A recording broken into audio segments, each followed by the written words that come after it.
Dad and I are starting a race to win the Premier League. However, I'm starting this race as the manager of Sutton United in the Vanarama National League. And Dad is joining me in the 5th tier in England as he takes charge of Hartlepool United. So strap in and smash that subscribe button because you do not want to miss the journey Dad and I will be going on to see which one of us can lift the Premier League trophy first. Well, Dad, it's another race to the Prem time. Yeah, I'm looking forward to this. I feel a bit underdressed, so to say. Come on, Sutton! Now, Sutton United, of course, they made a big deal about Football Manager creators and just people in general trying to do a save with Sutton United and taking them to win the Premier League. Now, I already knew a lot of you guys were going to be entering that, and I thought, well, we've got something coming up. So I thought it'd be fun to do a race to the Prem with Sutton United against Dad. Now, you selected Hartlepool as the team. Yeah. On the database that we are running, which is the most up-to-date database, of course, Hartlepool and Sutton came down in the same year. Yeah, that's what we chose down for to the already. Vanarama National League, which is the reason why we chose them. So, yeah, thank you very much to Sutton United for sending out all of your amazing club. I very much enjoy a bucket hat. We got a nice little pin over here. We got a cracking scarf, amongst other things. I've got the little band on as well. And there's also a nice little placard sign of the stadium too, which you can see right here. So we are playing the race to the Prem, but instead of the points tally that we did the last time we did the race to the Prem, instead we're just going to keep a tab on victories against each other, and trophies or significant trophies that we win. So no community shields or anything like that. We don't count them. It is just a straight up race to the Prem, but we keep in mind victories and major trophies. So to kick things off, Dad, we're both in the Vanarama National League. I thought it would be quite interesting to see the season preview. You are actually predicted to go up 4th favourites there. Yeah. I'm down in 15th. I'm surprised with that. Yeah. So, yeah, but as we bit know, of a challenge for you. Yeah, absolutely. With the Vanarama National League, it is only 2 teams going up. Yeah. It's really difficult. The top team automatic. guaranteed, yes. Yeah. That's what makes it really hard. Yeah, 1 automatic, and then the 4 following clubs go into like a playoff system, which will then, of course, actually it might even be 5 because I think there's like one of them gets a bye, or 6 even. There you go. So you then go into a playoff scenario where obviously the winner of the playoffs goes to Wembley, wins, they also get promoted too. Yeah. So let's kick things off then with this Sutton side. Now, transfer budget-wise, neither of us had anything really, but we did have enough to sign 1 or 2 free transfers at the start of the season, as well as a loan signing too. So I picked up Tyrese Sinclair, who a few clubs were actually after, but I managed to get his signature there. And then I've also got hold of Noel Atom from Brighton, a loanee at centre-back, because I don't have a lot of players at all in the Sutton United side. Good young lad. Yeah, so as we're looking right now, of course, we're going to have some standout players. My best goalkeeper out on loan, so that's no good. We're using somebody else. Jack Sims has played the first 4 fixtures, unfortunately, and I'm really sorry, Sutton players. If you're watching this and I'm going to slag you off, just know it's nothing against you personally. I've just realised that normally we don't really care about this, but Sutton United sent out the club. Hey lads, you got to go and watch this, idiot. Yeah, you should have heard what Omega Leaks said about you. I do apologise. And if we ever do meet, because Sutton United have always said, come on up to watch a game if you're ever in the area. Please don't take it personally. All right, I do apologise, but some of you are absolutely terrible on this game. I think you're all great. I think the best team I've seen for a long time. Even though I said to Dad, do you want to be Sutton? But if you be Sutton, you've got to wear the... And he said no. So remember that. Hat still suit all right, me, mate, I'm the idiot in the hat.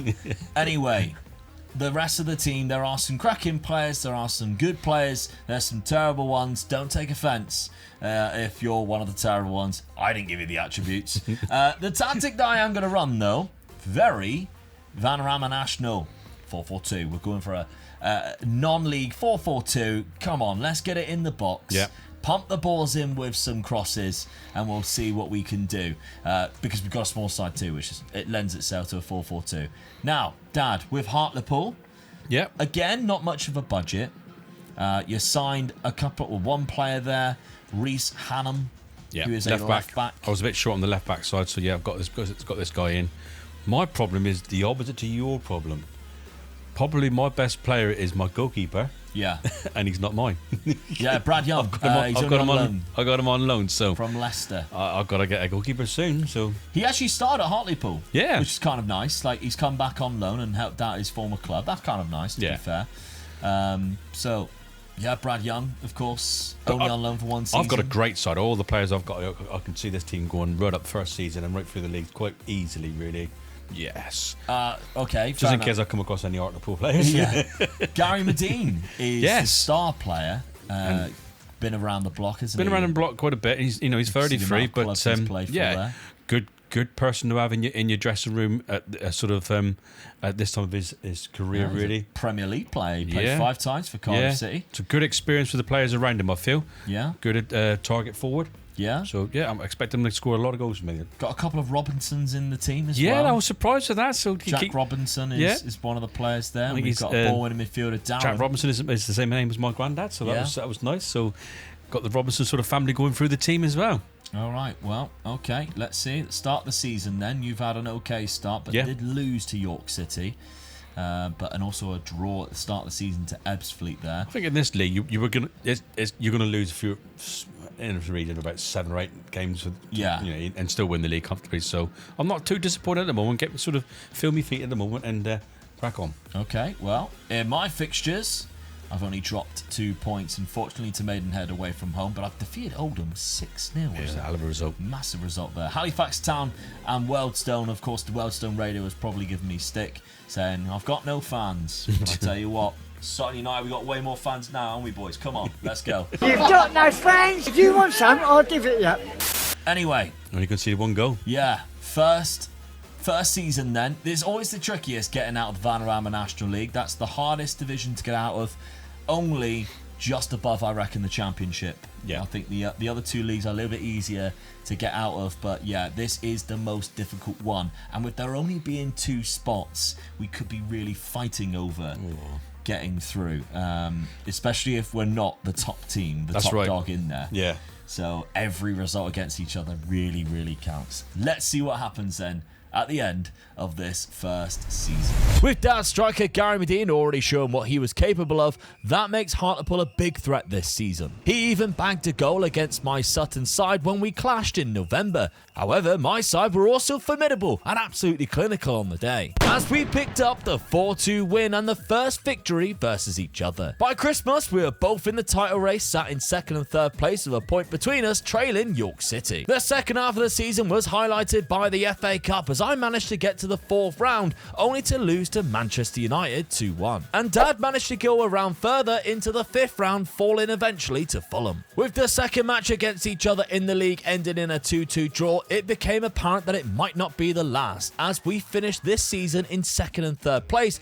which meant we both entered the playoffs for that one last promotion spot. Dad won his semi-final against Forest Green 1-0, however I had to rely on extra time to beat AFC Fylde and eventually won 4-1 to meet Dad in the final. And inevitably, the first season we are meeting at Wembley Stadium for promotion, and it's not a good start for Hartlepool, as my Sutton United bagged 2 goals in just the opening 13 minutes. Dad's side fought back though and got themselves back into the game before half time though, with a goal on the 26th minute mark. Unfortunately though, Hartlepool went down to 10 men because of 2 yellow cards, and this cost them dearly, as my Sutton team overran them just a minute later to score a 3rd, and 10 minutes after that kept the pressure on to eventually score a 4th. Yes! Come on! Oh, I can't believe that. Go on, Sutton United! I can take it being knocked out, at Wembley as well, but not by you as well. Oh yeah, wearing this silly hat. Oh dear. Get in. I mean, it was a very early 2-0 lead. Yes. 13 minutes.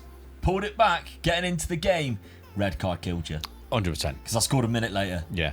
Scored a minute later. And he's probably got sent off from something silly. Yeah. And you scored straight from it. So, yeah, disappointed with that, really. Really disappointed. I had a good sort of ended to the season. Put me back into second spot.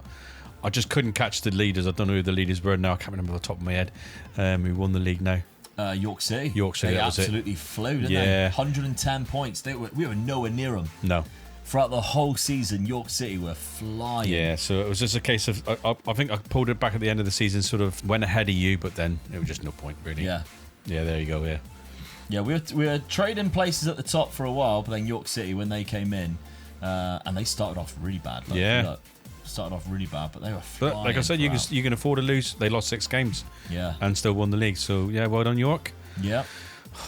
I'll be joining them. I got another It's season. Sky Bet League 2. I got another season there. Gary Medina, 39 goals though. So yeah, I was quite happy with that. That's good. Yeah, something to Unbelievable. work on. Yeah. Yeah. I mean, you can't keep him for very long. He's 33, but I'm pretty sure he's sticking around in this league, I reckon you're staying for a couple more seasons. Yeah, absolutely. As much as I don't want to be in this league for any more seasons. No, that's it. Yeah. You lost 9 in total. I did beat you away. At my ground. Yeah. In one fixture, we drew the other. Yeah. So that's actually 2 wins. I'm already adding to the tally there. 2 wins to 0 against Dav with this. I mean, the only thing is team. really it didn't cost me. You know, it's nothing worse if I had lost against you and drew against you, and it's cost me going promotion. Yeah. It's the actual physical game that you beat me in. So yeah, in the playoff final. I can't be up. And Yeovil there as well, so that's quite good to see them up around there as well. So Local team for us. Yeah. All right. Well, we both did quite well in the FA Cup too. Yes. And actually both cups, because the Azusa FA Trophy, which is of course very much a non-league one, I got to the semi-final. But the FA Cup, I got to the 4th round. It's good. And played Manchester United. Yeah. I mean, at home as well. I mean, Brilliant. the And you ground was only packed. lost 3-2. Yeah. It's Hell of a mental, result. really, isn't it? Yeah. Unbelievable fixture for us. Bruno Fernandes missed a penalty, but we scored 2 late goals. We were 3-0 down at half time. We pulled 2 back. Imagine what the crowd have been like then. I know. Oh, I'd have been jumping, They wouldn't it? played pretty much a really good team as Yeah. well. So, yeah, unfortunate there. We couldn't just sneak another one in. But at that point, Dad, you were knocking out Stockport County. Yeah. So, if we're looking at Dad's Away fixtures, from home as well. 5th round by Fulham. Well, when I got to the 5th round, I thought, hey, this could be really good. Could pull up one of the top teams Yeah. like you did. So, yeah. And I did. But You're the lowest ranked side by Yeah. 2 divisions, because the only other team that was in there was Bolton Wanderers, who got knocked out by Palace Yeah. at that point from Sky Bet League 1. There was no Sky Bet League 2 team in there, no Vanarama National League team. I mean, the good thing is I went to Fulham as well. So, you know, bit more money, really. I'd like to have that at home. You'd like to for the fans, but it's You more had money 2 when you go away away. fixtures Yeah. there, isn't it? And then, because I knocked out Exeter. Yes. Scum. You were knocking out Cambridge in a replay in the 3rd round. But yeah, we both had great. I mean, I actually lost to the FA Cup winners. So they went on to win the whole thing. That's good to say then, really, Oh, isn't actually, it? no, that was last season. It's an North London. I forgot we've come back quite early because Yeah. our season's finished. It's Tottenham versus Arsenal in the Spurs, final come on, there. Spurs. All right, anyway, Dad. Obviously, Gary Medina scored the most goals for you, but you've got a couple more goals in and around there. But you also have players who might be leaving the club. A lot of players now. That's the problem. I've got a couple of players who are leaving, might not want to sign contracts, but I've also losing two lads there as well, and one of them is the goalkeeper, which I'm going to try and sign him again. Yeah. But it doesn't usually happen. They don't let you come sort of take him back again, do they? No. You've also not been giving your budget just yet. No. I think I've been given my budget because I've got promoted. Yeah. And I think that's why they've gone, boom, here's 400k in the transfer budget. I knew I liked these. This chairman. Always been a huge fan. 400k in there, plus a nice little wage budget. To start bringing in some new signings as we go. You keep up. doing what you're doing, though. You'll be putting money in his pocket, and, and he'll like you very much then. Exactly, I'm sure he will. Up to Sky Bet League 2. So, obviously, Tyrese Sinclair was a sign at the start of the season. He got 23 goals for me, so that was good. Aloni also got 21 goals, though, so I might have to look into bringing in 2 new strikers for next season. Should I keep with this tactic? We don't really know.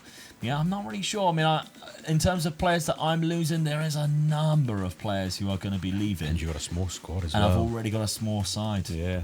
So 3 players. I've got a goalkeeper coming back, but 3 players who will be going back on loan, and obviously players. And they're not exactly like my first team. I mean, I know a lot of them's playing a lot of games, but you know, if he's only 2.5 star in this division at right back, I might be needing to look into bringing a replacement right back in. Anyway, I'm really sorry, Ryan Jackson.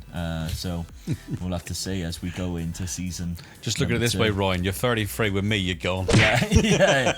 I might give you another chance. With Dad, he would not.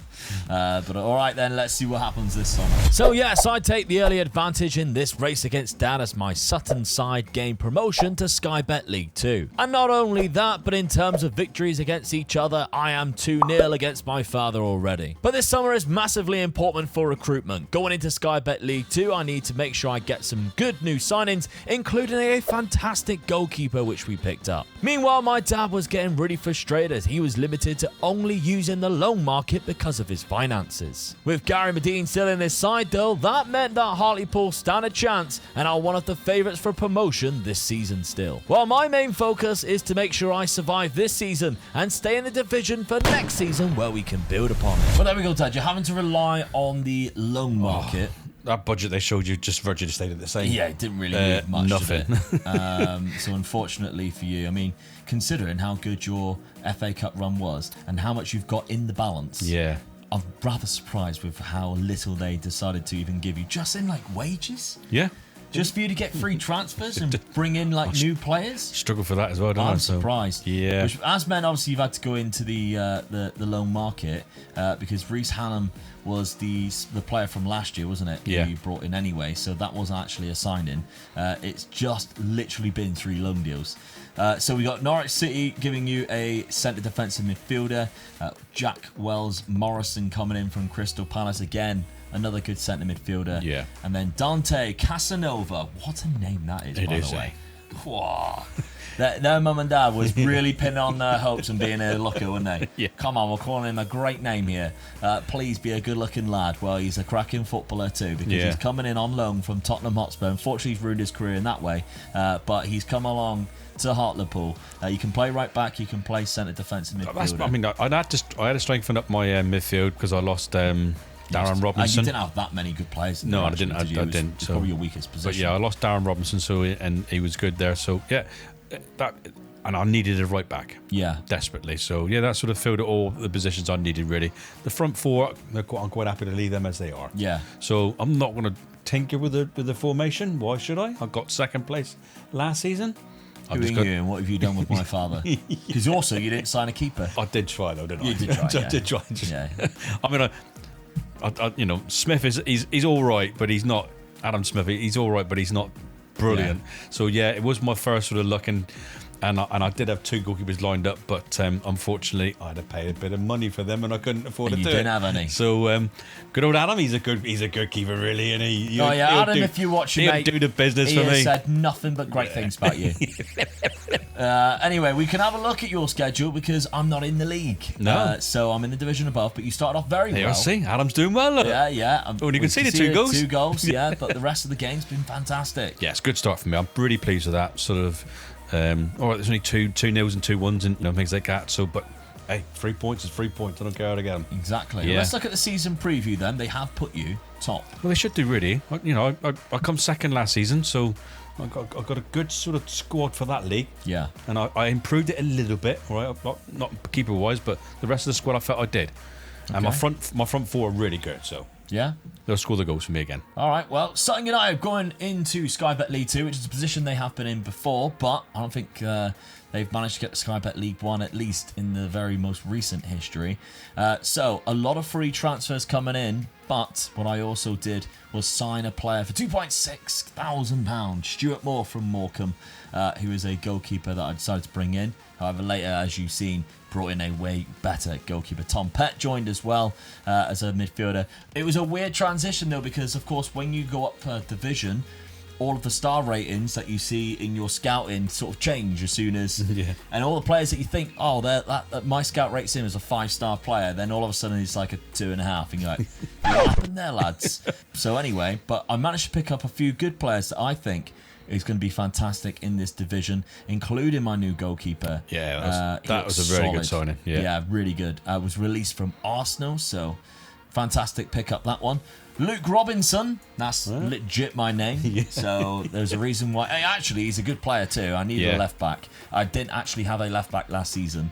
So Luke Robinson joins, who has the same name as me, so that's brilliant. bringing him into the club. You may recognise him because he's played quite a lot for Wigan.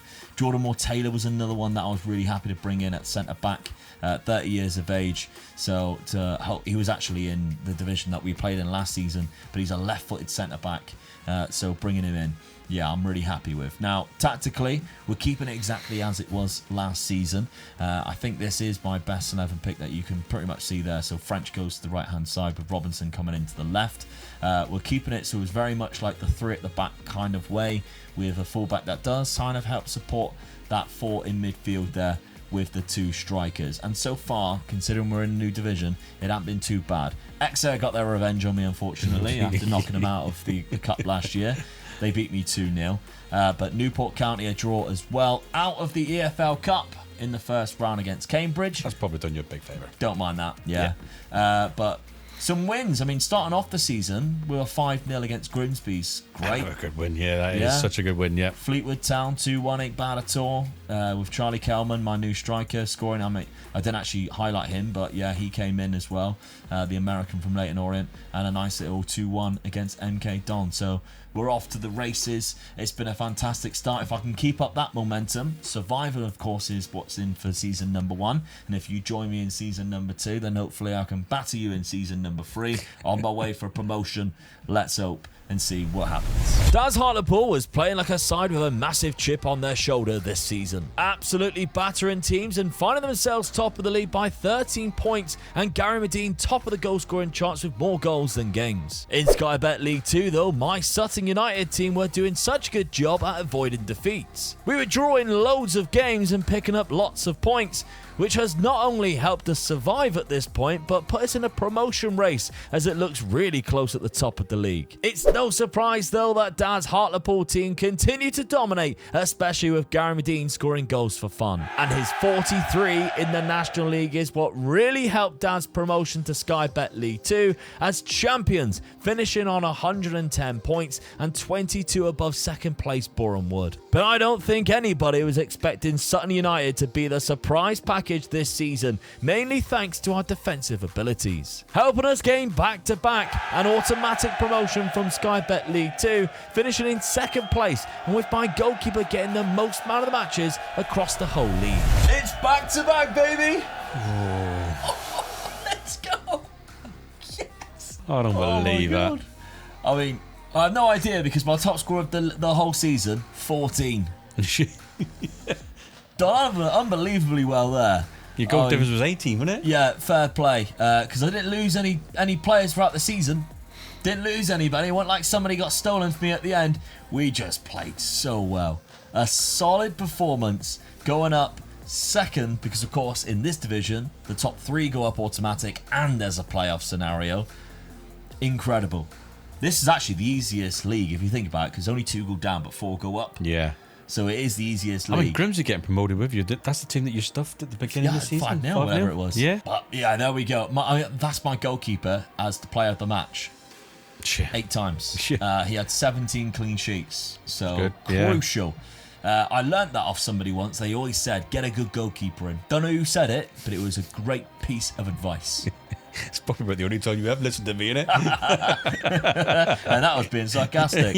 The rest of the season, I mean, 3rd round of the FA Cup's just great to get there anyway, but QPR knocked me out, unfortunately. The Bristol Street Motors Trophy, I'm not too worried about whatsoever. It was just survival, and we've gone one better. Yeah. Now my only problem is, oh dear, have we gone up too soon? Because that's always something that can happen. But Dad, your Hartlepool team went up as champions. Yes. Absolutely stormed the league. Had a good FA Cup as well. Yeah, 3rd round by Portsmouth. Yeah. Ain't too bad. Happy with that. It's another good, sort of good cup run, really, and sort of good big team in, really. Yeah, absolutely. But yeah, getting yourself promoted as champions. Yes. With Hartlepool, 110 points. Easily as well. Only Really losing good. 4 games. Yeah. Gary Medine scoring 43 goals again. Season, yeah. But he's got an extra year on his contract. He's signed another deal. Is he just too old I don't know, to do yeah. it in Sky Bet League 2? That's the thing, innit? I'll still be using him, so hopefully he'll do another season for me. All right. And then I'll let him go gracefully. Then. Yeah. Fair enough. Well, transfer budget, you got roughly the same as what I had as well. So obviously you can chuck a lot of that into the wage. Yeah. And try and start bringing in some better players. But yeah, that's kind of the idea, really, isn't it? He scored more goals than games, which is ridiculous. Isn't it? Unbelievable, to be fair. So yeah, cracking season. 51 goals in total. Unbelievable. What a season that is. But I'll be going up. We'll be avoiding each other again. Yes. I haven't got that much money, but you know. The only thing I'm going to say is I went up as champion, so. Yeah, but I've gone up again. So we'll see what you do next year. Anyway, you've got loads of loan deals that you need to replace. Yes, I know. Yeah, that's going to be a problem. And I still, sorry about the keeper, but I still think I've got to replace my keeper. Yeah. So yeah, I agree. Well, let's see what happens then, because the race to the Prem is off and running. We hope you enjoyed this one. Make sure you subscribe so you don't miss what happens next. Yes, great start for both Dad and I as Hartlepool and Sutton gain promotion to Sky Bet League 2. However, with my second promotion to League 1, can Dad keep up with me as we race to win the Premier League? First off, I'm focusing in on bringing in more staff to allow me to scout for more players. And my recruitment is underway this summer despite not having a very big budget, as I'm mainly looking for free transfers of players that will help me improve my chances of surviving next season. However, when the 1st of July came around, the breaking news was the worst possible for me and Sutton United, as a transfer embargo because of financial breaches came around. Not to mention the club's finances already are really bad as well. Dad, on the other hand, was bringing in a couple of players and familiar faces too, and still had a big budget to spend before the season began. One thing he didn't have to worry about though was a goal scorer, as Gary Medine started off the season well once again. He even got back-to-back hat-tricks. But while the embargo continued off the pitch, I had to continue focusing on the pitch as we started season number 3. Well, Dad, Sutton United, back-to-back promotions, then done, we're mate. under transfer embargo.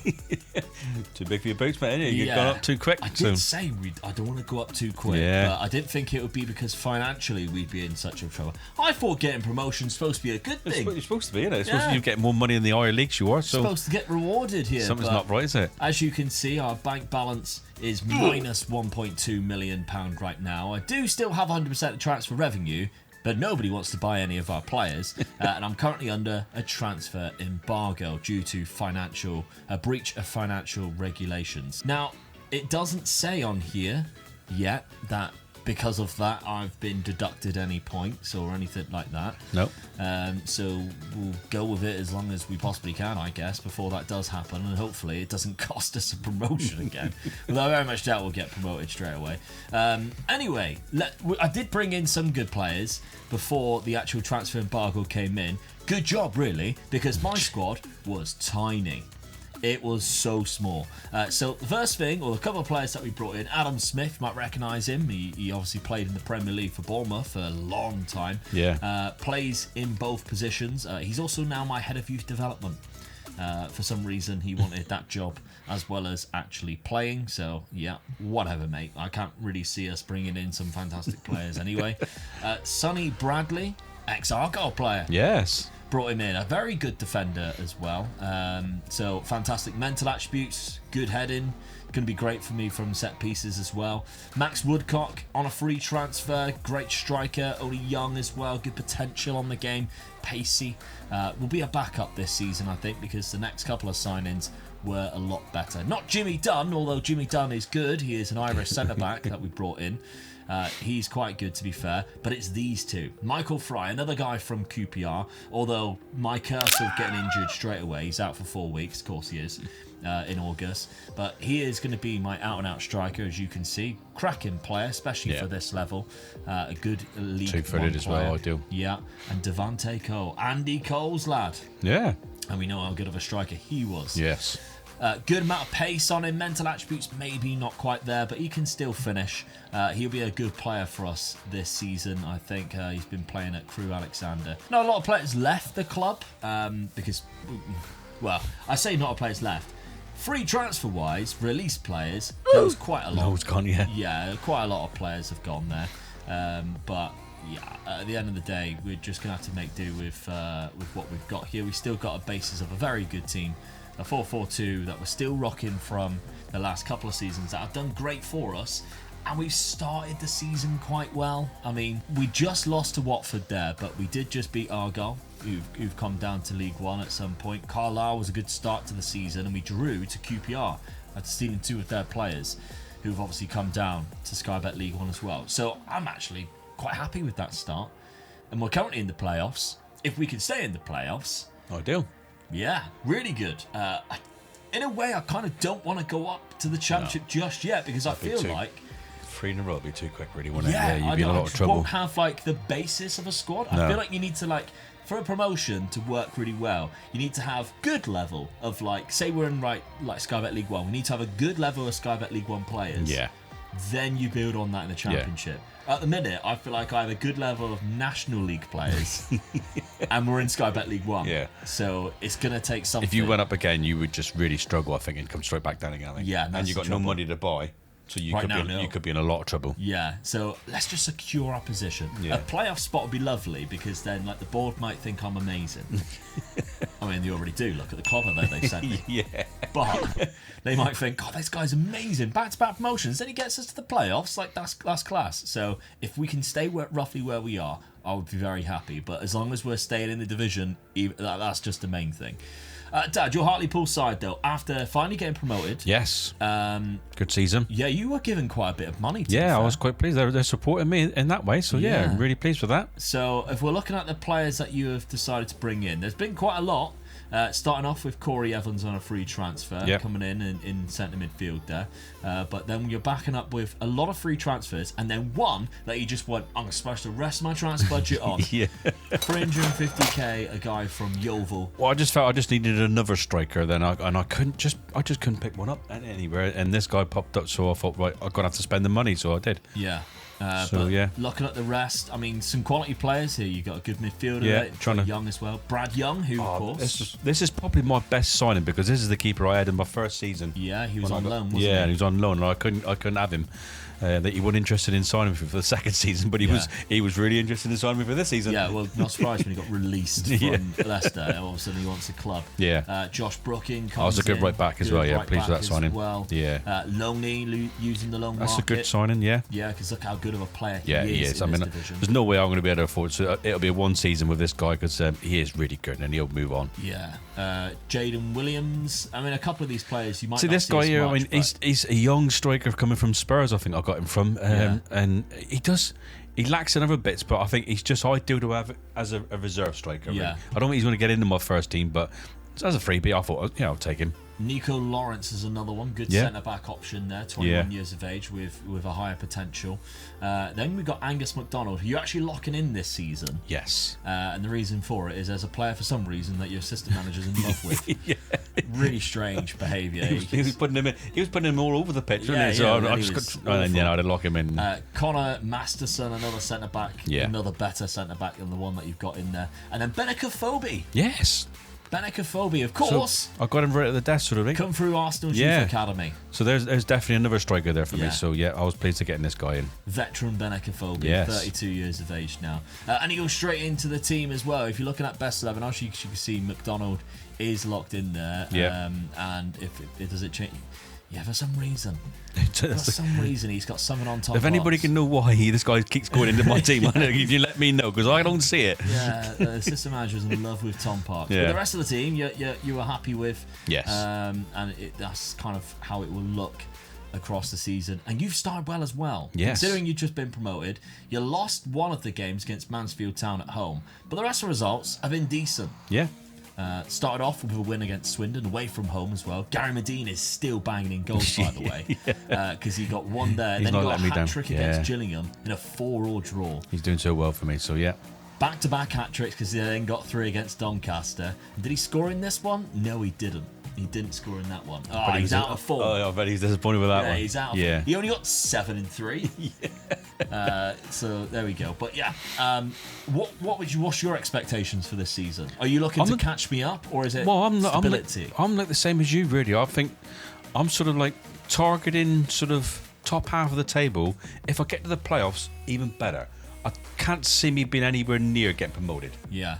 So if I'm close to the playoffs, I'll be happy with that. Yeah. Okay. So like you say, you sort of settle in the league, and then I still think I'll need another transfer window to sort of settle my squad, really. Yeah. And then I can go again after that. So that's what I'm looking at. Top half of the league. If I hit the playoffs, even better. Yeah. I mean, the season preview puts you in 16th, which Yeah. isn't too bad. That's kind of, As where long- you'd like to be, really. As long as I survive. Yeah, That's yeah. the biggest thing. As long as you survive in this league, but I would like to be around where like Exeter and Wimbledon are, 8th and 9th. If I can finish around about there, I'll be really pleased. Yeah. So yeah.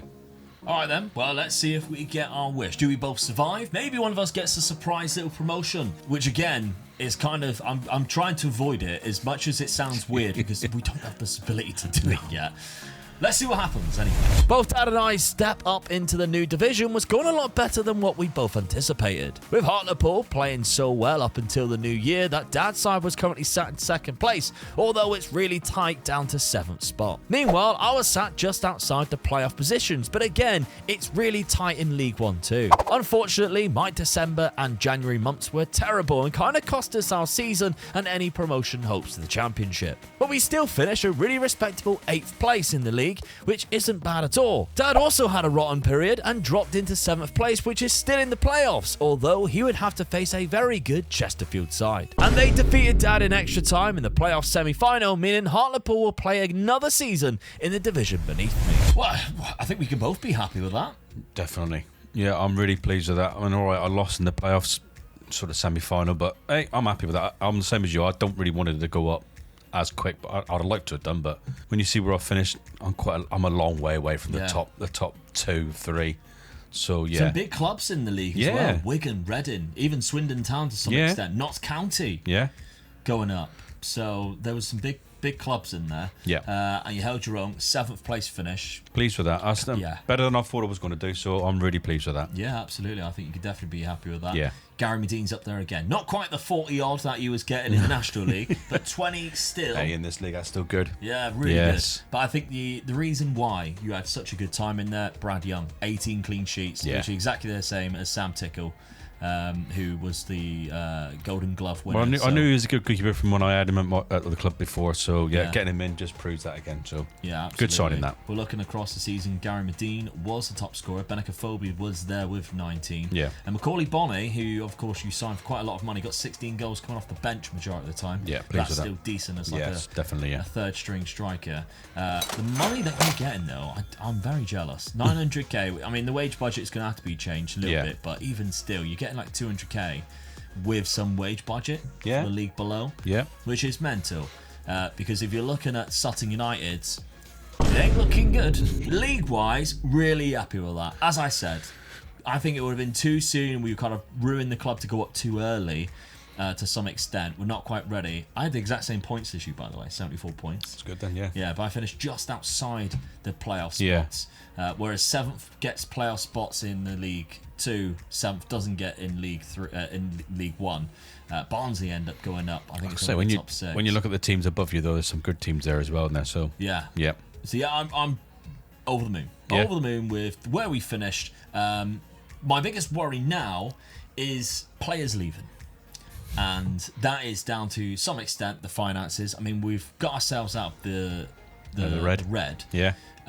But I mean, financially, we're okay. We didn't get charged with anything, but we've got nothing in terms of transfer budget.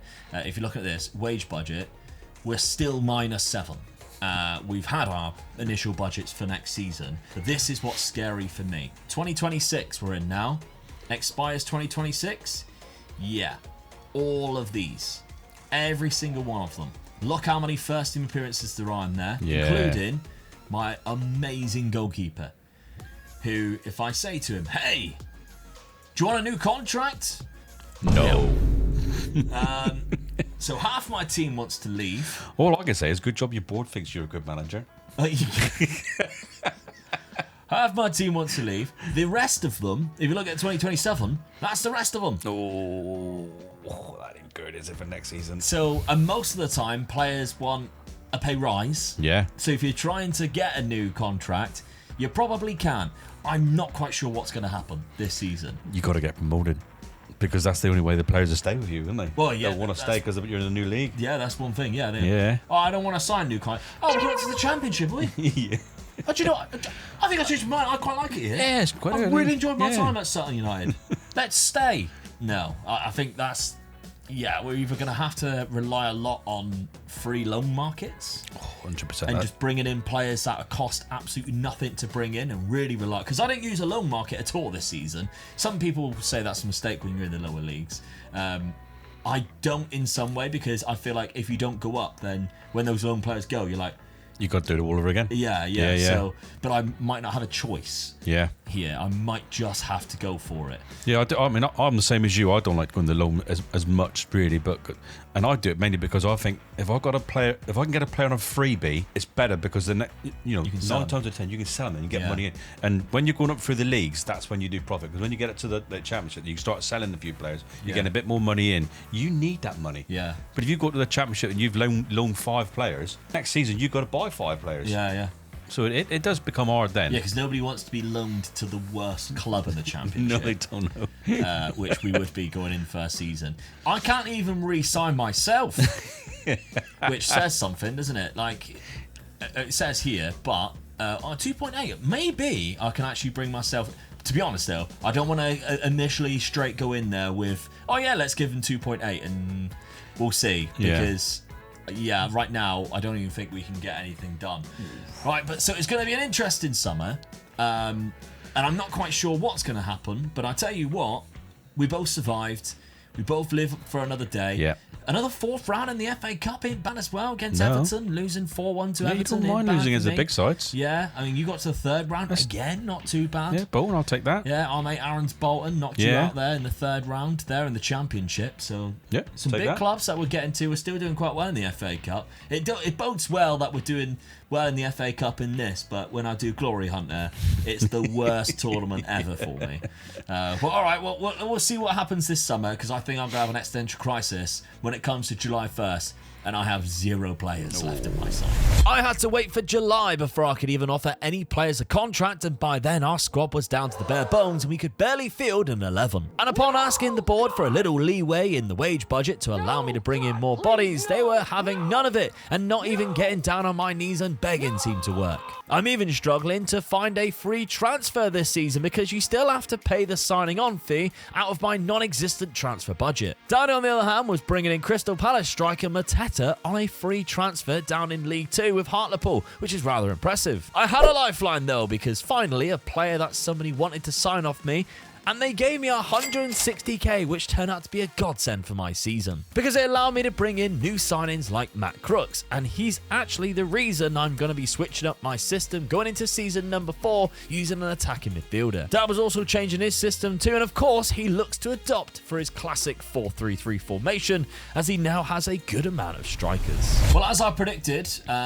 one thing actually, Charlie Kelman left for quite a lot of money, which did actually help, because at that time, I had no players and then no additional budget to even bring in free transfers. And also, I don't understand why you have to pay a fee to bring in a free transfer. That's annoying. It is annoying, yeah. But I mean, eventually, Charlie Kelman left on the 7th of July. Look how many players I signed after that. Yeah. Just that 145k, and that is the difference. Like you mentioned, if you can offload a player, because he wasn't playing that many games for me. Last season he played 25 games but only 9 starts, and he got 2 goals. So the fact that I was able to offload him to bring in all of these players, 100% It's worth a big it. difference, yeah. Yeah. So I mean, let's look at the players that I did eventually bring in. Devante Cole obviously was the season before. We lost pretty much every single player, including Luke Robinson. Yeah, he put his wage bill up a bit more when you went. Yeah, funny that, isn't it? When we go off camera, Luke, you want all of a sudden loads more money. Yeah. Toby Savin came in. We needed goalkeepers because I had 0. I lost both my goalkeepers. So Toby Savin and Sol Bryn was the first 2 players that I decided to bring in, get the keeper in there early. Then it was a lot in the loan market. You can see there, only 2 of those players were actually free transfers. One was a centre-back that is not too bad, Danish centre-back. It's a good one. Young as well, so it's good. Yeah, he ain't bad at all. And Matt Crooks, who was my final deal, who actually has persuaded me to change formation this season. Whether that will bite me in the ass or not, I don't know, because I've been doing quite well. Even So with you don't change very often, a do you? bad team. No, if I get something that works. But I think he looks so good in that position. Yeah. As a shadow striker with 13 for finishing, etc., and arrives late in opponent's area. Oh, that's my favourite combination. It is, that is. yeah. So, Matt Crooks coming in on a free. Not a bad option there. But the likes of Harry Amass, I've got Harry Amass in from Manchester United at left back. Not a bad deal there. I think he's a cracking left back in there. Tabarez, who comes in as a centre back option there. We've got some good options. Sulemana coming in there. We've got Michael Kwame, Michelle Kwame even on loan. So some good options coming in, and I think we might be all right. We might be all right. Tactically, as I mentioned, we have changed it ever so slightly, but this is what it will look like. And then, Dad, if we're going over to you, transfer budget for you was obviously a lot better. Yeah. And you spent it quite well, to be fair. Reece Williams was the first guy that came in. Good centre back, yeah. Option. Yeah, which Really I needed, good. really. That was last season, wasn't it? You sold Folarin. Yeah. But more free transfers. Leighton Stewart, cracking striker. Although he's got my curse. He's out for 2 to 3 months at the start of this season. Andrew Thomas, because you needed a goalkeeper as well. Yeah, my reserve keeper left, didn't he? So yeah. Christopher Kidd. Now this is the cracking loan signing. Yes, definitely, yeah. And it was in a position where I really needed that sort of defending midfielder, and he could have come in. I think he's more of a ball-winning midfielder. Yeah. The tackling's really good in it. So yeah, I needed that one position, and I got this guy sort of late on. Yeah. I was pleased with that. Yeah. Owen Bailey, which is another centre back option that came in. It looks sort of like looking after the sort of looking after the sort of, as I call it, always the spine of the team. Yeah. But the main signing for you, yes, Jean-Philippe Mateta. Yeah, he's playing in the Premier League. Yes. What happened there? I mean, playing in the Premier League, he didn't actually play the last 2 seasons, but. So he's nice and fresh. Yeah. No goals in 5. But he'll kick in. He's just getting his fitness back, I think. Yeah. Brushing off the cobwebs. Yeah, that's right, yeah. Mateta has signed for Hartlepool in Sky Bet League 2. Hey. What a fall from grace, by the way. Oh. Jean-Philippe. I'll tell you what, mate, I'm going to take him back to being famous again, I'll tell you. Yeah, all right. Yeah. Okay, well, schedule, you start off quite well. Yes, I've had a really good start. I'm really pleased with this. Only one loss in there so far. So, yeah Not good too start. bad. Doing well in the cups as well. You sat yourself currently in the playoffs, which is obviously where you like to be. Yeah. And the season preview, again, it's just bombing you up ever so slightly into ninth. Yeah, I'd like to think I'm going to be at least in the playoffs. Yeah. I've had a bit of a tinker with the formation as well. Yeah. I've gone for it up front, which is my favourite, Of course, as everybody knows. Hey, if you're going to go for it, you got to go for it. So I've got strikers in that can do the business. So I'm going to go for it. All right. Well, yeah, you got a lot of strikers. Yeah, I have now. Yeah. If we're looking at my start to the season, it hasn't been as good, unfortunately. Lovely win at the start of the season to Cambridge. Thought that was great. And Wycombe Wanderers away win as well. Gives me a little bit of hope, but 4 losses here. Bolton is understandably, they've just come down from the Championship. Blackpool might have just come down as well. I can't quite remember. But Leyton Orient, against 10 men as well. It's a bad result, really. Yeah. So I don't really know how this season's going to go for me, but if we're looking at Sky Bet League 1 in terms of the season preview, it's sticking us down in 19th. We didn't check what it was last season, but I can't imagine it would have been too much far away from that anyway. But will we reach the playoffs this season with the squad? I don't really know. Again, it's mainly survival. I think we've had such an overturn of players in the last 2 seasons. My squad is unrecognisable. Do you remember when I was saying season 1, I was apologising for certain players if they end up... Well, you're all gone by the looks of it. I don't think any of you stuck around. You upset them after 2 seasons, did you? Yeah. But I don't think it was up to me. I think you all decided to leave. So, unfortunately, you might have been gone. They won't be watching this program anymore because none of them are there. No, episode 2, I will clock out of that one. But yeah, I think, we're just... To be honest, if we finish 19th, we finish 19th. We survive. There's 4 clubs that go down in this division. So 21st to 24th is the danger zone. If we finish 19th, we stay there. We stay in the league. That's the main thing for now. And we just got to make sure that this stops going down as much as what it keeps doing. Yeah. If we've got to sell a big player, we've got to sell a player every summer. We've got to sell a player every summer. But we've got to rely on the loan market because, next season, all the way down to there, is leaving the club at the minute. Yeah, which is 24 players. 24 players have a year left on their contract as we go into this season. Dear. In fact, if every player left, I would have in my first team 7 players.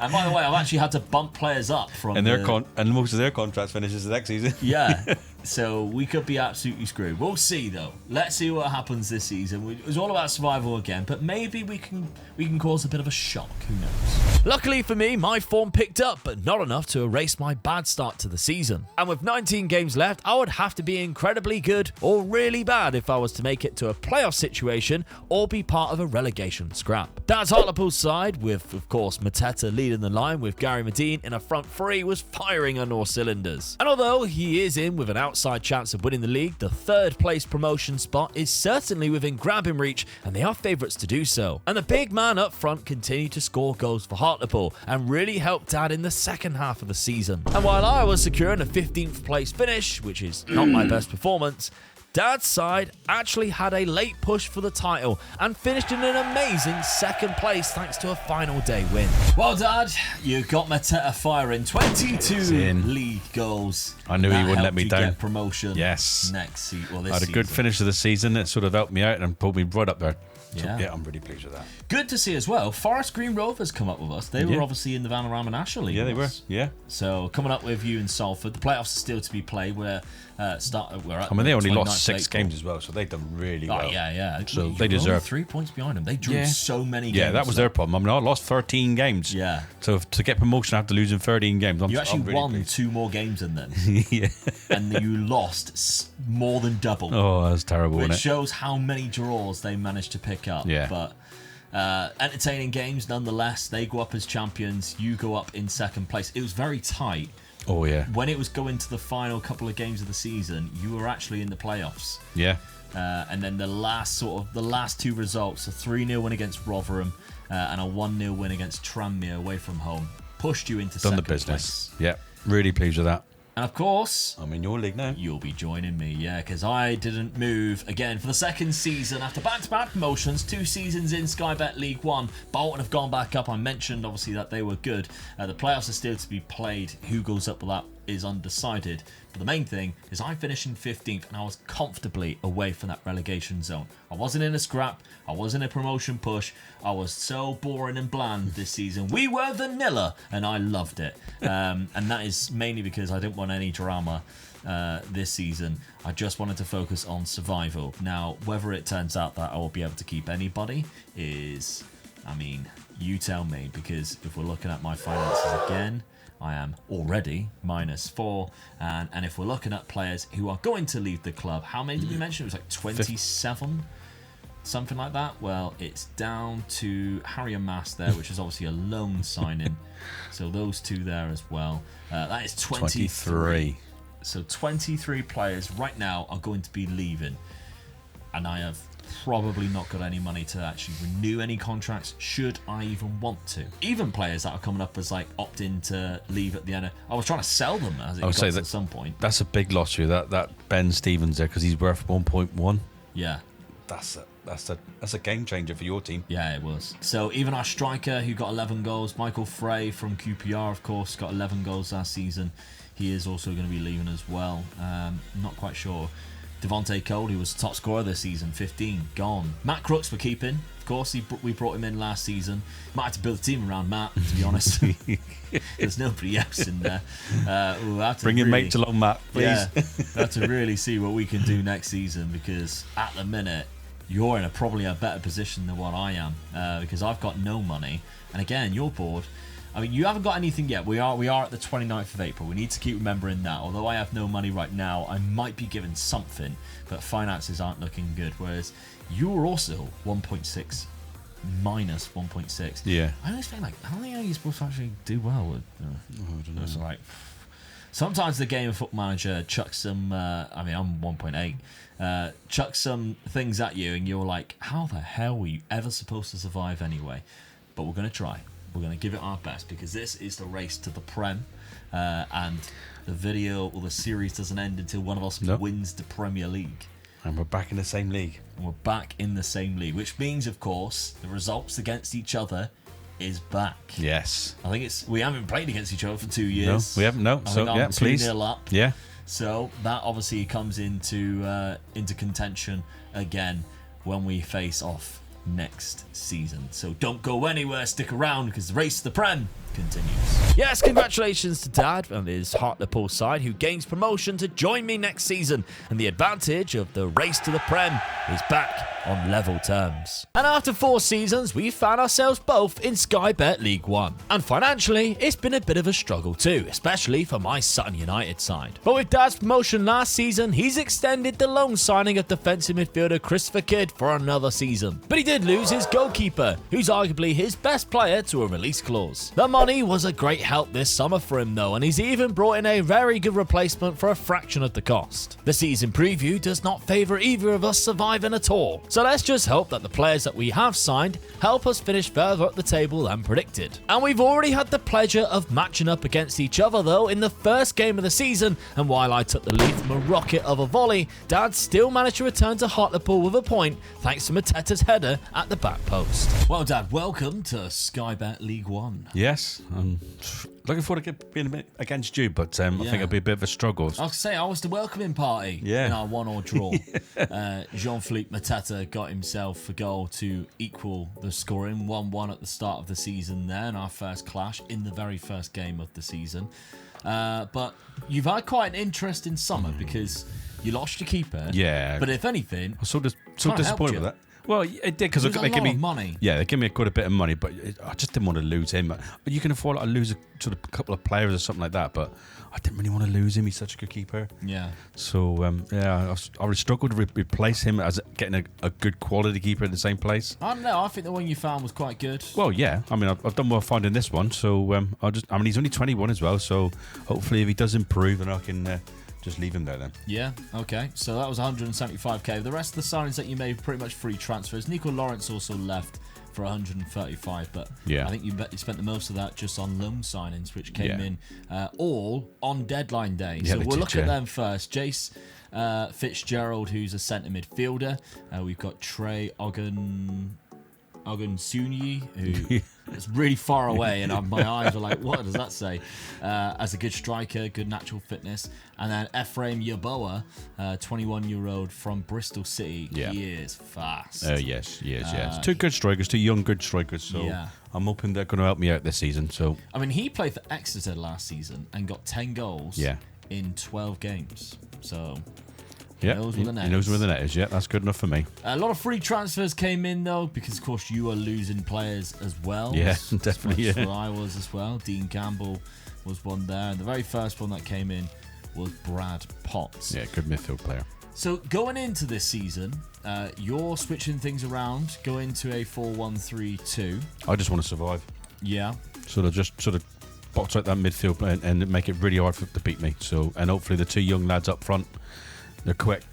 Yeah. They know where the net is. Hopefully they'll breakaways and find a goal for me. I mean, they haven't played a game yet because obviously they joined, already just come in. Yeah. on deadline day. So looking at my results, I bloody need them as well, don't I? Oh yeah. I mean, Mateta's got 1 goal, but that was against me, and then he hasn't scored since. Yeah. But yeah, right now you are struggling because you haven't actually won a game in League One. You've drawn 3, lost a couple games, already knocked out of the competition there. And yeah, as you say, you're currently sat in 21st place. Me, on the other hand, I mean, we already know that I'm financially just struggling every season now, but I'm still managing to plod away and pick up results. You can see I only lost 1 game to Wigan. And the signings that I've made, mainly off the back of Charlie Kelman last season and then nobody this season, are all just free transfers and loan deals. I mean, Jamal Lewis is one of them. Of course, he's had Premier League experience. Harrison Neal from Grimsby comes into my centre mid. A good loan signing from Tottenham there, who plays on the wing there. Joshua Williams is another one who plays in that right back. Kieran Brown and Frankie Rernham, who I think is the best one so far. And I'm starting to learn a little bit here. 3-year contract. Straight away, 3-year contract. Yeah. Got good potential. Not a great player yet, but has that good potential. So what I'm thinking is we just bring him in to hopefully play every single game, and that's what I'm looking to do. I wanted to play in this role here. So where actually my best 11 pick still puts Crooks in there. Crooks is like, what, 33 now. I think we need to be playing Rernham in there instead. Yeah. See, I'm kind of going with this 4-4-1-1 with Cole pretty much being my striker, Runham in behind. I think that could work quite well. So we'll see how that one plays out. But as I say, at the start of the season, I am beating teams. I mean, I've got a nice little win against Argyle there and Exeter back-to-back there, going to the Southwest. Yeah. So actually, they both came to me. We're both home games. But yeah, our season preview doesn't give us a lot of favours in terms of expectations. We're both down at the bottom there. You've actually come off from the bottom. You were on the bottom, but which has now put me on the bottom. Makes no sense, but I think we'll still be okay. Well, I think I will anyway. I've managed to survive the last couple of seasons. But I think you've got a good enough team, and the loan signings that you just made, Yeah. that's The going two to be the strikers. difference. Yeah, I think so, yeah. Yeah. So, well, let's see if that happens. Considering the lack of funds and just being promoted, Dad's side was coping well in Sky Bet League 1. And after 27 games, we are reasonably close to one another and also just outside the playoff spots. Once again, I had a nice run in the FA Cup until the 4th round where Liverpool battered us. But when Dad and I clashed again, I got a lead late into the second half, but he had my number and was pushing for a playoff finish, and snatching all 3 points thanks to 2 late goals was really going to help. And when I say late, I mean injury time late. And Dad's Hartlepool side snuck into the playoffs, finishing 9 points above me as I just missed out. However, a heavy loss to Stockport in the second leg meant they didn't take a trip to Wembley this time round and will stay in League 1 with me for another season. Well, a lot better season than what was anticipated, especially from yourself. Yeah, definitely. Yeah, I'm really happy with that. I'll be honest with you, I'm happy I didn't go up. Yeah. As much as you like say, oh no, you should have got. No, that'd have been just too much. I reckon I'd have come straight back down again. Find your feet first. Yes, definitely, yeah. Go up in a season or two later. I mean, obviously the strikers worked for me. They started scoring goals for me and started winning games and that, but they're not my players. No. So I'd have had to replace them straight away. But what a season I've had. I'm pleased with that. Yeah, Stockport County, who did beat you 4-1 in that second leg of the semi-final in the playoffs, got themselves promoted. They're only a point above you, though. They go up with Wrexham and Bristol City. I was down in 8th. Well, I didn't do too bad. I mean, you beat me towards the end of the season, which led to, obviously, your last little push in there. But I had a bad end of the season. I only one win in the last 5 fixtures. It's not great. Mine was more based in the cups. I mean, if we're looking at my actual cups, 5th round of the FA Cup to Liverpool, which That's is not bad, no. lovely. Yeah. Quarter-final of the Carabao Cup, Man United. So I mean, you can't odds that being beat by 2 teams like that. So yeah, you've got to be happy it's with just a that. shame that financially it does nothing for my club. Oh, no. I mean, it's still not great. It's a little bit better. 75 grand there, but I think at the minute, that's not great, is it? No. So really struggling. And people who are like, oh yeah, but what do you expect when you're spending all of your wage budget? What's it there for then? That's right, yeah. What's the point in giving it to me if you can't actually use it? And I am, at the minute, losing a few players. I mean, Nana Boateng and Max Woodcock. Hopefully I can keep them around, because I do believe Max Woodcock is my second top scorer, only behind Frankie Runham, who, of course, I locked in, and he has done exceptionally well. Yeah, it's from good. that centre attacking midfield. Definitely, 13 yeah. assists as well as the goals. Nice bit of development. Really happy that we managed to lock him in. Look at his value gone up as well. So, hey, I might have to cash him in at some point. That's the thing, Hopefully not quite yet. He's on a cheap wage, by the way. In comparison to some of my other players, he is on a very cheap wage. I mean, we got 3k there for Nana Boateng, who I think I brought up from the National League, and he's dreadful in comparison, really. So I don't know what I'm going to be doing next season in terms of those players, but we'll see. We'll have a little look. Yourself, though, Dad. I mean, your other competitions, 3rd round and 2nd round by Stoke and Portsmouth, but you really pushed for the league. Yeah. And it was quite unfortunate, really. Again, you actually had a bad end of the season. I could have finished a lot Carlisle higher. and Reading, yeah. I was lucky to stay in the playoffs, I think. Yeah.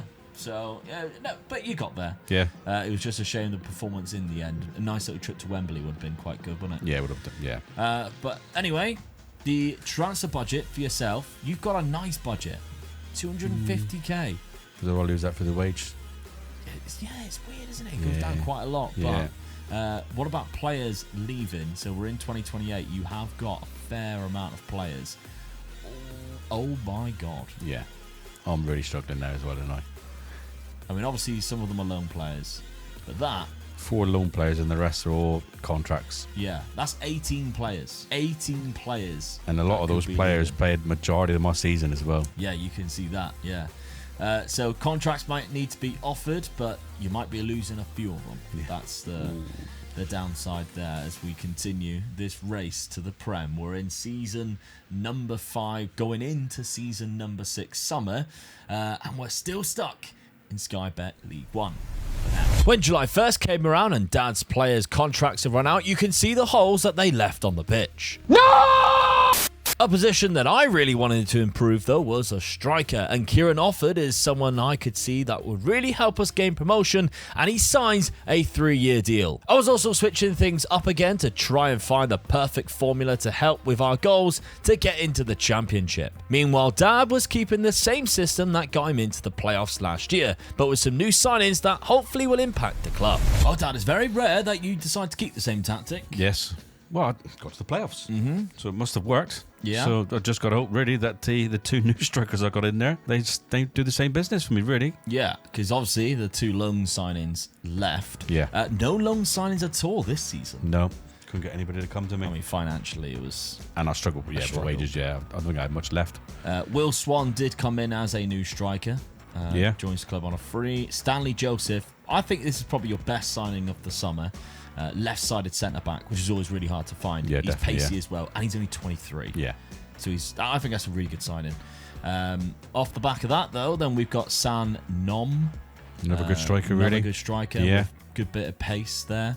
And finally, Daly, who again is a striker. So 3 strikers coming in, again with a bit of pace as well. So, but no names going out, just those releases of free transfers. Yeah. Of course. Well, release players, you can see the amount that did leave the club, including Jean-Philippe Mateta. Yeah. So you actually had quite a few strikers because Benica Phobie left and Macaulay Bonn as well, who were all strikers. I tried to offer more new contracts, but some of them weren't interested. Yeah. Not at all. No. Mateta still hasn't even got a club. Might go in for him. He's 31 now, still looking for a club. He probably should have just stuck around. I never understand it. No, to be honest, he was happy when he was... Yeah, I offered him a contract. Straight no. Yeah, he played 43 games last season, Yeah. so I don't understand why. Still scored 16 goals, never mind. But yeah, tactically, sticking with what you had already, and we're looking at the results so far. I mean, it's inconsistent to some extent, but you only lost 1 league game, which was right. Wigan. Yeah. So I'm quite happy with that so far at the moment. Yeah. I mean, that game was my first game as well, so I felt like, I lost the next game against Argo, was a bit disappointing, but then I started slightly improving then. Yeah. So in the league, it ain't looking too bad.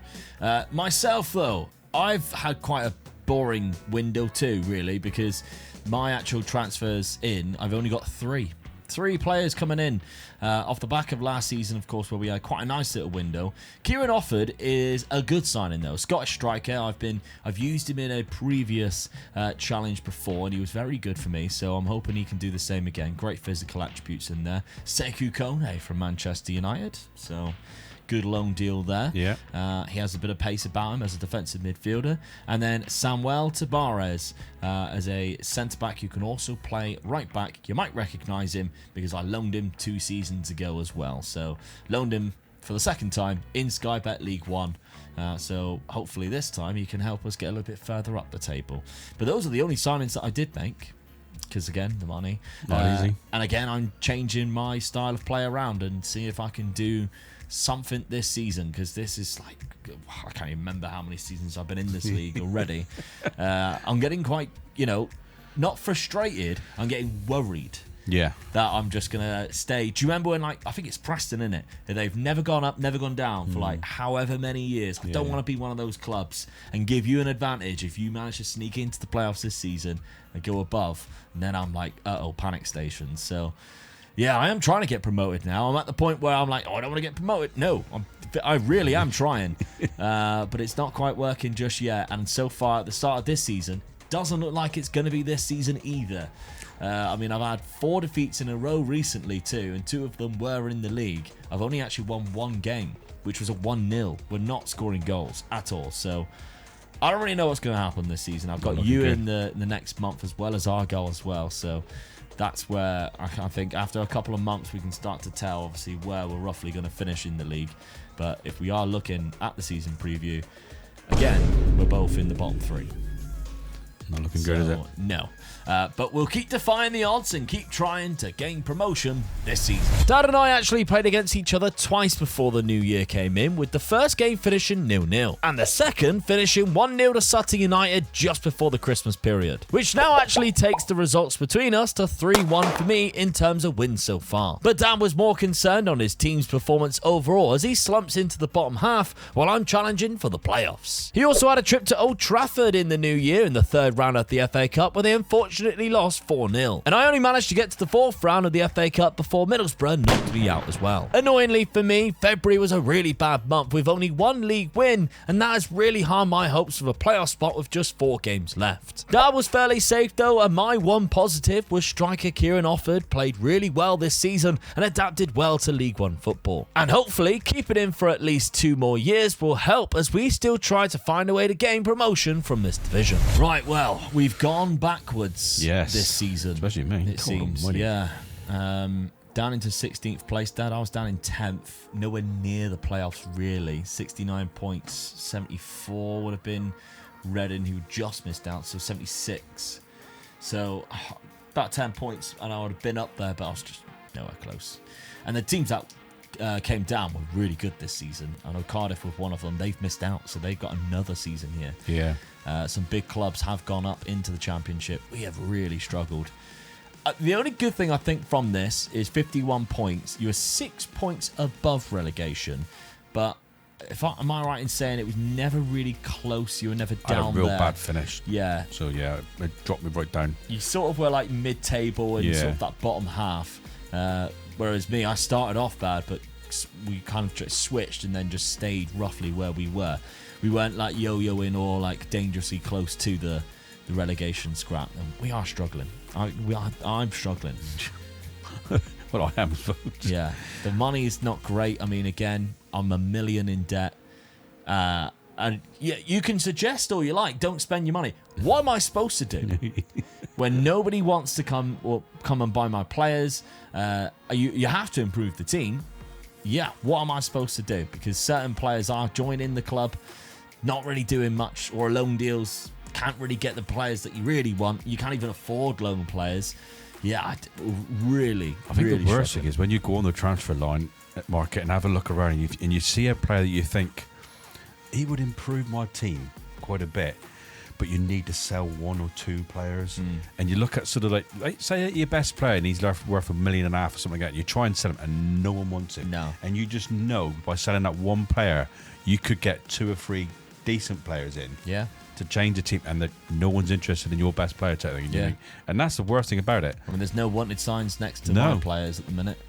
How am I losing? So 2029 is the season we're in. I'm losing a lot this year. A lot of players. And again, this is the trouble. You offer these players extra contracts to keep them at your club. Those are the ones that then eat up your wage budget. But then if you don't offer them contracts, you got to find another player, 15 players. So this is the predicament that we are in right now. I mean, my top goal scorer this season, Kieran Offord, who I just brought in, he's got another 2 years left, so that's absolutely fine. And Frankie Runham, of course, got another 2 years left. He's getting better and better. I mean, yeah, you're looking at him like he's around the 3 million mark. Yeah, that 3 million would be absolutely brilliant for you. Yeah, you try getting the 3 million for him. No, I won't get that. No, I'll get screwed. Yeah. So there's not really much point. So I mean, transfer budget, they give me nothing at the minute. Again, I might just have to wait for those players to leave, and then it gives me some kind of wage to offer out more. And I think you're probably in a similar situation, really. Yeah. With a smaller squad at this point. I mean, Will Swan only 13 goals. You lacked the loanies this year, I think. Your goalkeeper is your most expensive. Yeah. Considering you bought him for 175k, I mean, the value of him is unbelievable. I think if you go back to my squad, I'm a little bit better off than you. That I've got 5 players in the million. Yeah. That I only need to sell 1, maybe 2 of them, and I could do really well then of getting 4 or 5 players in. It's just nobody is coming in at lower league and giving you £1 million. Like you said, I ain't got no wanteds beside them neither, so it's it's not going to be easy to sell any of them. No, your finances aren't as bad as mine. You're at £6,000 in the bank. You have got debts and loans though, because I noticed we both have that. But it ain't as bad when you look at it on paper. Again though, the transfer budget for you is non-existent as No. we've gone into this. And I feel like it's going to take until we get promoted before we actually start to see any money Yeah. coming in to be able to, live secure without us having to scrap. But that's the nature of the beast, and that is what we're up against Got to get up there first. in Race to the Prem. So don't go anywhere. Make sure you are subscribed because you don't want to miss what happens next. Yes, because right now we are struggling here in Sky Bet League One, but all it takes is one lucky season to get ourselves into the championship. And after 6 seasons, we've both got ourselves into Sky Bet League One, but are struggling. Languishing in mid-table and still not even managing to get to the playoffs. And it's not helped by the fact that our finances are really bad, meaning we've never had any money to improve our squads. So any offers for players such as this one for my left back, I'm willing to cash in and allow me to sign other players. Although, what a roller coaster it's been because he then rejected the move. However, another bid came in and I decided to offer him out as a lot of clubs seem to be showing interest in him. And from that, more bids were coming in, mounting up to £1 million for some clubs. And he eventually left for Hull City, and that finally gave me a budget to actually sign some players. And this team needs it if I'm to finally get out of the division or at least challenge for a playoff spot again. Right, Dad, £1 million is enough down in these leagues to allow you to sign a lot of players, considering we have like zero money. Yeah. Every single time we get into a transfer window, seeing just £1 million come up, you're like, oh, thank you. Yeah, definitely. It's like you can feed your children. It's what it's like. Somebody's giving you money and enough to just feed children. What did he say? But it's also allowing us to sign players that I think is better than the one going out in Colin Maloney. Sometimes that's quite possible, isn't it? Yeah. Left back leaves. I mean, George Tanner comes in, who's more of a right back. A new goalkeeper, who I think's better goalkeeper than the ones I had. I think I lost my goalkeeper as well. Luke McCormick comes in, who's like a centre midfielder.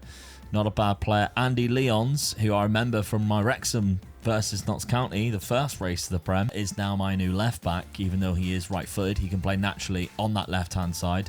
So that was the replacement for the £1 million man. And then 2 loan signings. Now, Emmanuel Fernandez from Peterborough isn't exactly going to pull up trees, but he's just given me enough in terms of, strength and depth. But the one that I'm pinning my hopes on and scoring a lot of goals for me is Joshua King. Yeah. He's come from Leicester. He's got 2 goals already in 5 games for me.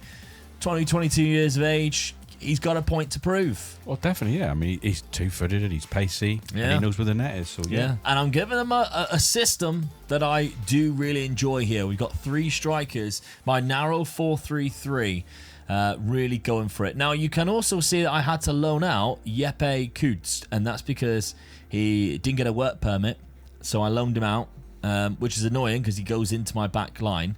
Which means we are quite weak at the back. Defensively, we're not as strong as what we could potentially be. But anyway, let's have a look at what you've done so far at the start of the season, Dad, because you didn't have any players that were going out for a lot of money.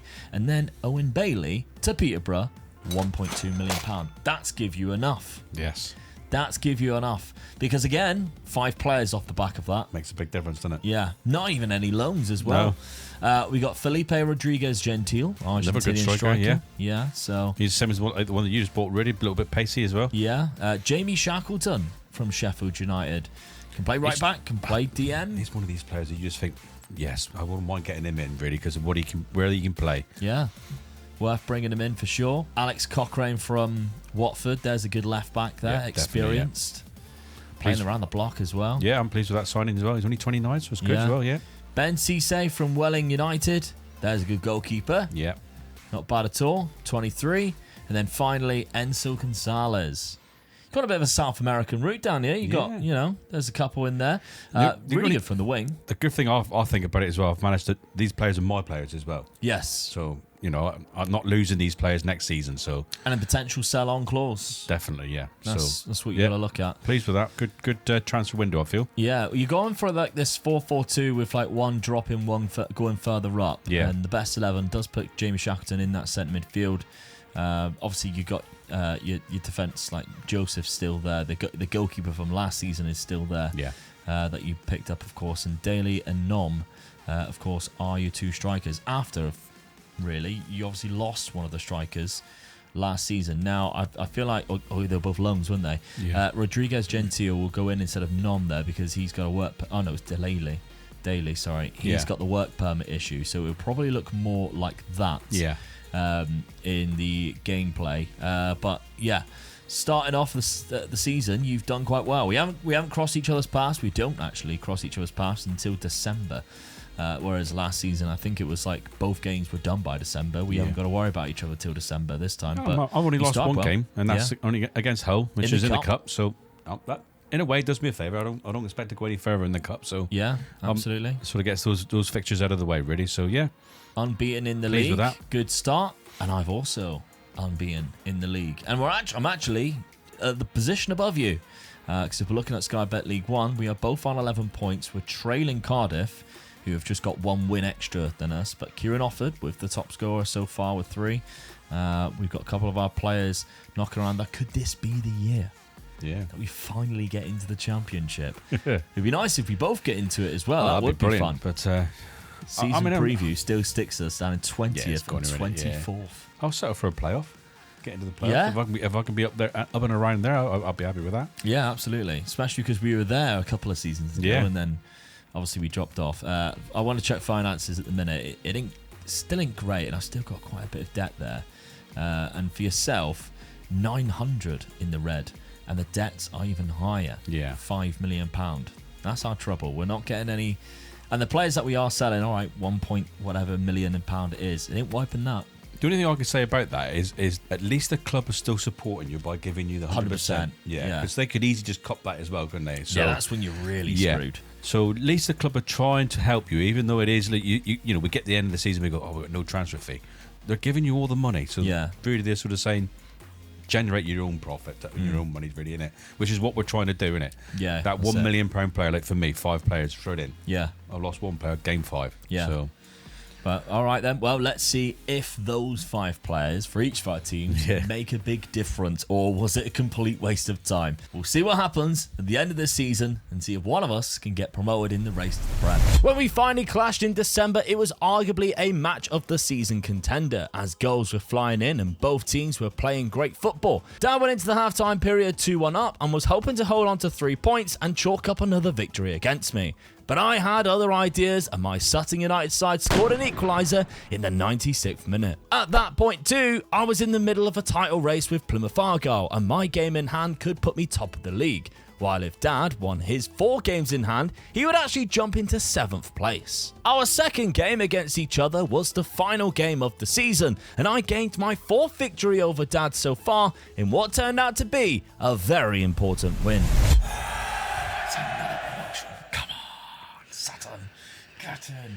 at least you stayed there. I just went woof right down, didn't I? Yeah, you dropped off a cliff. Wow. Well done. Yeah. Was it 5 points beyond the leader? So It ain't too bad. you pushed them. Yeah, Cardiff dropped off massively. They're down in 8th place. Yeah. But yeah, down in 16th, Dad. I'm disappointed with that. Really disappointed with that. I don't know what happened there. Huge drop off. Yes. But let's look at the past positions and see what really happened, because I basically stayed up there. I dropped down into the playoffs close to it, and I was like, I just chuck it away, didn't you? Yeah. But Oh dear, I had a bad couple of months there by the looks of it, didn't I? yeah, we'll have to have a look at that, because that's seriously bad. That's like I can't see you winning a game in that whole period. But yeah, I'm buzzing with that. We've finally got ourselves into the championship, and I dread to think, yeah. I mean, well, 1st of June. Yeah. You know, That I ain't don't good, know. is it? That ain't good. Ain't a lot of wanted signs down there either, is it? No. Oh, this is going to be so tough. But okay, yeah, this is the challenge that we've got in front of ourselves. Another 4th round in the FA Cup. I love the 4th round, by the way. That must be like the 3rd or 4th time I've got to the 4th round and faced a Premier League side in the FA Cup. But we'll take that. Yourself, though, Dad, you got to the 4th round as well against Manchester City. Yeah. So we had some good cup runs getting to the FA Cup 4th round from Sky Bet League 1. That ain't too bad at all. Awful. But the league is what we're really focusing on. Let's see where it all went wrong. I mean, that was the period right there, wasn't it? Yeah. January onwards. That is rough. There's 1 win in there against Shrewsbury, and then you don't win again until the Reading, which is the middle of March. So from basically 2 months, Yeah. you won one game and lost every single other one other than the Wigan. And I wasn't just lose. I was getting hammered as well some of the Yeah. times as well when I. So that's bad. Yeah. Whether I had a lot of injuries or something I get around that area, I don't know. But that's bad. I'm lucky to be honest. I'm probably lucky to keep my job after that run. Yeah, definitely. I beat you 5-3 on the final day of the season, which has actually helped me avoid the playoffs. Yeah. Because that would have needed been that win, yeah. Yeah, Wimbledon on the final day, we can see here, they won 5-0. So I was already ahead of them, Yeah. but nevertheless, I needed to get a result in that. Let's see a Swansea. Swansea might have actually... Yeah, they lost. So I did think I let frog somebody to Yeah. get into second place. It was Swansea. Swansea dropped down into the playoffs, but they are managing to get themselves promoted anyway. They beat Plymouth Argyle. Yeah, so me and Wimbledon jumped Swansea, and Swansea still managed to get promoted anyway. But the final day of the season, victory against yourself, Dad, and me promotion. I had to go that way, didn't it? I had to go that way, didn't it? Yes. I'm a little bit nervous going into next season, though, I must admit, because it seems like you've got a bit of a budget. Well, actually, no, it's not really anything, is it? You look at your wage. I think we're both going to be selling clubs again this summer, which, hasn't exactly changed much from the previous 3 or 4 summers that we've had. No. Will Swan getting 17 goals there. How many players have you got leaving? Oh, dear. All the way... Oh, no, there. There it is. So, from that one upwards. So, that, again, is 12 players that haven't yet signed a new deal. I mean, for you next can season. virtually guarantee out of that 12, 6 will probably definitely go. Yeah, that's it, isn't it? Yeah. It's very Yes. rare that you can persuade all of them. And And, quite a even few- then, yeah, because you can't offer much money compared to what they're on already. Yeah, that's right, yeah. And the worst thing about it is a lot of them have played like 20, 30 games for me as well. So Yeah. there are players that I want to keep in the team. Yeah. Ooh, that ain't looking good, is it? No, especially where you are in the league. Yeah. 'Cause that's 2 seasons in a row. You've really been quite far away from Yeah, it. it's not like I was in the playoffs and you're thinking you're almost there and the players want to stay with you, is it? Yeah. They're looking at that and thinking, right, let's get out of here. Yeah. Mine ain't too bad because if you take away the loan sign in there, there is just those guys there, which is 7. And there's only one of them that's played majority of the games, which is Joshua Williams, Yeah. which is basically my right back. So I might be able to even keep hold of him, and I could be okay with going into the league with the same team and just hope that I could possibly just sell one of them Yeah. and use that money to sort of bring in a couple of loan signings. And that's what you really need in the Championship, a couple of loan signings from definitely, yeah. Premier League clubs, and you save yourself a little bit. Yeah. I mean, those players who have already played any games for you at all probably won't play in the Championship at all. Yeah. So you don't mind losing them, do you? So No. But here we go. Big task going into next season, season number 8. Can I build a Championship survival team with basically 0 wage budget left available to me and no transfer budget at all? And can Dad actually do something to catch me up? Let's see what happens this summer. Yeah, so an exciting season leads to promotion to the Championship for my Sutton United side. However, just the signing of one free transfer and a striker was actually enough to take up any available budget the board has given me this summer. Dad's was even worse and needed to sell a player to even get one free transfer. And so he eventually accepted a bid for his goalkeeper for 900k in hopes to sign more players. Although even with that goalkeeper leaving, it failed to move the needle, or in this case, the budget, to anything that allows Dad to spend any money. I had to cash in too, as I was accepting bids for Kieran Offord, who was my top scorer last season in League One. After a lot of players left though, Dad could finally sign a replacement goalkeeper in July, and he was great. And in a similar scenario, I also could finally sign a player or two before the Championship season began. Our chances of survival though was not backed by the season preview, who puts us at last at 400 to 1. Right, Dad, 900k for the goalkeeper, which remember, Yeah. you only bought because you sold the last goalkeeper, yeah. who was actually available on a free transfer. He And I signed him. So you went didn't for want to come somebody to me else. for the third time, though, did No, he? So Rashawn Reed arguably is way better than the goalkeeper you sold, though. yeah, I'm really pleased with this signing. Really, I mean, to get 900 for the other keeper and improve Yeah. on a freebie. So yeah, I'm pleased with that. Jamaican international, Yeah. by the way, at 19 years of age. So from Montego Bay United in Jamaica. I love finding new gens like that. Yeah. I think it's incredible. I don't know whether he has some kind of No, he doesn't have like an English second nation. So genuinely just from Jamaica. And he didn't get a work permit, so you had to apply for one. But that's absolutely fine. He's at the club now. He looks like a cracking goalkeeper. So there we go. Alfie Howe was... you brought like a flurry of centre-backs in because you lost a couple of them. Some really good ones as well. Yeah, so he I had to comes get a couple in. of good ones in. Ryan Astley is another one. He can also play DM. Not bad as well, the Welsh. Terence Miles, good right-back option. Yeah. So, Play centre-back as well if I really need him in there. Yeah. And then a few loan deals, which is going to be the game changer for you, I think, this season. Definitely. I think we both built really good teams, actually. Jesse Derry is a cracking loan player there. Henry Hearn, unbelievable names. I love it when it's double, like, you know. The strikers are the positions I lost, so Yeah. I had to get a couple of strikers in. And this guy, he could be the one for me, I think. He's very good. And then finally, we got Kiel Reap, Slovakian, who's come through the youth academy by the looks of it at Stockport and is looking really good. So right now, it's not a bad little lineup, Dad. And tactically, you're going really to the basics of a 4-2-2. I've got to try and do something, so make myself hard to beat again, but still could catch people on the break. So I'm happy with this sort of tactic. Go for it again. Very similar to what you lined up with last season, just I think being a little bit more secure with the two DMs. That's right, yeah. I always prefer the two DMs rather than one up and one down. Yeah. And then pushing Gonzalez, who you had at right midfield last season, a bit further up. And he's got 16 for finishing. You might as well do that. Yeah, definitely. It makes sense. So, very, very simple stuff. And so far, it's been so good. You've won every single league game. Yeah, and really out pleased of with the this cup start. already. So it's kind of like good. I'm in favour again, yes. I get out of that one early. So, I'm really pleased. I feel like I've at least, I want to say, at least playoffs. I think. Yeah.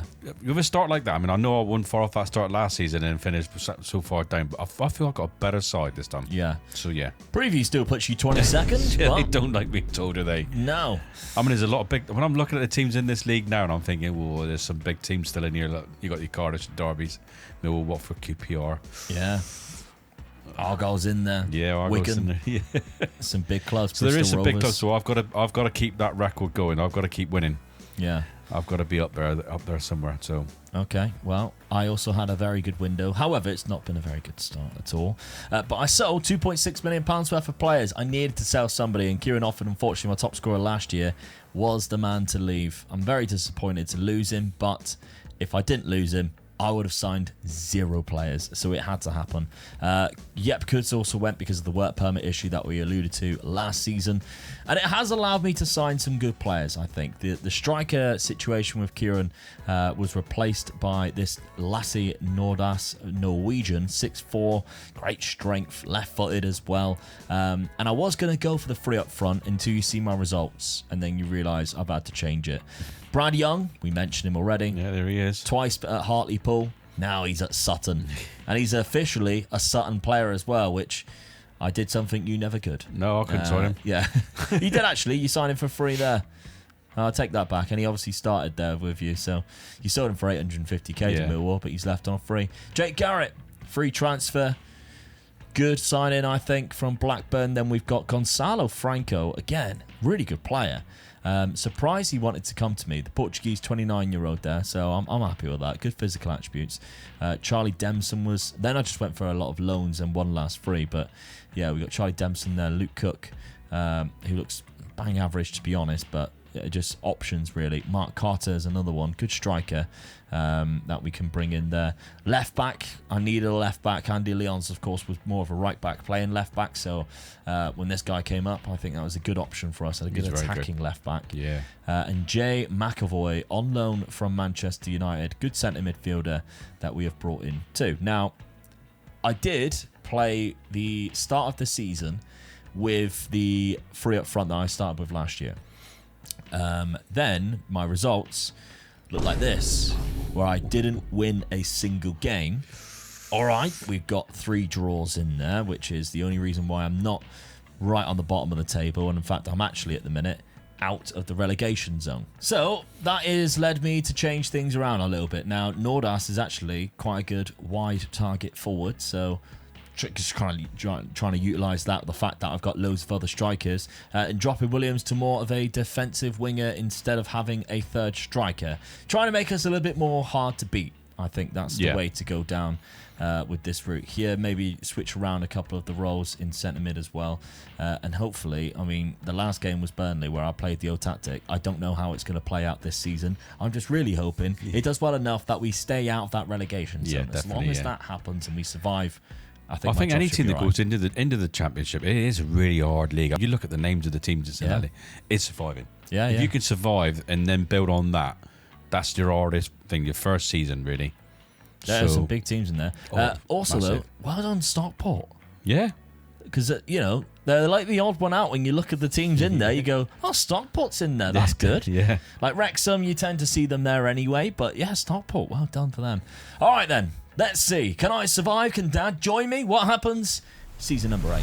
Dad's Hartlepool started the season really well and actually looked to push for the title early doors. That was until a bad run in December with no win in 6. However, that still only dropped him down to 5th place, so the playoffs could still be on. I was there to surprise this season, and despite my worries of relegation, I was getting results. By no means was I out of a relegation scrap, but I was 11 points clear after 25 matches. My Sutton side even got ourselves into the 5th round of the FA Cup too, before being eliminated. The impressive thing was my second half of the season was even better than my first, and we ended up finishing comfortably in mid-table, and I'm absolutely buzzing to not only survive but get 60 points as well. Dad had a much more exciting end of the season down in League One though, finishing the season in 4th place but losing the first leg of the playoff semi-final to Blackpool 1-0. However, a valiant performance came at home in the second leg, and quite honestly, some beautiful football too was played, and a 3-1 victory meant they went through to the playoff final to play against the 6th place side Lincoln City at Wembley Stadium. And what an exciting match it was. A game for the neutral as Lincoln scored within just 2 minutes of kickoff. Dad's side took their time to get into the game and eventually equalised through Henry Hearn and started the second half much better, taking the lead through Terence Miles. Lincoln wasn't done yet though, and they equalised just 5 minutes into the second half themselves. But just before the game was to go to extra time, Dad's striker Will Swan stepped up to send Hartlepool United into the Championship. Well, congratulations. I love a late goal. Get in. You did leave it late. 91st minute. Get in. But got the job done at Wembley. Yes, I'm happy with that. Yeah. Definitely happy with that. We were kind of tracking where you were throughout the whole season. Yeah. And after that, obviously, great start. When you dropped into the playoffs... It was one of those where you just didn't never leave it, but it was kind of like, because you were nowhere near Cardiff. No. You were second place at the time. And it was just like, right, it's just going to be waiting towards the end of the season. And as it was, 74 to 82. I had a bit of luck, really. When you look at that league table now and you look at it, who did I play in the final? It was Lincoln. Yeah, so Lincoln the worst team in the playoffs. beat Peterborough. Yeah. And Peterborough finished 10 points above Lincoln. So they got to be absolutely gutted, and they really, Peterborough. Absolutely. So a little bit of luck went my way as well for them to beat Peterborough. So, yeah, I'm really pleased with that. I'm in there. I'm after you again. Henry Hearn was the top scorer. There was a good loan signing. Yeah. That you mentioned, you said he'd get the goals for you, and he did. He was the top scorer of the league with 24. So that is really strong, really powerful amount of goals there. And you look at Peterborough, you lost against them in the EFL Trophy final 3-0 at Wembley, like the month before it. Yeah. So they had already given you a tonkin at Wembley. So the fact that you've managed to avoid them in the final, thanks to the heroics of Lincoln City. Yes, get in. That's really good, because they also battered you 4-1 in the league.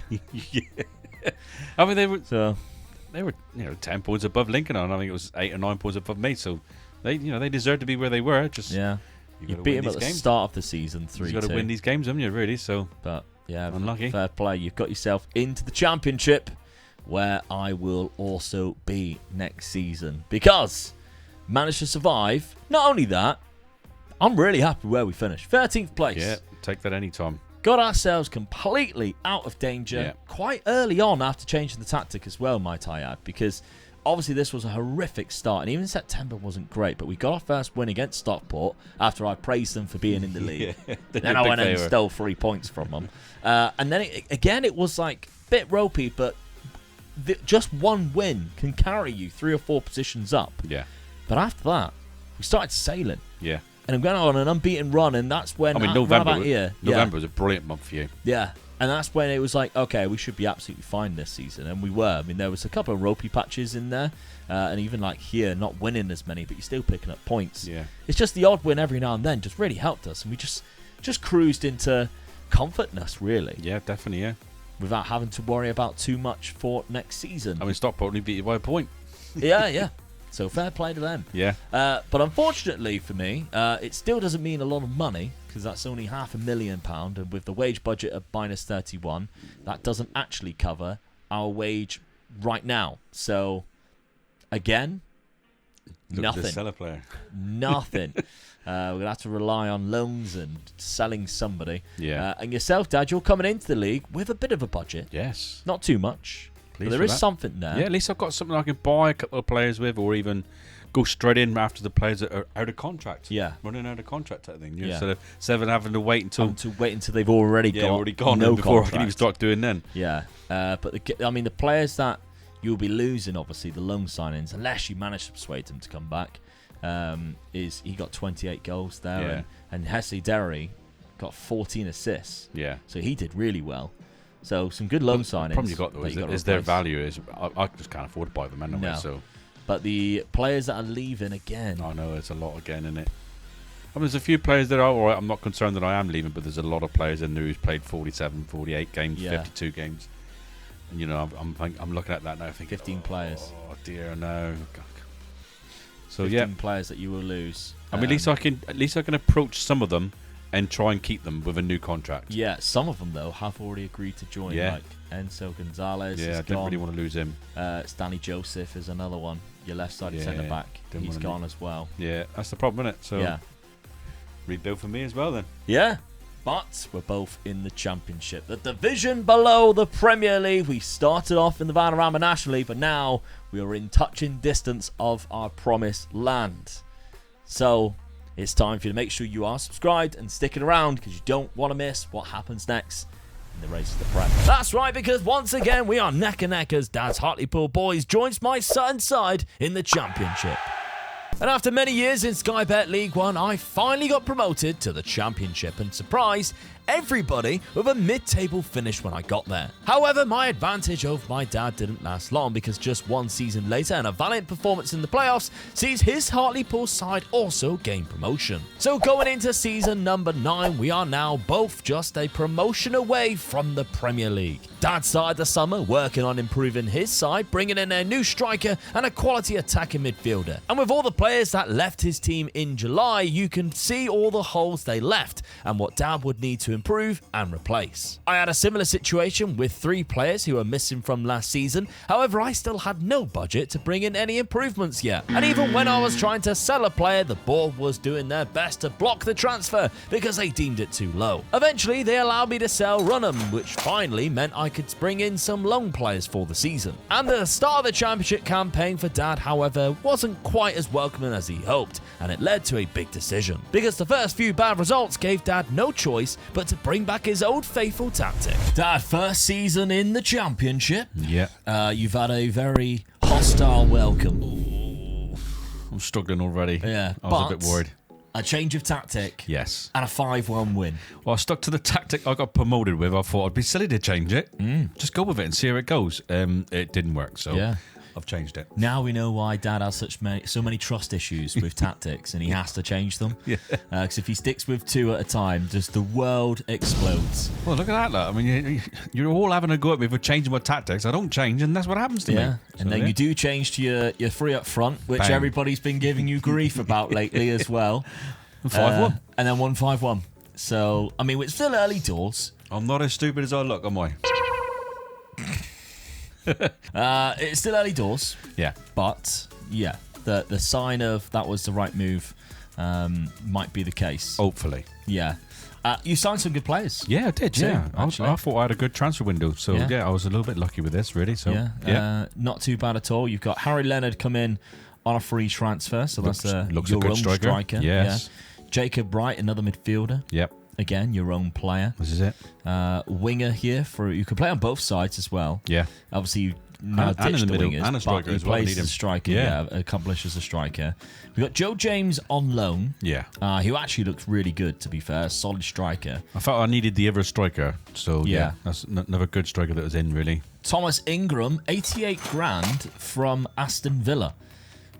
Well spent. Bargain, isn't it? Yeah. Its potential is really good as well. So, Yeah. yeah, I'll take that. But I think your best signing, Nicholas Jensen Vasberg. Yes. On a free transfer 100%. as well, the Norwegian, Yes. who has been playing for Burton for 101 games for the last sort of 4 or 5 years. He looks like a baller. Well, this is the thing. You get him in on a free. He can play those positions, but look at his value already. So Yeah. it's just like that really helps you out because if I do really struggle and I need a bit of money, this is the guy I could just sell, really. Yeah. If anybody is interested. That's it. Yeah, because- everybody's interested. So, but I mean, I've got to get him working for me this season at least. Yeah. And the reason why I say that so sarcastically, well, or actually not sarcastically, I meant it, is because I've had that problem this season. Yeah. I only managed to get 160k for a player that about 3 seasons ago I was like, I could get like 2 or 3 million out of him. Yeah. No, wrong. I barely got a penny for him. And even then, that was just enough to abuse a loan system where if I gave all the wages, if I went like that, it wouldn't pay for the wages. But if I kept the transfer budget there, I could afford to pay loan fees without paying actual wages. And it worked with Yeah. loan signings. So I don't know whether that's a workaround because I wouldn't have got the players else. But it was the only way that's stopping my squad from being, 14 players or however many that is? 17 players. So it allowed me to go up to 20. Now, the only signing I did make, which was this guy here, Asayam, who is a centre midfielder, quite a good one as well. I like the fact having somebody with good natural fitness at this level, even if he isn't good at anything else, I think that's quite important. But the loan signings that I did make, Travis Batch, you can play right back. Nothing special, by the way, guys. Nothing that we're looking at you going, God, he's going to win you the league, Luke. Dan Tolson, again, dreadful. 2-star, but this is all I could really get this summer. I was really scraping the barrel. And then Anton Matkovic, who isn't bad, actually. He's probably the best out of the 3. A half-decent striker there with good finishing and good determination. 6'3" as well, so he might be okay from set pieces. He's only 19, so yeah, you don't know. He could just develop really quickly in one season, and by the end of it, be amazing. I don't know, but we've only got him for 1 year. And so, yeah, I'm sticking with what I was using last season because at the end of the day, I didn't really have many other options, to be honest, but they do actually go in, or 2 of them at least, go into my first team.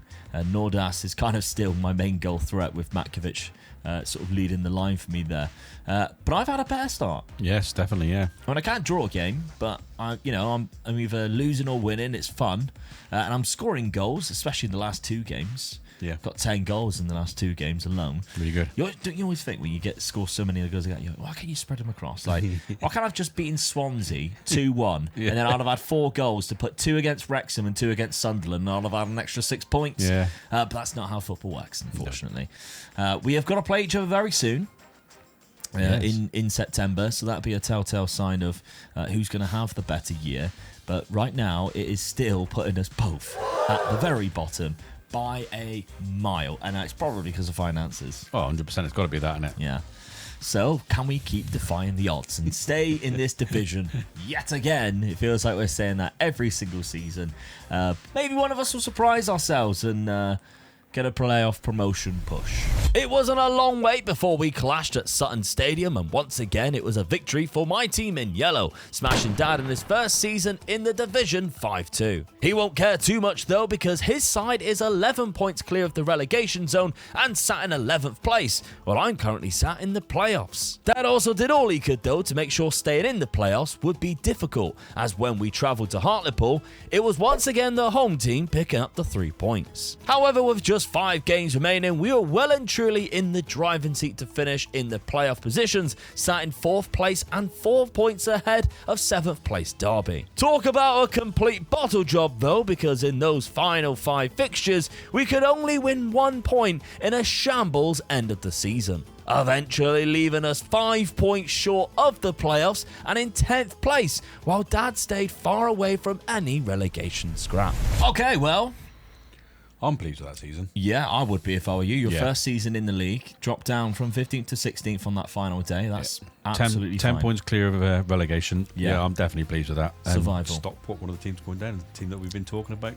Yeah, they've been doing really well, haven't Yeah. they? So, yeah, I'm pleased with that. Yeah, Bolton were bottom of the league by a country mile. 16 points they went down just from, or 19 in total. So they were the worst team in the league. But yeah, there's Stockport County. I mean, you could have done a lot better. You had a real bad finish. I had an awful finish. And in Yeah. fact, if you're looking at the playoff spots being sixth, Sunderland actually went up towards the back end of the season. If I had just won a few of those games, I was there. Yeah. I was fourth place. Completely chucked it away. It's woof. Right Yeah. down, wasn't it? That's bad. I was playoffs up until basically here. Yeah. Match day 43, the final 3 games. And if you're looking at the final 6 games, look at the teams as well that I lost against. Absolutely gutted. Really bad end of the season. 1 win in 9 games. Yeah. That's what's cost you. Yeah. You'd have definitely been in the playoffs. Yeah, just a couple of more wins and I'll have been in the playoffs, and then who knows what happens. Yeah. But yeah, really chucked it away. 5 Devastated points. about that. 5 points, 2 games, isn't it? Yeah. Nordas got me 17 goals in the league, so that's not too bad. But in terms of what we're looking at, Harry Leonard actually had the golden boot alongside Emre Tezgel. So it's good from you. Yeah, pleased Very with that. good. Yeah. Very good indeed. We've got James Shackleton and Cochrane getting Yellow the most cards. yellow cards, but my boys are underneath there with 15 as well. We are putting in the most amount of tackles by the looks of it. But transfer budget, I mean, again, they're not giving me anything. And it begs me to believe I might just have to keep doing that little loan thing that I just found. Because look how tiny my squad is. Yeah. They had, obviously, I had another 2 players that I loaned out. They were record already throughout the season. And I am losing 4 players there, so 3 of them. I might be able to keep them. I don't know, but I think Fotu is already gone to Zamalek, and he's 34 anyway, so definitely got to find a left back because he played 37 games there. Yeah. And replacement striker for Matkovic. He did okay, to be fair, on loan. 15 goals. Not too bad at all. But looking at yours, Dad, a little bit better. Yes, I'm pleased with that, to be honest. Yeah. All right, I might have to sell 1 player just to sort of boost it up a little bit, but it's something I can work with. Yeah, absolutely. And you've got a bigger squad anyway, which I'm a isn't little bit too more bad. lucky than you. And with Harry that. Leonard is your player. Yes. So that's good. That's the lad that you picked up on a free transfer last year. Yeah. And he has been wonderful for you. 24 goals in 45 games. Plus, valuation's good. Yes. Yeah. It's kept the value, so that's good as well. You don't have like a release clause unless you get relegated, but that's absolutely fine. Got good pace about him. So if a club does want to come in and sign him, you've got the power to say yes or no. Yeah. But if somebody was offering me £5.6 million right now for any of my players, I'd be going, hell yes. In fact, if they offered me 2.5, I'd be saying yes.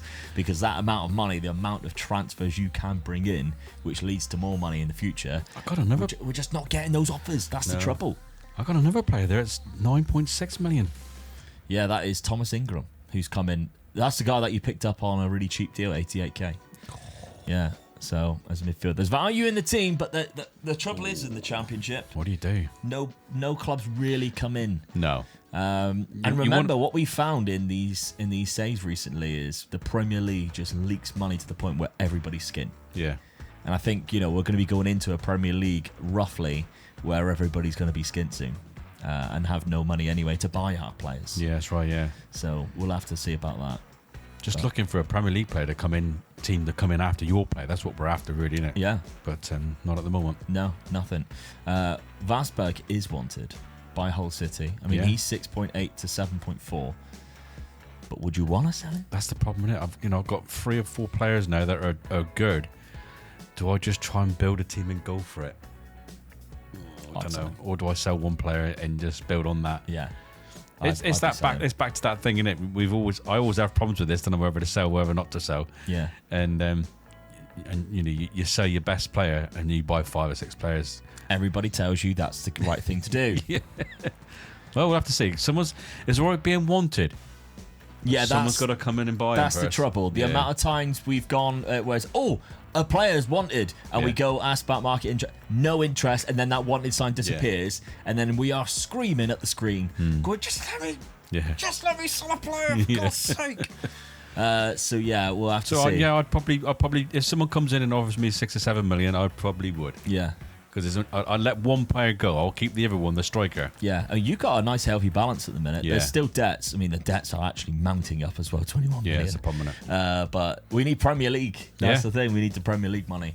All right, then. Well, there is a big summer. And actually, I feel a lot safer in the league, considering, I had no money last. I thought that summer that I just had was, I'm gone now. Yeah. Because I couldn't do anything. And the loan signings I was bringing in, they were terrible. Yeah. So it was almost like I can't even bring in a good enough player to loan at this point. I thought I'm gone. But that gives me sort of a little bit of hope of, hold on. The players not a I bad have team. got are good enough to Yeah, survive we're not a in this bad league. team, yeah. So hopefully we can build upon that this summer. That was my aim either way, as I started by signing 3 defenders that will instantly improve my side and or free transfers. Dad was focused on more of the attacking end of the pitch, as he brought in a new striker again on a free transfer from Leeds. The empty spots in my team were mainly just the striker position once the defenders had joined into my new system. Dad lost 3 players from his first team, but with the new signings coming in, he really just needs a few extra players, as his squad is looking quite small. I eventually found a couple of really good strikers, one on loan, but the other on a free transfer that I couldn't resist, and I thought would be amazing to sell in a season or two if we really needed to. And off the back of this, I did think I needed to switch things up and try and accompany the amount of strikers we now have. And so I switched back to the 3 up front which I previously used in hope to see some success. Just before deadline day though, a massive bid came in for Dad's goalkeeper, and he decided to accept in hopes to replace him with the extra money. But with just 30 minutes left of deadline day, he rejected the move and stayed put as the transfer window shut.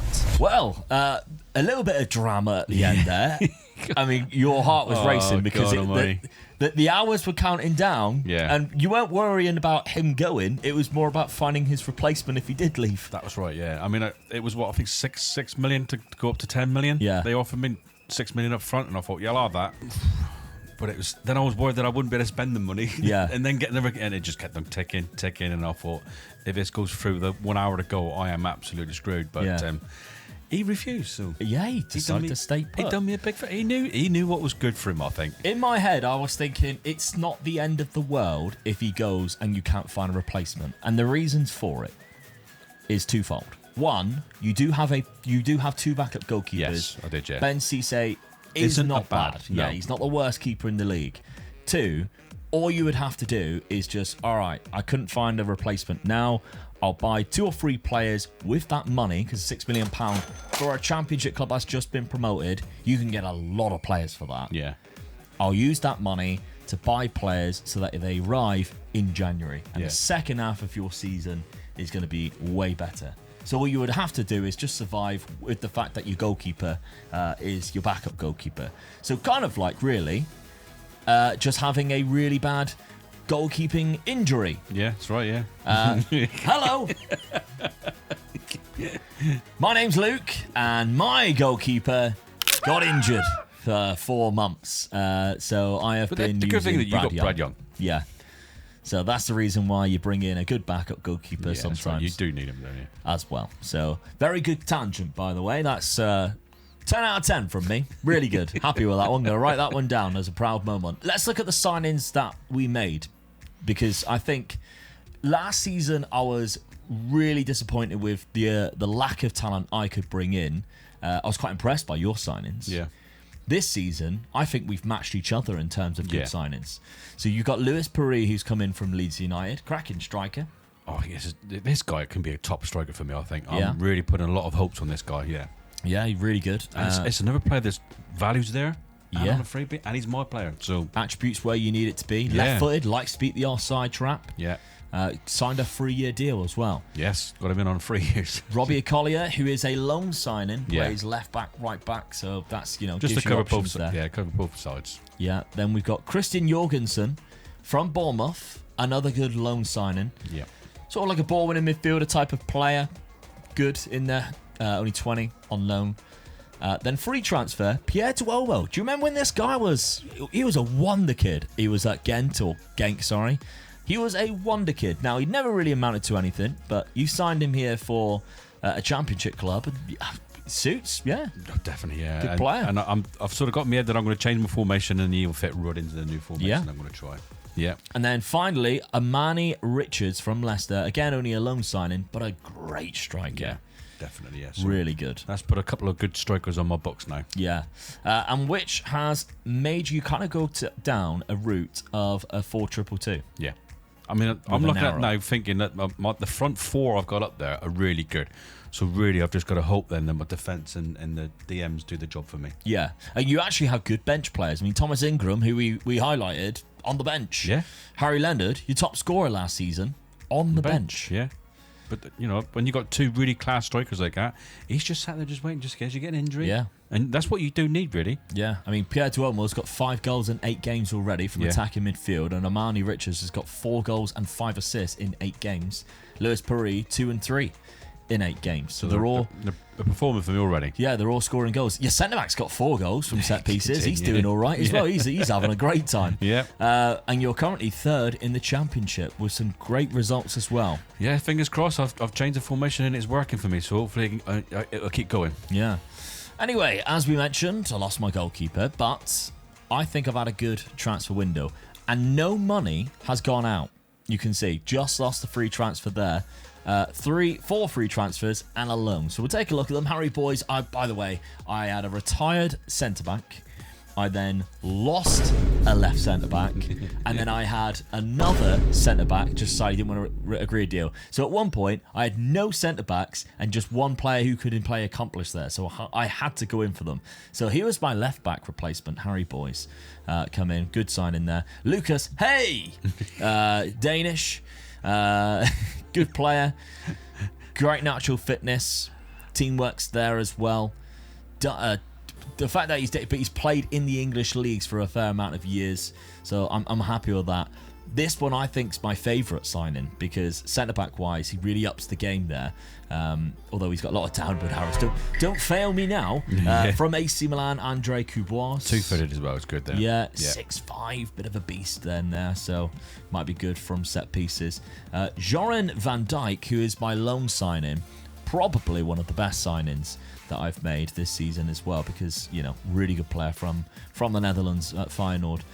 Cracking player, great mental attributes as well. But a striker that is mine for the next 3 or 4 years is Etienne Moreau. Looks good as well, doesn't he? Yes, I'm really happy with this one. Yeah, he looks really good. He's one of those ones where it's like, all right, he's not pacey yet, but could be. He's only 24, we'll give him a bit of game time. Great composure, good bravery, and finishing ability. So, yeah, it means that I've now got 2 strikers. So for the first time in like 3 years, I'm also changing tactic too, and I'm going back to it. Yeah, going back to it. I mean, it was when I first got into the league and I tried this. I lost like 7 games in a row. I didn't have the players back then. I think I had the players now, and I've started the season with it, and it's done a lot better for me. We're currently sat in 4th place. We are right behind Dad on the same points. And we've got each other next. And we've got each other next as well. So, yeah, I mean, the season preview... What a surprise. What a puts surprise. us at the bottom. But the number next to us is a lot less than what it was last year. It was 300 last year. We've halved that. That's not too bad at all. So, I still think that... we are destined for around about here. And I would be happy with that. I'll be buzzing for an 8 to 10th. Yes, definitely, yeah. Obviously, I gave away a playoff spot last season, so, that's kind of just stay where I am. But what I think the players that I have brought in is enough that one of them's got to be good to be signed next year for a lot of money. Yeah, definitely. That's what I'm thinking. Some of those signings that I made this season, come on, especially like this guy, 12 to 14 million. One Premier League club's got to come in for that, surely. You just hope he just bangs hundreds of goals in for you and then say, all the centre he's got to be worth 10 million. He could be something as well. You just don't know. But financially, I need a player like that because although my overall balance is okay, they're never giving me anything, and it's really frustrating. So, what happens next? We've got to play each other in the next game, so we've got to get ourselves prepared for that.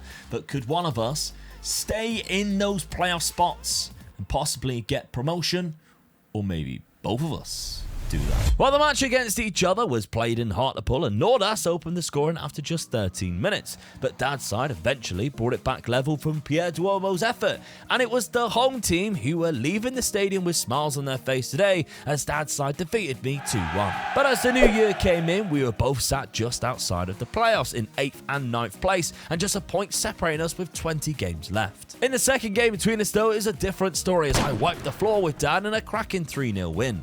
And that makes it 6-3 in terms of matches against each other in my favour. My promotion chances dwindled, however, and led to a point where with 6 games left I was in the bottom half, while Dad was in the driving seat in 4th place. And with 4 victories in a row, he did but I couldn't, and guaranteed a spot in the playoffs. Unfortunately for Dad though, 2 back-to-back 2-0 losses to Birmingham meant no trip to Wembley this year in his hopes for promotion to the Premier League.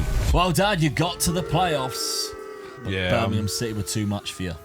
I'm looking at it and thinking, am I disappointed or am I chuffed with the season I've had? And I've got to be chuffed with the season I've had. I got to the playoffs, all right, I've come up against Birmingham. They beat me 4-0 in aggregate, both games 2-0, and they went on and got promoted as well. So, yeah, I've got to be pleased with that. So look at the league table there, 5th, finished up in 5th in the league, 80 points. And I had a bad year at end of the season as well. So I lost a couple of games at the end of the season, which still already kept me in the same place. I wouldn't have caught Southampton. Forest, yeah. So I'm pleased with that. Yeah. I've got to be.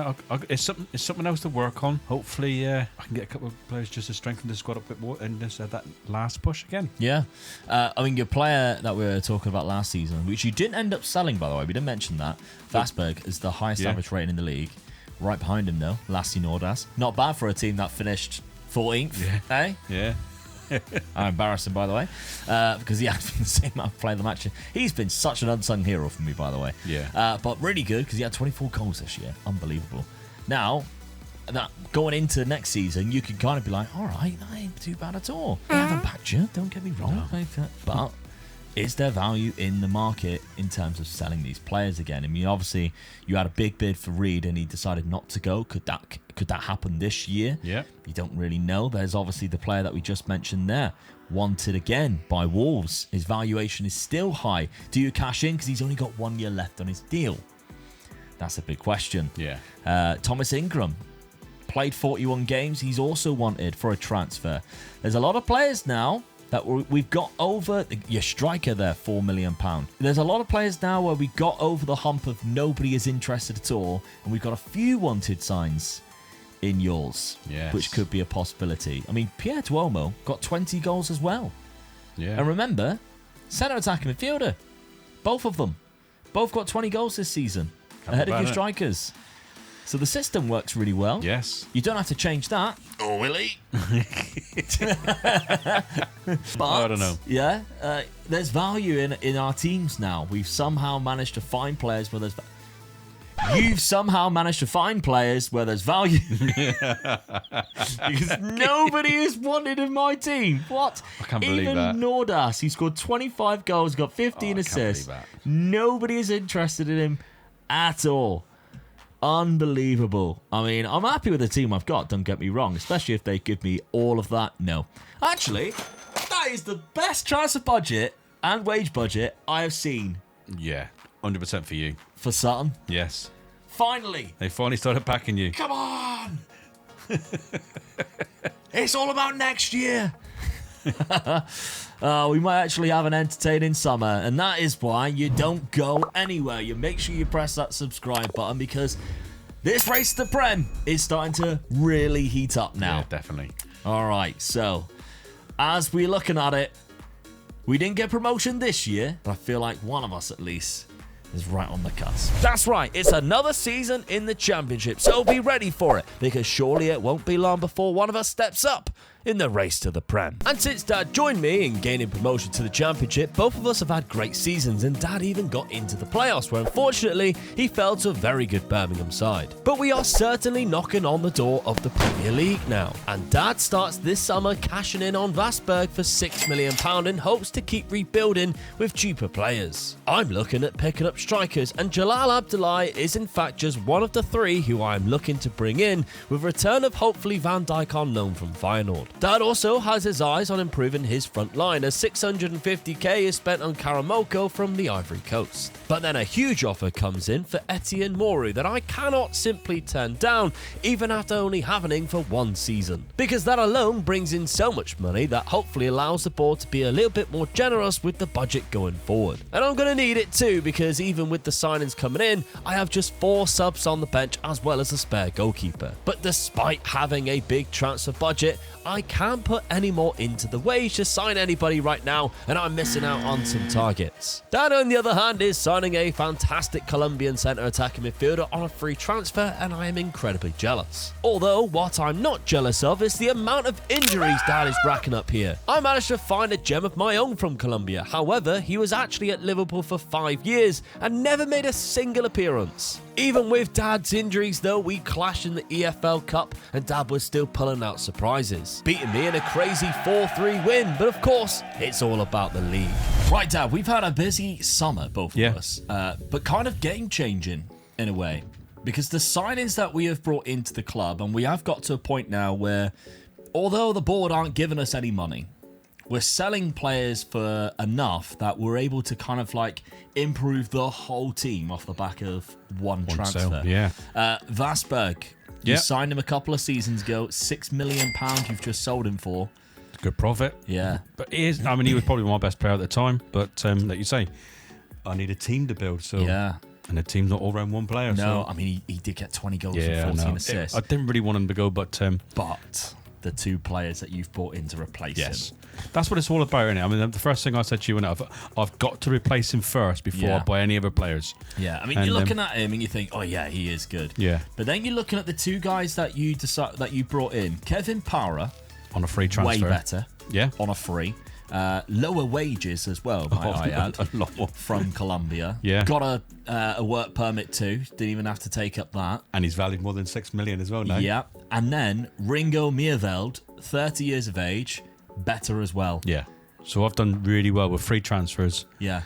and I've got a replacement just in case one of them gets injured, so I'm happy. Yeah. Well, they'll both play, I think, Yeah. to be honest. Well, yeah, they probably will do, yeah. So, But they aren't the only signings you made. There were quite a lot, as we can see. Even going into the loan market, there's another CDM there, Luke Howard, another centre attacking midfielder that you've brought in, Kevin Power, of course. Usman Diop, sorry. that's where I thought Good my left weakness as well. Was my left back and my right back, so I concentrated on getting each one of them in as well. So I got this guy in, really pleased with this signing. Yeah, 20 Only years of 20 age. years, yeah, and he's my player as well. Yeah, so that's really good.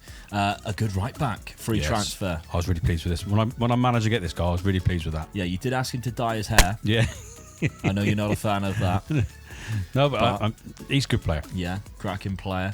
Thiago Fernandez from Benfica, not too bad at all. Another option there in that attacking midfield slot. Then we've got defenders. You went for a centre back there. Yes. In Emre Yilmaz, not a bad option. Well, I just there. felt, I'd done well scoring goals. I was conceding goals. So I Yeah. think that's what lost it mainly for me as well in the playoffs as well. So, yeah, I was trying to strengthen my defence up now. And Karamoko, who's another option up front. Yeah. Not a bad one as well. Good one as well, yeah. So So we're looking at that, and you think, well, the team's definitely improved because Yeah. the only 2 players that left were Vasberg and Will Swan.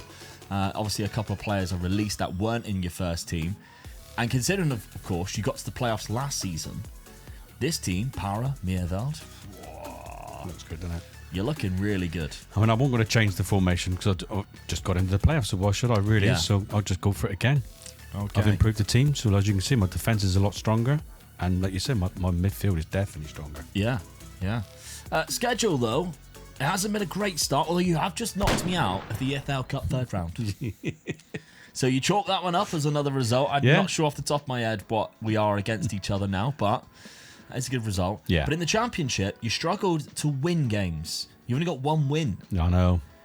against Swansea. There's 2 or 3 draws in there and It's 2 worrying losses. when I think I've got a better side, but I'm just thinking to myself, well, all right, I might just need a bit of a kick on just to sort of get going. Once you get into a winning Mentality. mentality, yeah, and then it carries on then, doesn't it? So that's what I'm hoping for, really. You've given me another game that I've won, so yep, I haven't lost in 3 games now. So Yeah. Well, and the rest, yeah, if you count in cup games as well. yeah. So, I mean, I mentioned my transfer budget as well. Etienne Moret, after 1 season, I think it was, after a free transfer, left for £13 million. I knew what I was doing when I signed him.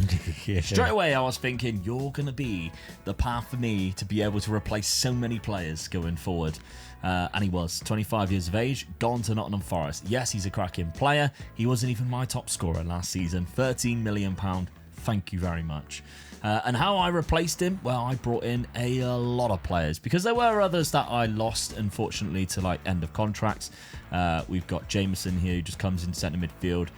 Abdullahi, who is, if anybody watches Away Days, that he's Jalal Abdullah. We've watched a couple of times where they've gone to watch him play, haven't they? Yeah. For Elfsborg. He's a good striker, so that's another option up front.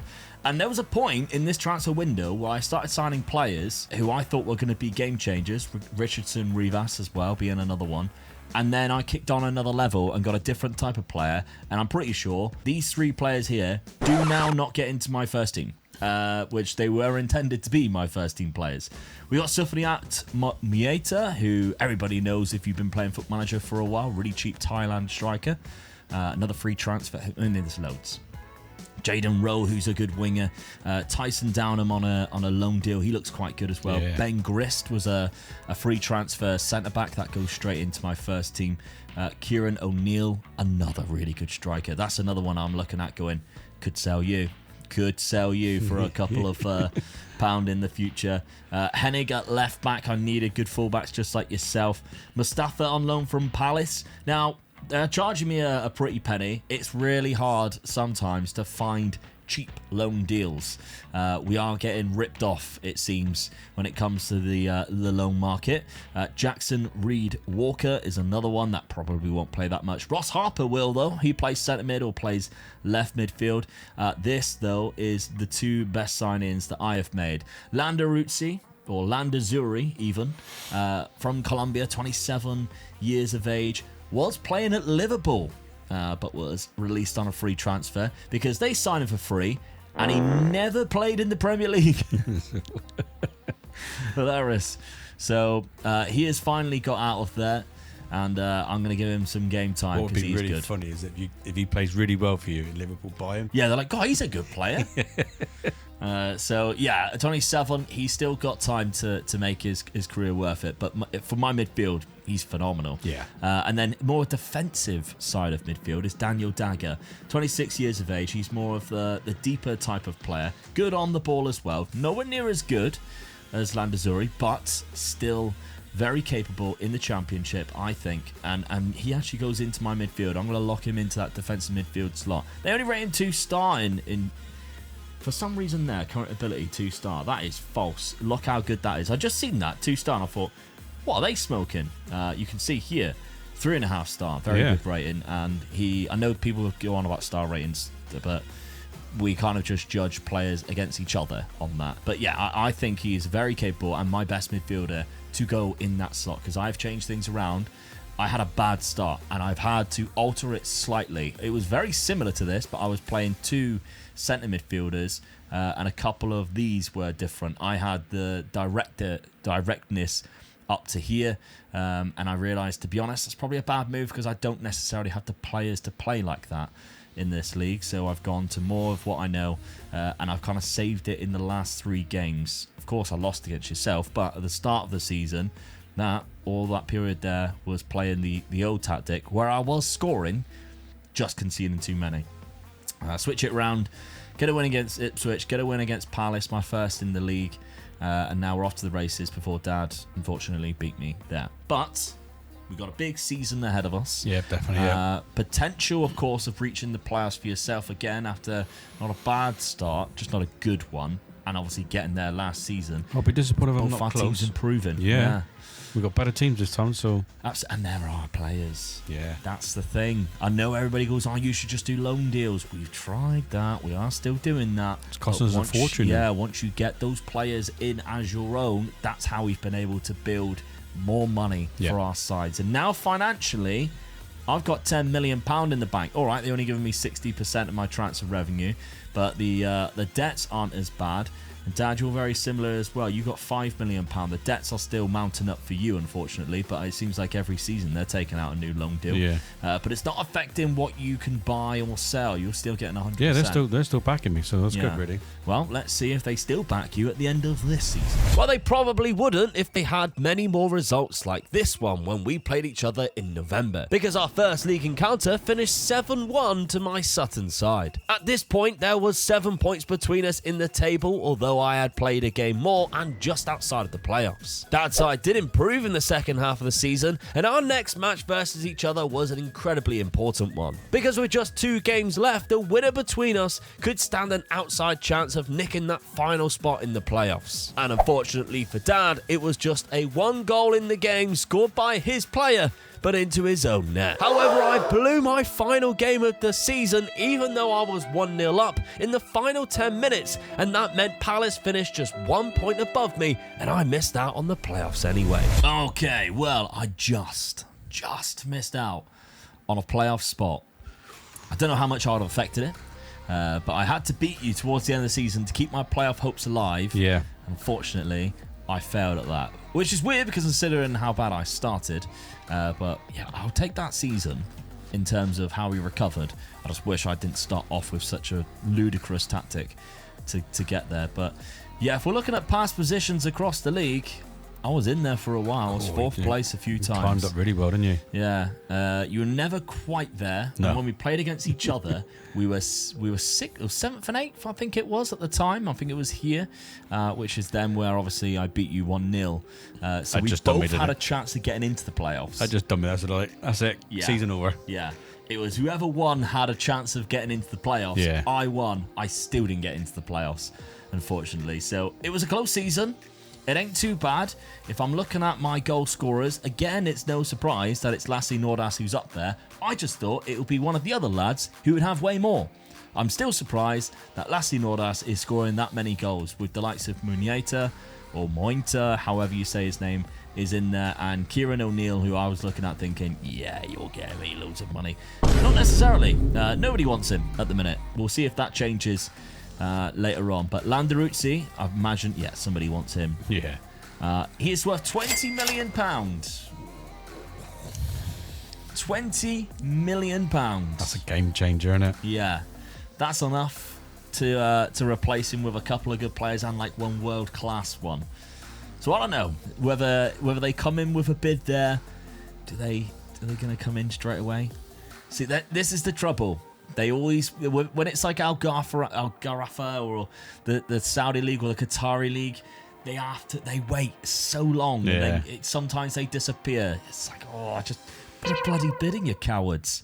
We'll see if they're still around, because right now I could do with it. To be honest, I could really do with it. I've got 100% of transfer revenue, though. If they do come in with a big bid, I've got 100%, because balance is looking all right. And my debts aren't too bad. Dad, looking at your squad, and to be fair, we didn't look at the cups. I think I got to the 4th round, but you got to the Carabao Cup quarter-final. Yeah. Chelsea knocked you out for that one, which ain't too bad. None of us have managed to get to like semis yet, but we're getting quite close. It's not a priority for us. I didn't score enough goals. No. Basically, that's my goal difference, I think. -1. -1. That's not good. No, and Harry Leonard only got 14. Yeah. He got 18 across the whole season. So that's what I got to look at. Well, yeah, Definitely gotta where look you at. think the two Can't win a game centre-attacking unless you score. midfielders last season, they got 20 goals. That Yeah. one you sold had 20 goals. Yeah. The two replacements didn't even get 20 goals between them. No, that's poor. And yeah, Yeah. I thought they were better players. So Yeah. I might have to have a look at that. I mean, he's wanted as well. So Yeah, you just know he's gone, then, yeah. Cardiff. He's also worth 20 million. yeah, like they say, it's a game changer. Isn't it? One of them go and you think, whoa, that's 5 really good players coming in. Especially when you can keep Meerveld Yeah. and replace him with somebody else. Interesting stuff. It is going to be interesting. Yeah, I don't know what my budget is, but if I sell one of them, it doesn't really care. Not a lot. No. Not a lot indeed. Your transfer revenue is 100%. You still got an okay budget in the bounty, but it's the debts that's mounting up there.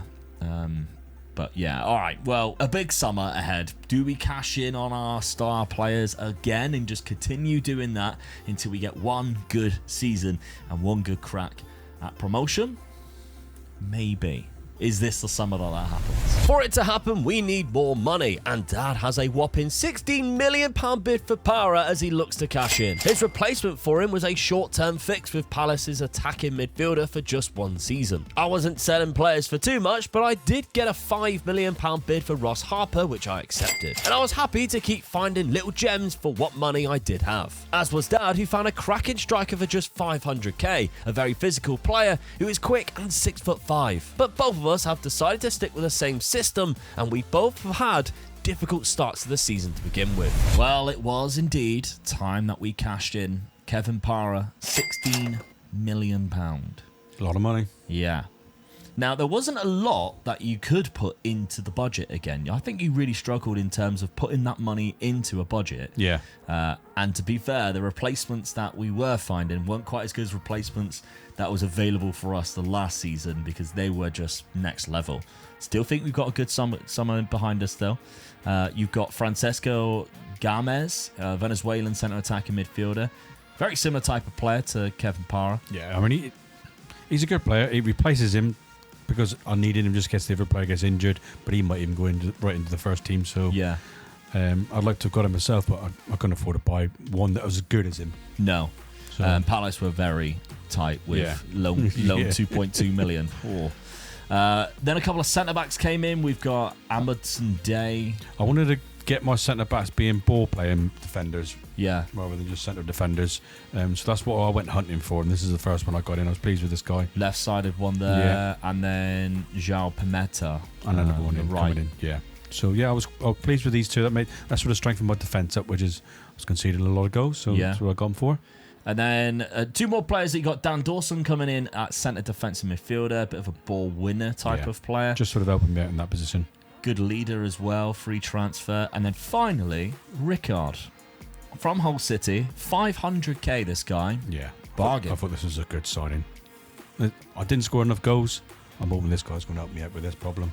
Physical monster. Yeah. I mean, I'm 6'5" as well. 6'5", He's fast, Got to be agile. causing problems, isn't he? Yeah. Got to be causing problems. Good so. natural fitness and stamina, can finish. Can't head it. They're only 10 for heading. But he's so big that maybe he'll just bounce off his head. Yeah. And cheap wages too. That was another thing as well, wasn't it? Yeah, because we've got to the point now where like the elite players in our league are asking for 30 grand a week, and we've actually got a couple of 30 grand a week players in there. I mean, I can't remember who your highest rated players at Diop. What's he on? 17 there? I know Yeah. I've got a 30.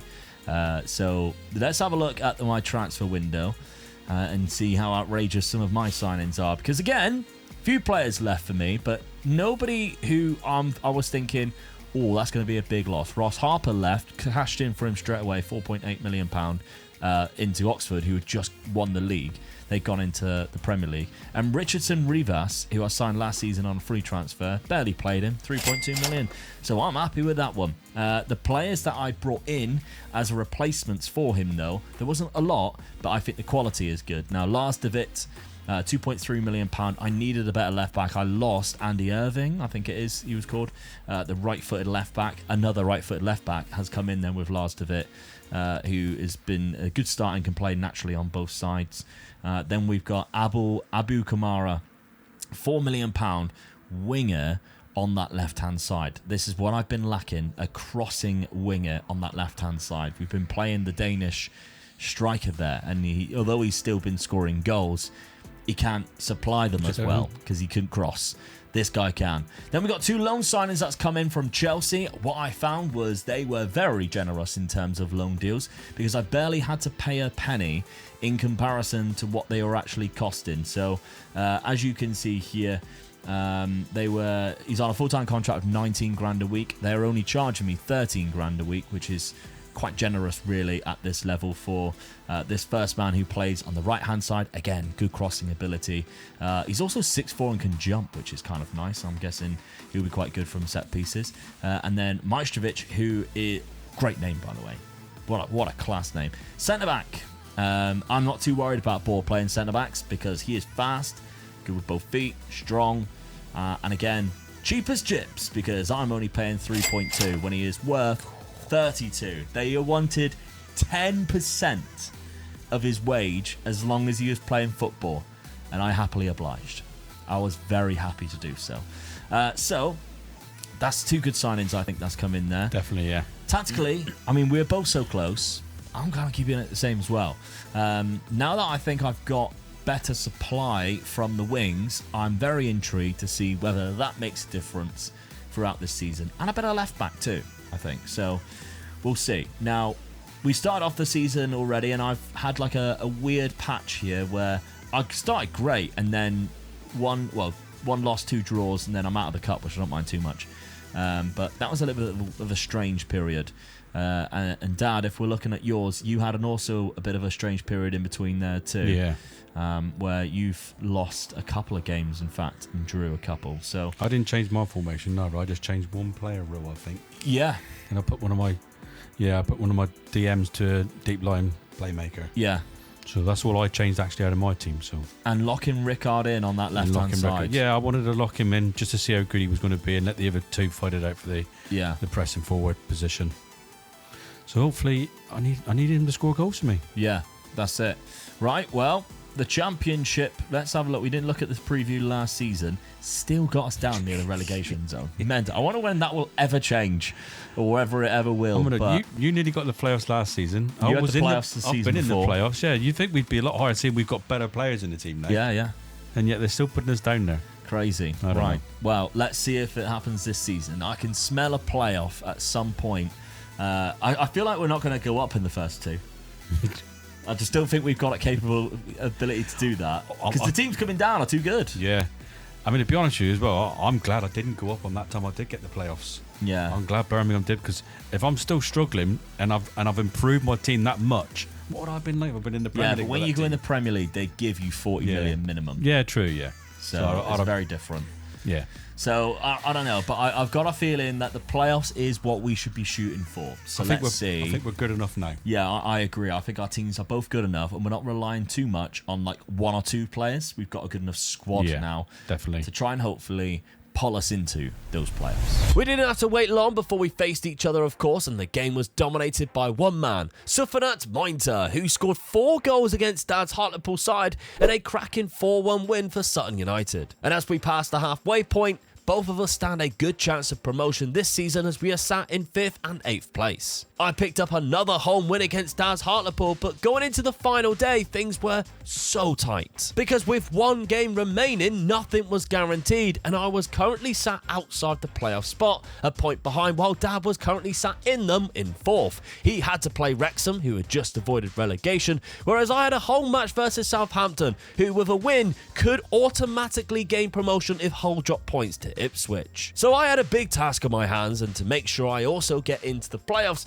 but I couldn't have asked for a better performance, as my Sutton side smashed Southampton 3-0 to actually jump into 4th place above them, just behind Dad, while Dad's win took him into 3rd place, meaning I have to play Southampton next in the playoffs. Dad had to face Sheffield United in the playoffs, who finished in 6th, and he lost the first leg 1-0 thanks to a scrappy goal from a corner. But with the opportunity for us to face each other in the playoff final again at Wembley, a callback to season 1 of course, surely we can't chuck this chance away. Well, I was also losing the first leg to Southampton 2-0 as well. It was another corner goal that Sheffield United put away in their second leg against Dad, and all he could get with his Hartlepool side to achieve was a consolation goal, unfortunately. And that means it's no promotion this season for Dad. Southampton started the second leg against my Sutton side with an early goal to make it 3-0 on aggregate, but it did at least give us enough time to put up a bit of a fight, and that's exactly what my lads did, scoring a minute later and finding a second just before half time, needing just 1 goal before the final whistle to tie things level, and we got that with just 15 minutes to go. However, this game ended in a penalty shootout, and when you think your luck is in, a penalty shootout can really humble you and bring you back, and missing the first 2 penalties meant there was no chance of winning this time. It was literally set up for us to meet at Wembley as well. And we both blew it. I tell you, this race to the Prem, if I had hair, would make me be losing it. We're 12 seasons in now. We still haven't even got to the Premier League. But we're in touching distance. Very close. Yeah. Very close. Sheffield United defeated you there. 2-1 on aggregate. I lost on penalties. You lost on penalties. That's even worse, isn't it? Yeah. Annoyingly, I lost on penalties to Southampton, who I beat towards the end of the season to get into the playoffs. I was sat in 7th place, needing to beat Southampton to get into the playoffs. And then they beat me on penalties. And I stopped them 3-0. And at that point as well, they could still have gone up automatically. It wasn't like they had nothing to play for. Yeah. And they go, oh, we'll just rest all of our players in the final day. If they had won and the teams above them had lost, who it was Wolves and Hull City, if Hull City had lost, Southampton would have beat them. They would have had the 83 points. Hull, I think, was on 82. They would have got above them and been promoted. I've got it now. I've seen that league table. Yeah, because you were only 2 points away as well. Only 2 points away. And your end of the season was pretty bad. A loss to Swansea. A loss to Wimbledon. A loss to Sheffield United, who knocked you out of the playoffs. It was bad results. I mean, all right, I might be able to take the it's the away games that's cost me, look. Yeah, because you even beat Hull, Southampton, the two that was up there. I lost the silly away games, which cost me. I find it. If I'd won one of them, I'd have been through. Yeah, you beat Wolves at the top who were top of the league. Yeah. Leeds even defeating them, and they only just came down. They finished really bad, down in 16th. And you had Rickard, who you locked in, 25 goals. Yeah, he's done exactly what I needed him to do. So highest average rating as well. Yeah, I mean, my goal difference is a lot better than it was last season, but I'm gutted now. 500k in the wages. Let's have a look at the goals. So he got 28.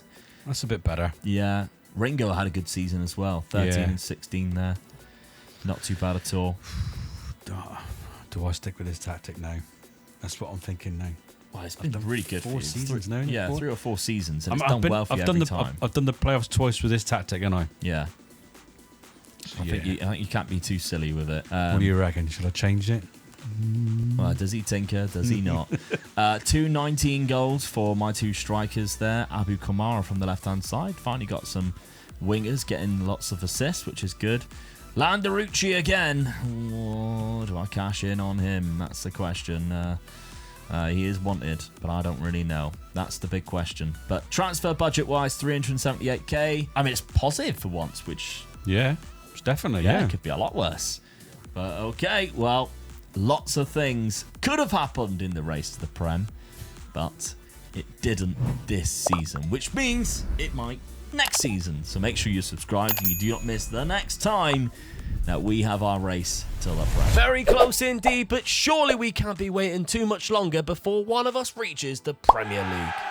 And recently in the Championship, we came so close to meeting each other in the playoffs final, but we both lost the semi-final. And that kind of means that we are really knocking on the door now of the Premier League. And so, with a massive summer ahead, 2 huge bid mounting for above £30 million for 2 of my players came in, and I'm happy to accept. Not on the same level, but Dad also had a bid for his right back, which he wanted to sell to allow him to build a new side as well. And looking at my lineup with those players gone, I think my transfer window was really good with the signings I've made so far with those player sales. But it got even better because my scouts are on fire, finding me an unbelievable Irish wonder kid who is just 18 years old and already a star in my team. And for just 550k, I was signing Roland McLaughlin from Waterford for my Sutton United side. But don't write off Dad's though, because he spent very well too and dipped into the Irish links with Andrew Moran as he brought in and scored 2 goals on the opening day against Derby. He also scored in August against my Sutton United side in an early clash between our 2 teams. Luckily, David Hine, a new signing, pulled back an equaliser, but a wayward crossfield ball was jumped on by Dad's Hartlepool side, and Harry Leonard bagged a winner. Well, Dad, some busy summer transfer windows for the both of us here. You had £6 million going out for your right back, which brought in a little bit of money. He's 31, so you know, I'm like when they get to that age. Yeah, and Thomas Ingram as well, £3.2 million. Yeah, this is the one I was sort of like a bit like that with, really, but I could do with the money, so I thought it was a good offer, really, so I've just took it, really. Well, you replaced him with quite a good loan signing. That's right, yeah. So that's Seth Woolery. That sort of helped, really. Yeah. So, yeah, I'm pleased with that. Only 19 as well. To be that good at 19 is quite good. Yeah. But to start things off, for this season, you spent 500 grand on Andrew Moran from Shamrock Rovers, playing that attacking midfielder spot. But then, He looks good. Yeah, did spend a penny after that, or the free transfers that, of course, that we have been utilising and bringing in a decent good striker, striker, yeah. in there. There's 3 centre backs coming Yeah. in. I think he's your best one out of the lot. probably, yeah. And he's young as well, and he's going to be my player as well. So Yeah. it's all looking good for the future, I think. I've just sort of like really... I feel the squad that I've made there, especially my defensive squad now, Yeah. are really, really strong. Yeah, I mean, we're looking at your team here. You can now see that you've actually got strength and depth instead Yeah. of obviously what it was previously. But yeah, okay. So Rickard up front again after his great season, his great first season last year. Yeah, and he's got a bit of help as well in case he gets an injury or something like that. So. Yeah, there is injuries in your team already, but straight away, That's the problem, 5 to innit? 7 months in Ruben for Yeah. a broken lower leg. Oh, no, yeah. And the right back out for 6 weeks to 2 months. So, big injuries. It paid off by getting all those defenders in, didn't It was needed. It was Definitely, yeah. That's definitely gonna be in a lot of needed. trouble, wouldn't I? Yeah. But let's have a look, because I had even more money thanks to some player sales. In fact, I had £30 million in just Landazuri and Jaden Rowe both leaving the club. 34 million just off of those two. That's a lot of money. Yeah, another 2.4 after that. And I think I brought in quite well, considering those 2 players did leave. So our fellow Teto has come in as that right midfield slot. But after that, George Murray, £4.1 million, is a good goalkeeper now that I think I can just rely on. Hopefully take me up the leagues. Centre-back wise, Kim Joo-si was really good. Happy with that. Fantastic player. 6'4" from South Korea. Has been playing at Oxford United. So good signing on a free transfer there. And I think the other signing I'm really happy with is Ronan McLaughlin. 550k for what looks like a wonder kid midfielder. Could be, yeah. 18 years that old. good. Looks absolutely fantastic from Waterford. So really happy with that, especially for his price. But Nanasi is also a cracking player. Look how good he is on a free transfer. Junior League in up front, who's replacement for Sufanat Mointer. Got a couple of other players who plays at the back as well. David Heen, who I'm actually going to lock into the team in this start of the season, because I think as a complete forward type of player, he's very good indeed. Likes to beat the offside trap. Yeah. But yeah, there's some good options that I've brought to the club here. I'm happy with it. And I'm lining up in a 4-4-2 still. So with David Heen up front, and the reason for that is if I pick the best 11, Junior League and Kieran O'Neill go up front, I'm kind of hoping that David Heaney, although he is 31, is good enough to help us get up this season. That's what the signings I've made, I think I should be pushing for promotion this season. We're both strongest squads. Yeah, absolutely. I'm a bit worried about my injuries for the first part of the season, but yeah, I mean, we've definitely got a stronger squad. So Yeah. we should be there or thereabouts. You have beaten me already, though. Ooh. So, although I am mouthing off, Harry Leonard scored a winner in the 87th I minute. love a late goal. Yeah, I also lost to West Brom too, so not been a great start. Although I have got 4 championship wins after that. A nice little 7-2 as well against Swansea. But you have actually, Dad, gone top of the league, and that's because you started the season very well, only dropping 2 points. An away trip to Southampton. Getting knocked out the cup, but that's absolutely fine. Yeah. Nice 4-0 against Birmingham there, 2-0 against Derby. So some good results that do see you sit top of the league by 2 points already. I've got to be well happy with that, not losing a game in the league so far with the injuries that I've got. So Yeah. Yep. And Andrew the Moran- strength of my side is quite good then. New signing Andrew Moran, top goal scorer. Yeah. With 6 goals. He was attacking Average midfielder. rating 8.4. Yeah. Very good indeed. The season preview for this season. Yeah. We're no longer at the bottom, but we're still nowhere near the top. Oh, come on! Look where we finished last Playoffs. season. Yeah, Fourth and they're fifth, doing or that third to and us. fourth, whatever it was. Come on. 4th and 5th, I think it was. Yeah, but I mean, they reckon Leeds have just walked it already, didn't they? yeah. So what do we do? Give the total Leeds and just Get a walk away? total leads, and that'll be it. Yeah. By the looks of it. But yeah, I think we could cause an upset. I think possibly this could be the year that we got so close to the playoffs. We almost played against each other in the Yeah. final. Imagine that. That would have been brilliant. I'll call back Yeah. to season number 1, of course. But yeah, maybe this is the season, because our teams have definitely improved now, as we could be within touching distance as we race to the Prem. Yes, our teams are much stronger this season, but one of us is absolutely storming the championship this season. And it's not my Sutton United side, as although I'm doing well, there are far too many draws this season. It is in fact Dad, who after 25 games is sitting top of the league and unbeaten. But another win against my Sutton United side in the second half of the season, and it's an early celebration for Dad and Hartlepool United, because he was crowned champions in March, with 6 games remaining after building a commanding 20-point lead at the top, as I currently hold just a good enough position for the playoffs. For which I did eventually make, and after a 2-1 first leg loss to Everton in the semi-finals, the second leg was much better, and a 3-0 win sends us to Wembley Stadium, where we will face none other than Crystal Palace for promotion to the Premier League with my dad. But after just 3 minutes, Palace worked a really good corner routine to take the lead. We fired back 10 minutes later from a set piece of ourselves, but an 80th minute penalty destroyed us to go 2-1 down, and after pushing for an equaliser, Crystal Palace caught us on the break and scored a third to keep us in the Championship next season. Absolutely gutted. I've got to say it again. I'm going to say it. I love late goals. Absolutely gutted. Yeah. Playoff final. Oh. Just one step away. And what makes it worse is obviously, Dad, you're going up as champions. Get in. Hey, where's Leeds now? Right Second. behind me. Where they Still get promoted. Yeah, but the trophy was given to Leeds according to the bookies. According to you, yeah. Well done. Caused a big Get upset in. there. 111 points. Absolutely wiped the floor with the Championship. I mean, let's not beat around the bush there. That's a phenomenal season. The Championship, I always say, is the hardest league in the world. You pissed that. I got it right, didn't I? Yeah. Tactics and squad. Got it right. Unbelievable season. Unbelievable. Rickard with 28 goals again. He was fantastic. David Heane got 22 for me. Rickard was also the highest average I got rating. 3 players in that. The Yeah. average rating. And my keeper's right there as well. So good season. I had 2 of the highest assisters. Both of my wingers were 2 really high assisters, which is great. But we could not get it done in the Championship playoffs. I've just let So gutted for that. Yeah, you took advantage going into it. You're the first one to get to the Premier League, but of course the race isn't over until you win the Premier League. Right, yeah. That's the big I mean, thing. the hard work really starts now because you're in the top league now, and we're going to be by far the bookies' favourites to go down again. Oh, yeah. So 100%. I think this first season for me is going to be my hardest season. Survival. If I can survive, that gives me one big jump on you because you might not come up next season. No. So if I survive in that league, I've got a massive leap over you then. Yeah. Every year that you're up there, where I'm not, is a huge advantage. Well, I mean, let's go to the transfer fee.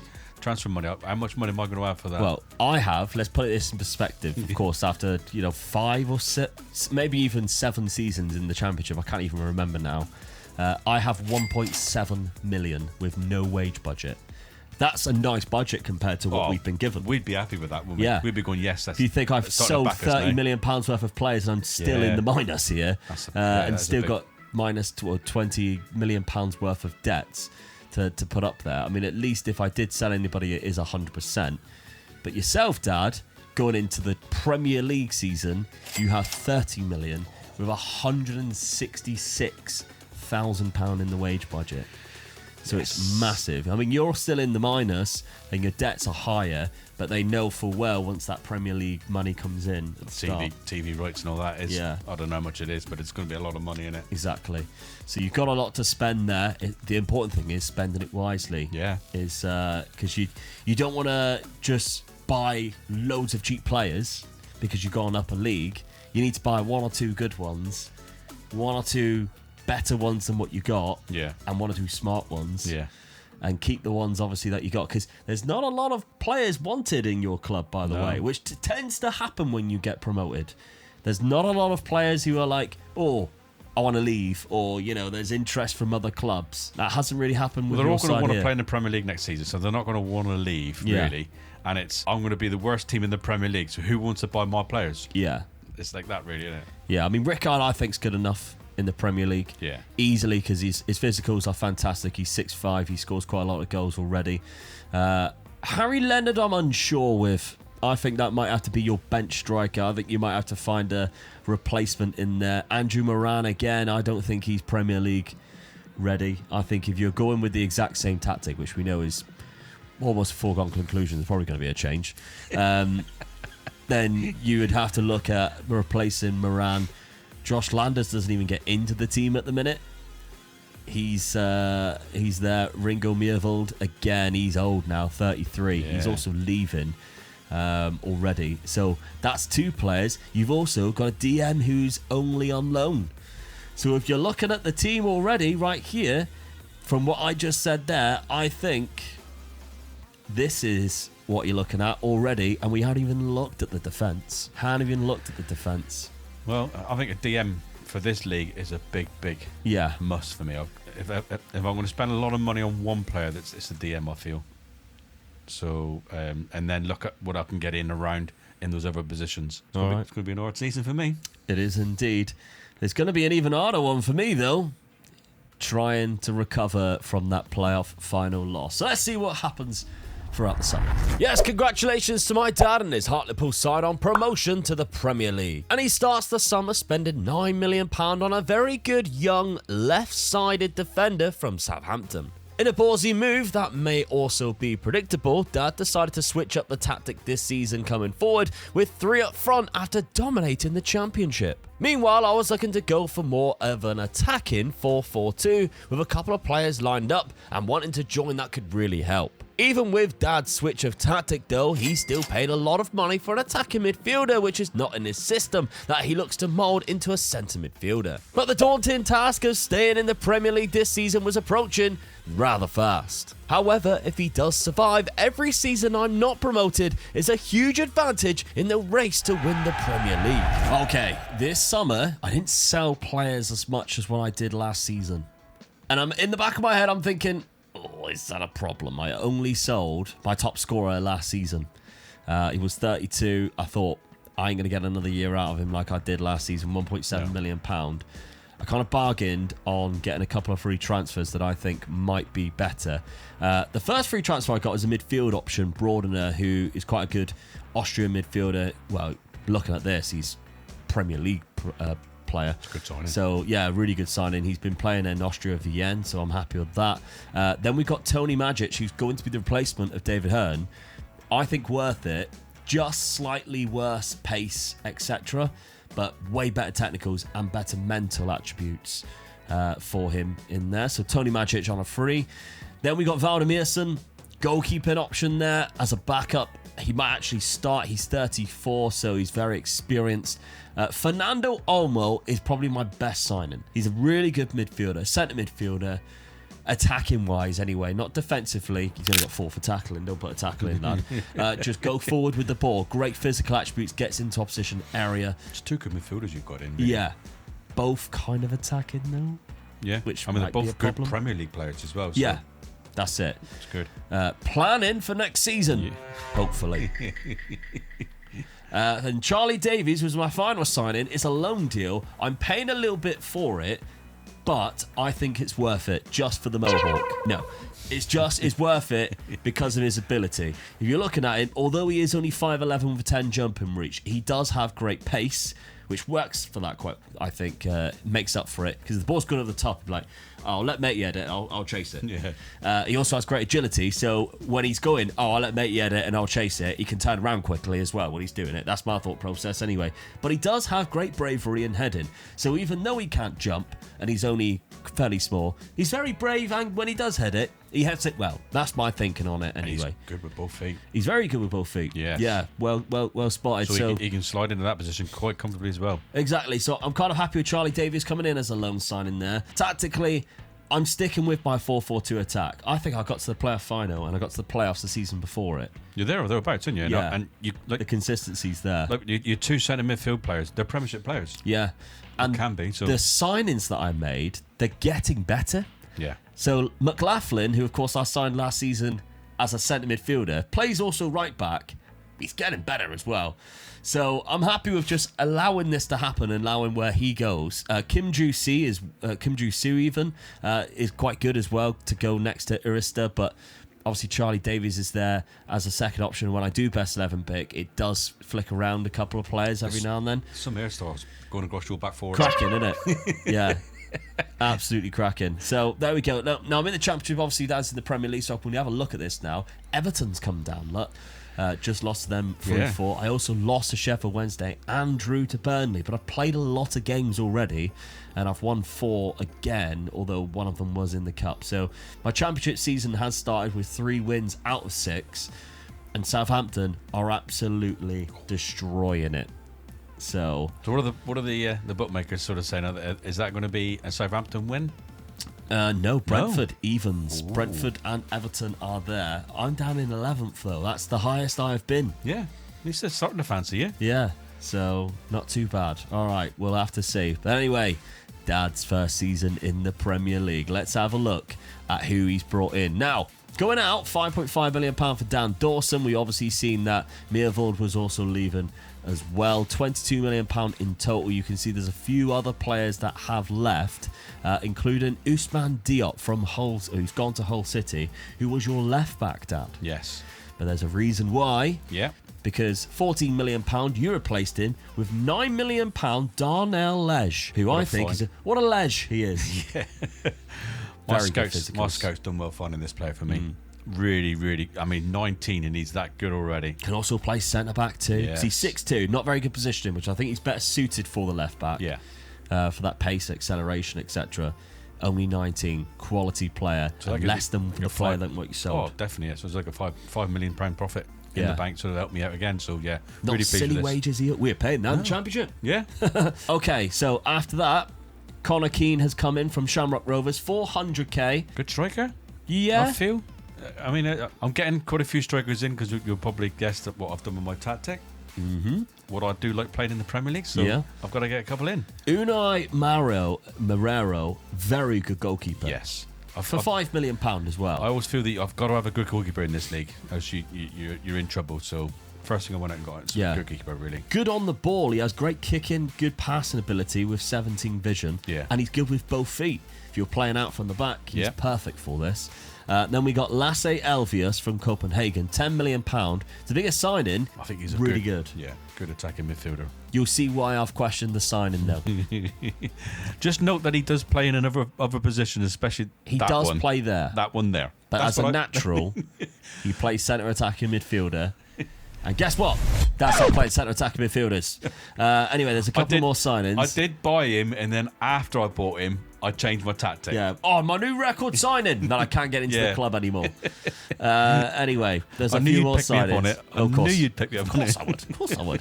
You signed Woolery back after his good season last year. Paying a little bit more. I just couldn't find that sort of like really DM that I really, really fancied. Yeah. And then I just kept on asking Chelsea whether they'd give him back. And they kept on saying no, no, no. And as they got closer to the start of the season, eventually they went, yeah, okay. Yeah. Well, ideal. Yeah. I've got him in again. So as a destroyer type of player, he comes back in. Fitted very well into the side last year.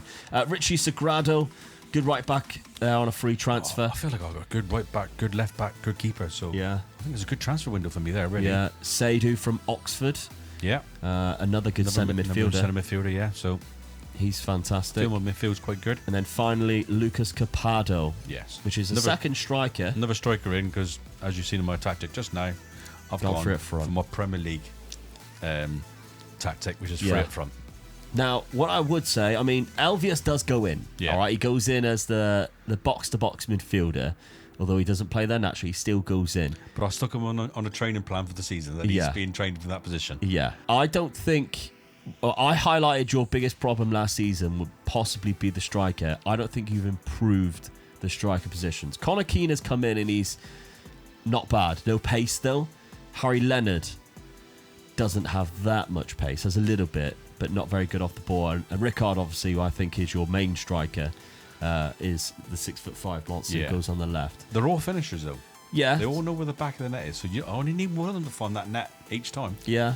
So I feel like I have stronger defence and midfield are very good. So if I can just keep this season in the Premier League, I can build on the forwards after. Yeah, very good. I admit they're not a great forward line, but they are like 15 plus finishers. Yeah. And there's 3 of them there, so okay. Fingers crossed for this season. That's all. I just need a half decent season, stay there, and for you not to come up, and then I've had a really good season. Yeah, that would be awful for me. Schedule, you've had a decent start. Yeah, I'm scoring goals. Yeah, because Premier League games, you've beaten Palace and beaten Norwich, 2 games that you would be looking at going, I need to win those. I need to win those, yeah. And you've only lost to Liverpool and Manchester City. 2 games that you go, don't mind losing them. Yeah. And the Man City one, Late you goal. almost pinched a point. Yeah, got done by Do a you know late what? goal. Love a late goal. Love a late goal. So, Yeah, if you're going to say to me out of all those games that you're going to lose 2, you would pick Liverpool and Man City game. yeah. So I feel I'm all right. Leicester again, I've never 5 goals, so which is I know it's in the cup, but it's still I'm scoring the goals. Yeah, that's it. That's the important thing. Yeah. All right, so let's entertain ourselves. Shall we? Season preview for Hartlepool. There I am, look. Oh, there you are. 1001. 1001. Half is 19th in Crystal Palace at 500 to 1. I'll tell you what, I'm going to have a couple of quid on that to win the league. Yeah. So, I mean, you're in a very hard league already. We know. I mean, you look Can at you that as well. survive? Look, the 2 games I've lost, Liverpool, Man City. Look where they are. Yeah, the top 2. So I've And got you to be beat- happy who with was where it? I've started. Norwich and Palace. Yeah. Norwich predicted to finish 9th. The teams in here, you think, you know. I just give Leicester a hammering in the cup, and Yeah, they're in 40. Leicester, so- Bristol City, Sheffield United, Forest, Wolves. We've played them. Yeah. We've all played them because they've dropped down into the Championship recent seasons. So I don't know. I think you stand a good chance. You know, after that start, it's a promising start. Yeah. I think. I'm going to be really happy. We're exactly. You got the arrow on now. 14th. We're Leicester. I'll be really happy with that Yeah, finish. yeah, that's where you've got to aim. Innit? Yeah, Like definitely, comfortable. yeah. Get yourself If out of I- relegation. If I can get into that, I'll be really pleased. then you just got to hope second season syndrome doesn't Yeah, happen. that's true. Yeah, I did notice as well. Arne Slot's at Tottenham Hotspur. I'd take So- that. I'd take Of that. course you would. Oh, I'd take the next Premier I've League got- manager to win.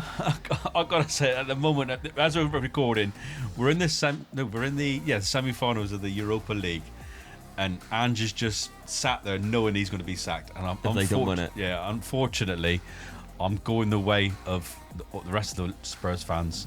I think he's got to go. He hasn't got Plan B, Plan C, or anything. Right, He's let's played the get same back to plan, race to so the yeah. Prem. Come on, All right. Hartlepool, we're there. Come Can on. I get up into the Premier League? Can Dad stay in the Premier League?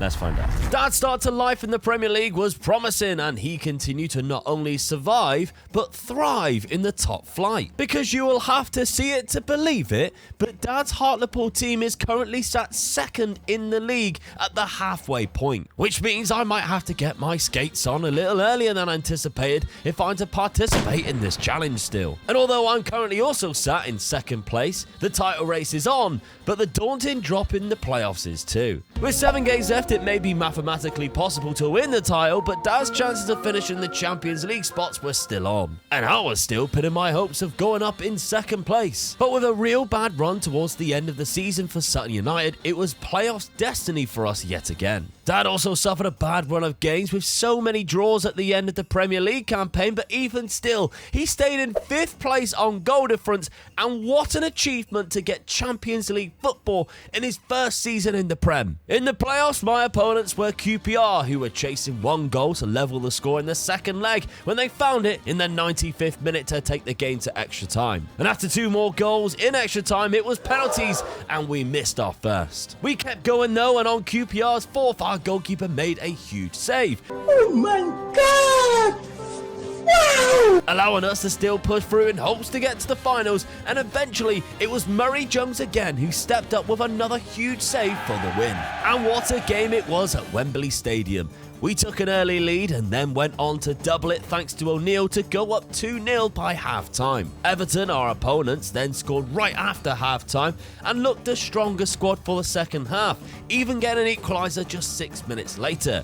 The game then went to extra time, and that's when we pulled the momentum back in our favour with a third, and finally we managed to get ourselves out of the Championship with almost 4th. Well done. did it!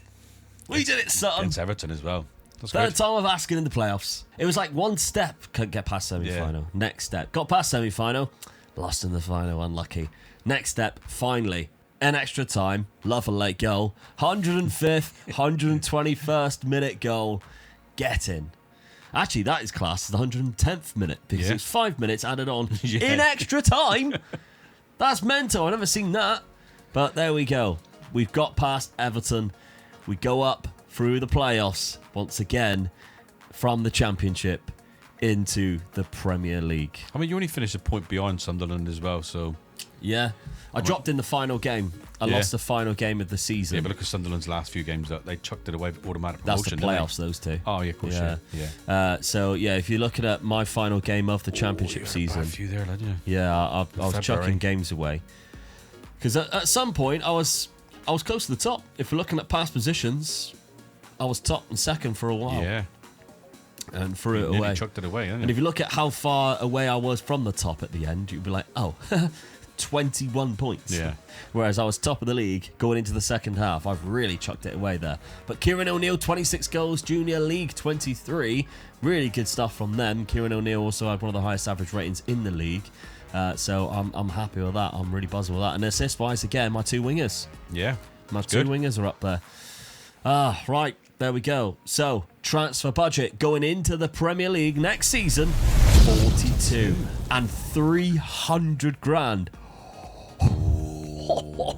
They really supported you, haven't they? Yeah, I'm happy with that. I am very happy with that. I am buzzing. 100%. Debts and loans, £22 million. All right, cool. We're going into the Premier League with a chance. Did Dad stand a chance? Well, of course. You didn't. Not only did you survive, Dad, you thrived.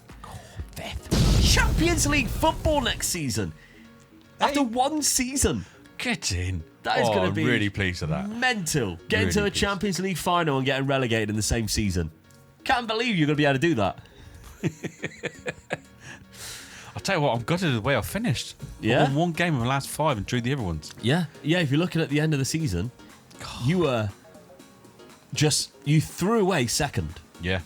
You threw away second place because it was in your hands and you drew way too many games. Oh, imagine if I'd come second in the first season in the Premier League. Crazy. I mean, Oh Liverpool my God. ran away with it. Yeah. 92 points. They were 20 points above Arsenal. But, yeah, I threw away that second spot, though. you had I mean, second in your grasp. Don't get me wrong. I am so pleased with that. I mean, second place and fifth place, for Hartlepool, it's money-wise, but it's still in the Champions League, so Yeah. it's massive money-wise still. God, yeah. But Connor Keane, 18 goals there, was up there. So Yeah. I doubted Connor Keane, but he did quite well. He did very well. That's it. Fair play. The free striker formation has worked. Champions League football, eh? Transfer budget, 41 million. No I have wage. more. No wage. I have more transfer budget, more wage budget, and you're going into the Champions League. Come on. You should have been looking at this season and going, we're in the Champions League, I'm going to give you an extra 100 million. Oh, yeah. Going to give you an extra 100 million. We got 53. No, not they. I'm giving them 100 million by getting into the Champions League. Okay, so looking at your team, 24 goals from Connor King with 11 assists. Harry Leonard got 17. Rickard only got 13. He dropped off a little bit. I mean, I'm still pleased with that, with being the first season in the Premier League. So, 3 strikers got me that amount of goals. Yeah, I'm happy with that. Yeah. All right, well, going into next season then, really interesting stuff because the race to the Premier League could end at any moment now, and Dad's proven that. Almost finishing in second place in his first season in the Premier League, but now he's got no advantage. I'm joining him.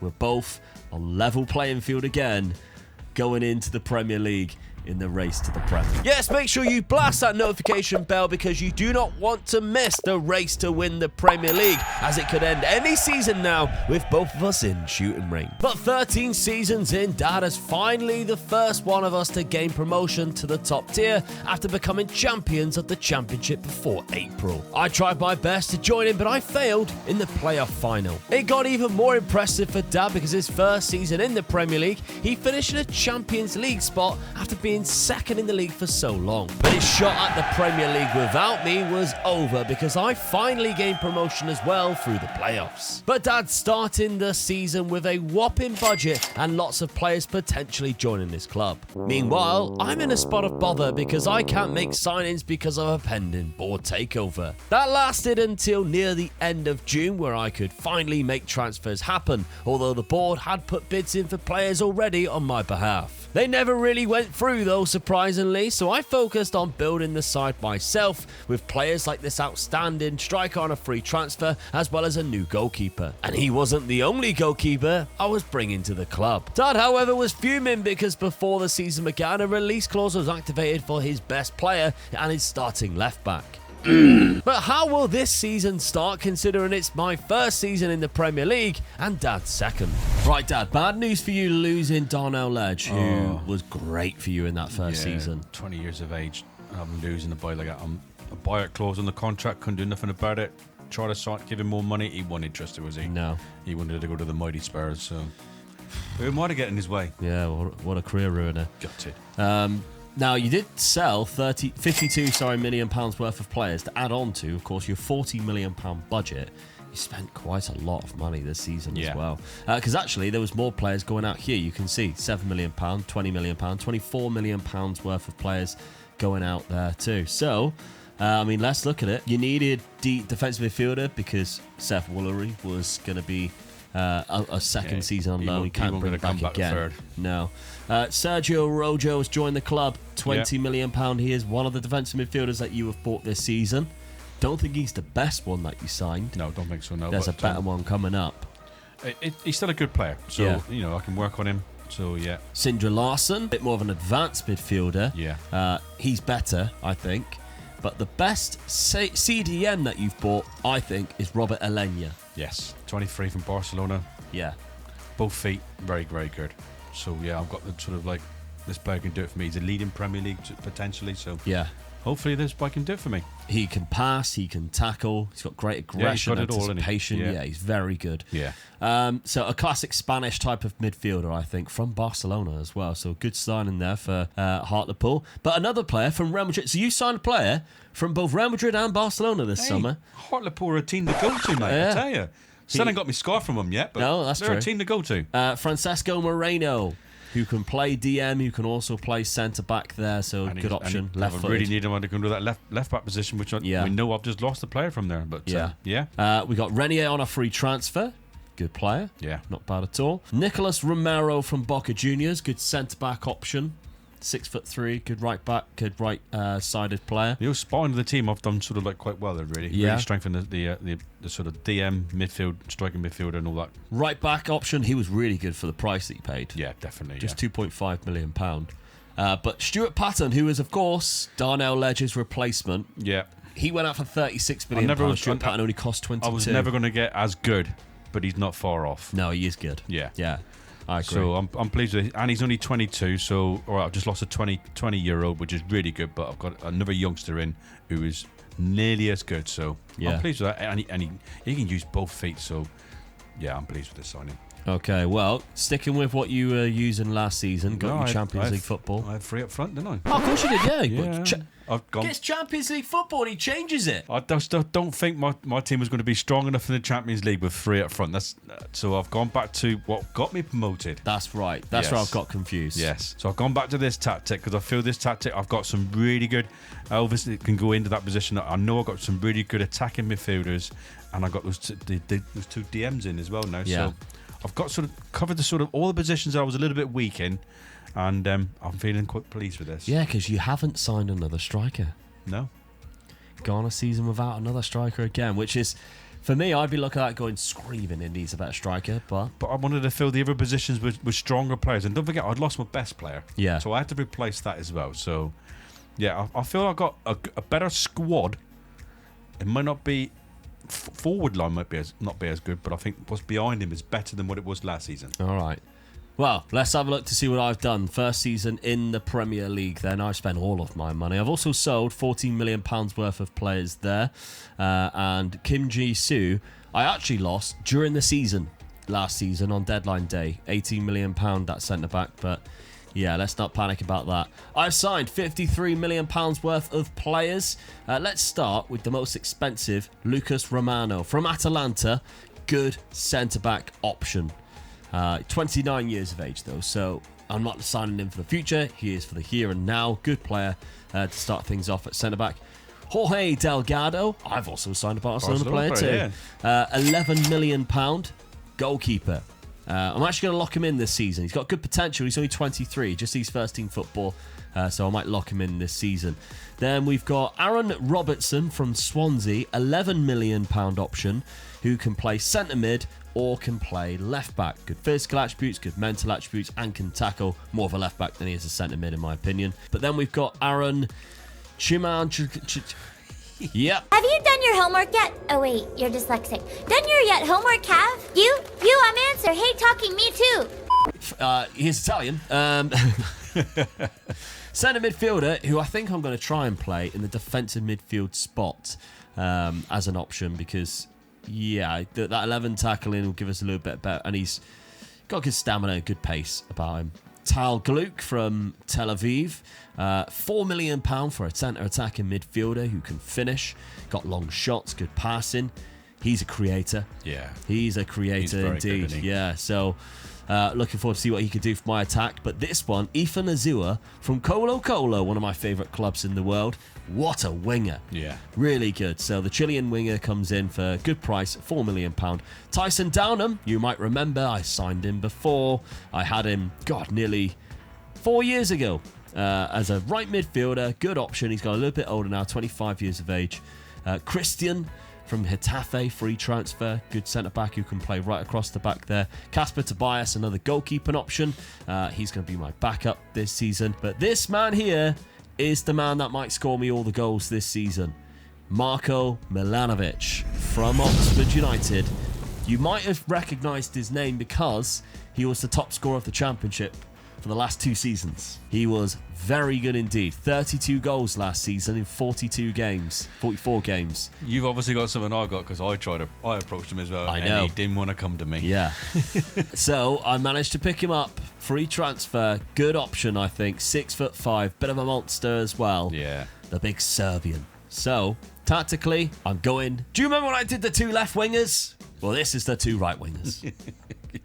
Omega Luke's 2 right wingers. You can see, obviously, I've locked in the goalkeeper and the defensive midfielder. The best 11 pick looks like this. We've got an inverted winger who will look to creep inside there, while the winger Azua will go down the right-hand side. We've got Tal Gluck, who will arrive at the back post quite a lot, and the centre midfielder, Broadner, is very much as like a box-to-box, but will help and get involved, while the DM just sweeps up.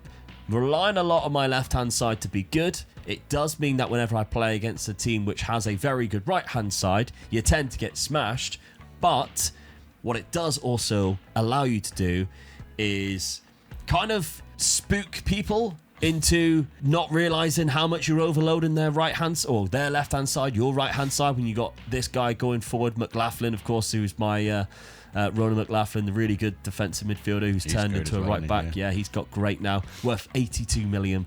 He gets forward as well, so you're creating a lot of overloads, and that's what we're looking to do. Now, starting off the Premier League, I have been battered by Newcastle, who, funny enough, if we have a look at their tactics, have a Lamine Yamal. Now, people have been saying, yeah, we've recognised a few names in there. We did leave one of the retro database things, so you're going to see the likes of Endrick and Lamine Yamal have new gens in there as well as real players. No surprise, they've got an amazing right side of midfield and absolutely stuffed me 3-0. So there we go. But I did draw to Chelsea 1-1, but I beat Leeds 5-4. Great start to the season. Love a late goal. Look at that. 86th, 90th and 93rd minute. What a way to come back. Great start to the season, if you ask me. 4 points. But Dad, you've got 2 points. 2 wins over Manchester City and Aston Villa. I'll take that. And only a loss to Liverpool, who, of course, are champions 1-0. So good start to the season. Yes, for both of us, really. So Yeah. pleased with that. Are we both down in the season preview, bottom 2? No! I can't believe that. How am I not bottom? That's mental. West Brom are. Hilarious. And West Brom won the league when they came up. Yeah. When you came up with you, didn't they? So we'll take that. Yeah, definitely, yeah.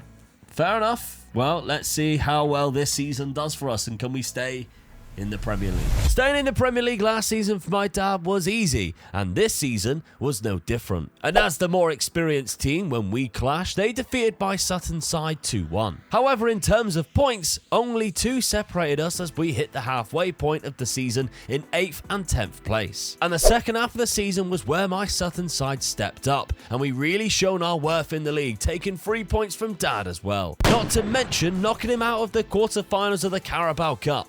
His run in the Champions League was respectable though, finishing in 5th place in the league phase, knocking out Italian side Atalanta in the playoff round with a 2-1 aggregate score win, and unfortunately failing to qualify past the round of 16 against Manchester City. After defeating down in the quarterfinals of the Carabao Cup, Liverpool knocked me out of the semi-final unfortunately. But with a fantastic run of games at the end of the league campaign where Milanovic could not stop scoring, we threw ourselves into European qualification and Milanovic picked up the golden boot with 32 goals. Well, it seems like the first season you get in the Premier League, you have an absolute blinder. Yeah.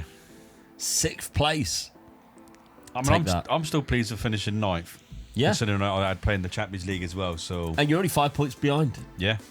I mean, the thing I'm really looking at is my goal difference on 3. Yeah. That is really bad. That's cost me. Yeah. I mean, mine was only 9. Yeah. That's the really results cost that me, that you get, really, isn't it? Yeah. Liverpool win the league again. West Brom went down with 16 points. So they got that right, didn't they? Yeah, they definitely got that right. Yeah. They're underestimating us, but they're getting the other ones right. Liverpool won the league again, so Yeah. The Oh, well. profile of the league, though, I told you he'd get goals. Yeah. 32. He was the Golden Boot winner by 9.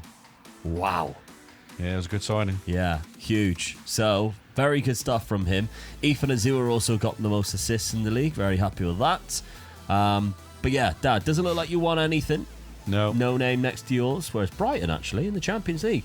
That must mean that they would... Oh, no, I wouldn't have gone in there anyway. I'm in the Europa League next season. That's good. That's a chance to win a trophy. A little bit easier. I mean, I've probably had a real hard time in the Champions League. Yeah.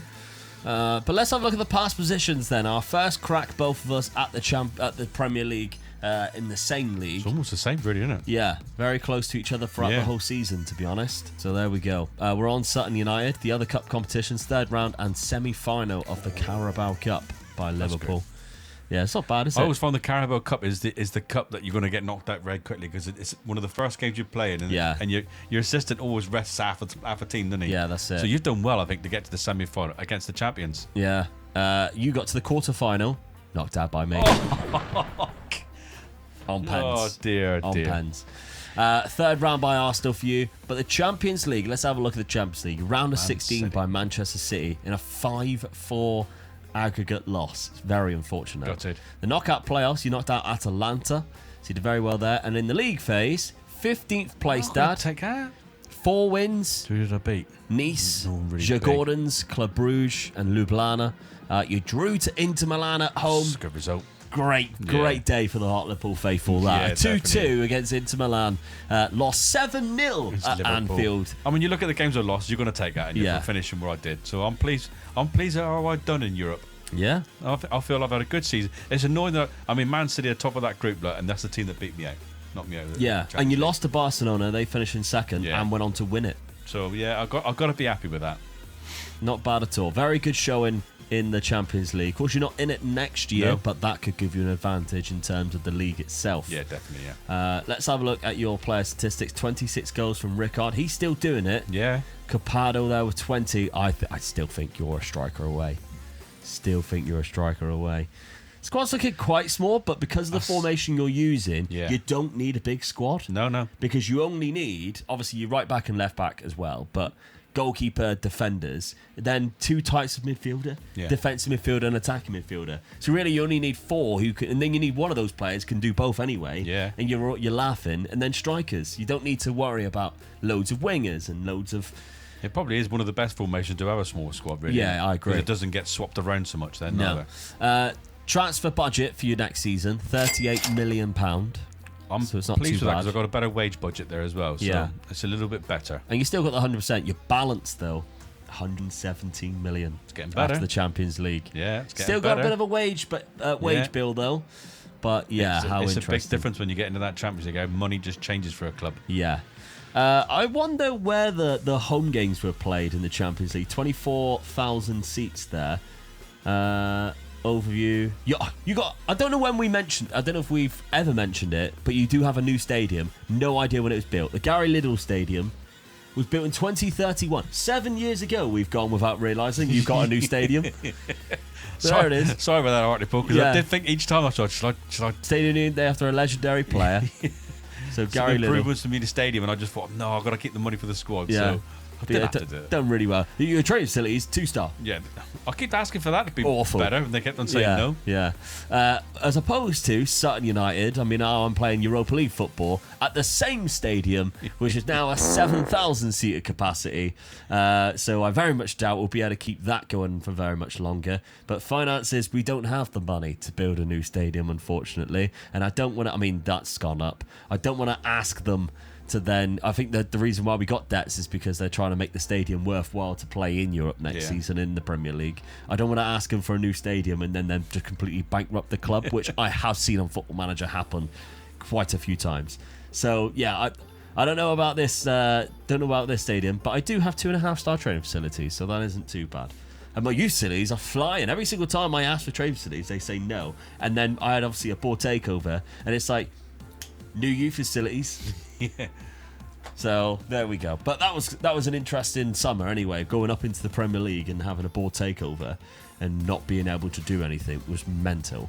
But anyway, we got it done in the end. We survived. We thrived. Now we're in Europa League next season. But the main task for Dad is to win the Premier League. Yeah.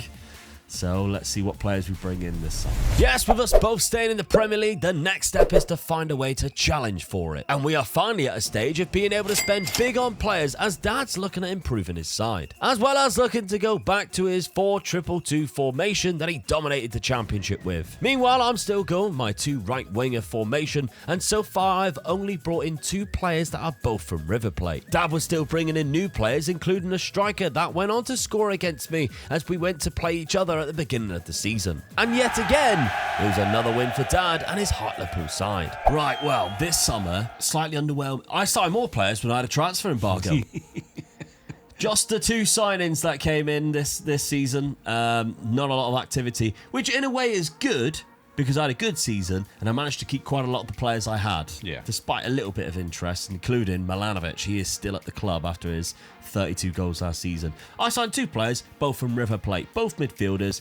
Maximiliano Munoz, who's left-footed, good centre midfielder there, very well-rounded. And Biasoli, who again, midfielder from River Plate, bit more of an attacking style of player there. So those are the 2 signings that I made. Keeping the same tactic, why would I change it after such a good season? So, yeah, bit underwhelming in some regards, but the team I had was very good last season anyway. So, I think we just go for it. Yeah. Still sticking with the 2 right wingers, which everybody's looking at and going, ugh, that's ugly. Ugh. People with OCD are hating that, but I'm enjoying it anyway. Dad, Hartlepool. Yes. Signed quite a lot of players, actually. Yeah. Sold a few too. Well, you sold a couple. Sadie went for £24 million, which allowed you to make better signings for a 30-year-old centre midfielder. Not bad at all. Good deal, that, I think. Yeah. Yeah. Starting things off with Cuadio, £15 million from West Ham. Good Yep. right back. You can play DM or left back. He's going to strengthen the squad more than anything. I don't think he'll get into the team, but he's still good. Then we've got Ousmane Diomande. It was a freebie. Still knocking around. Yeah, 34 years of age.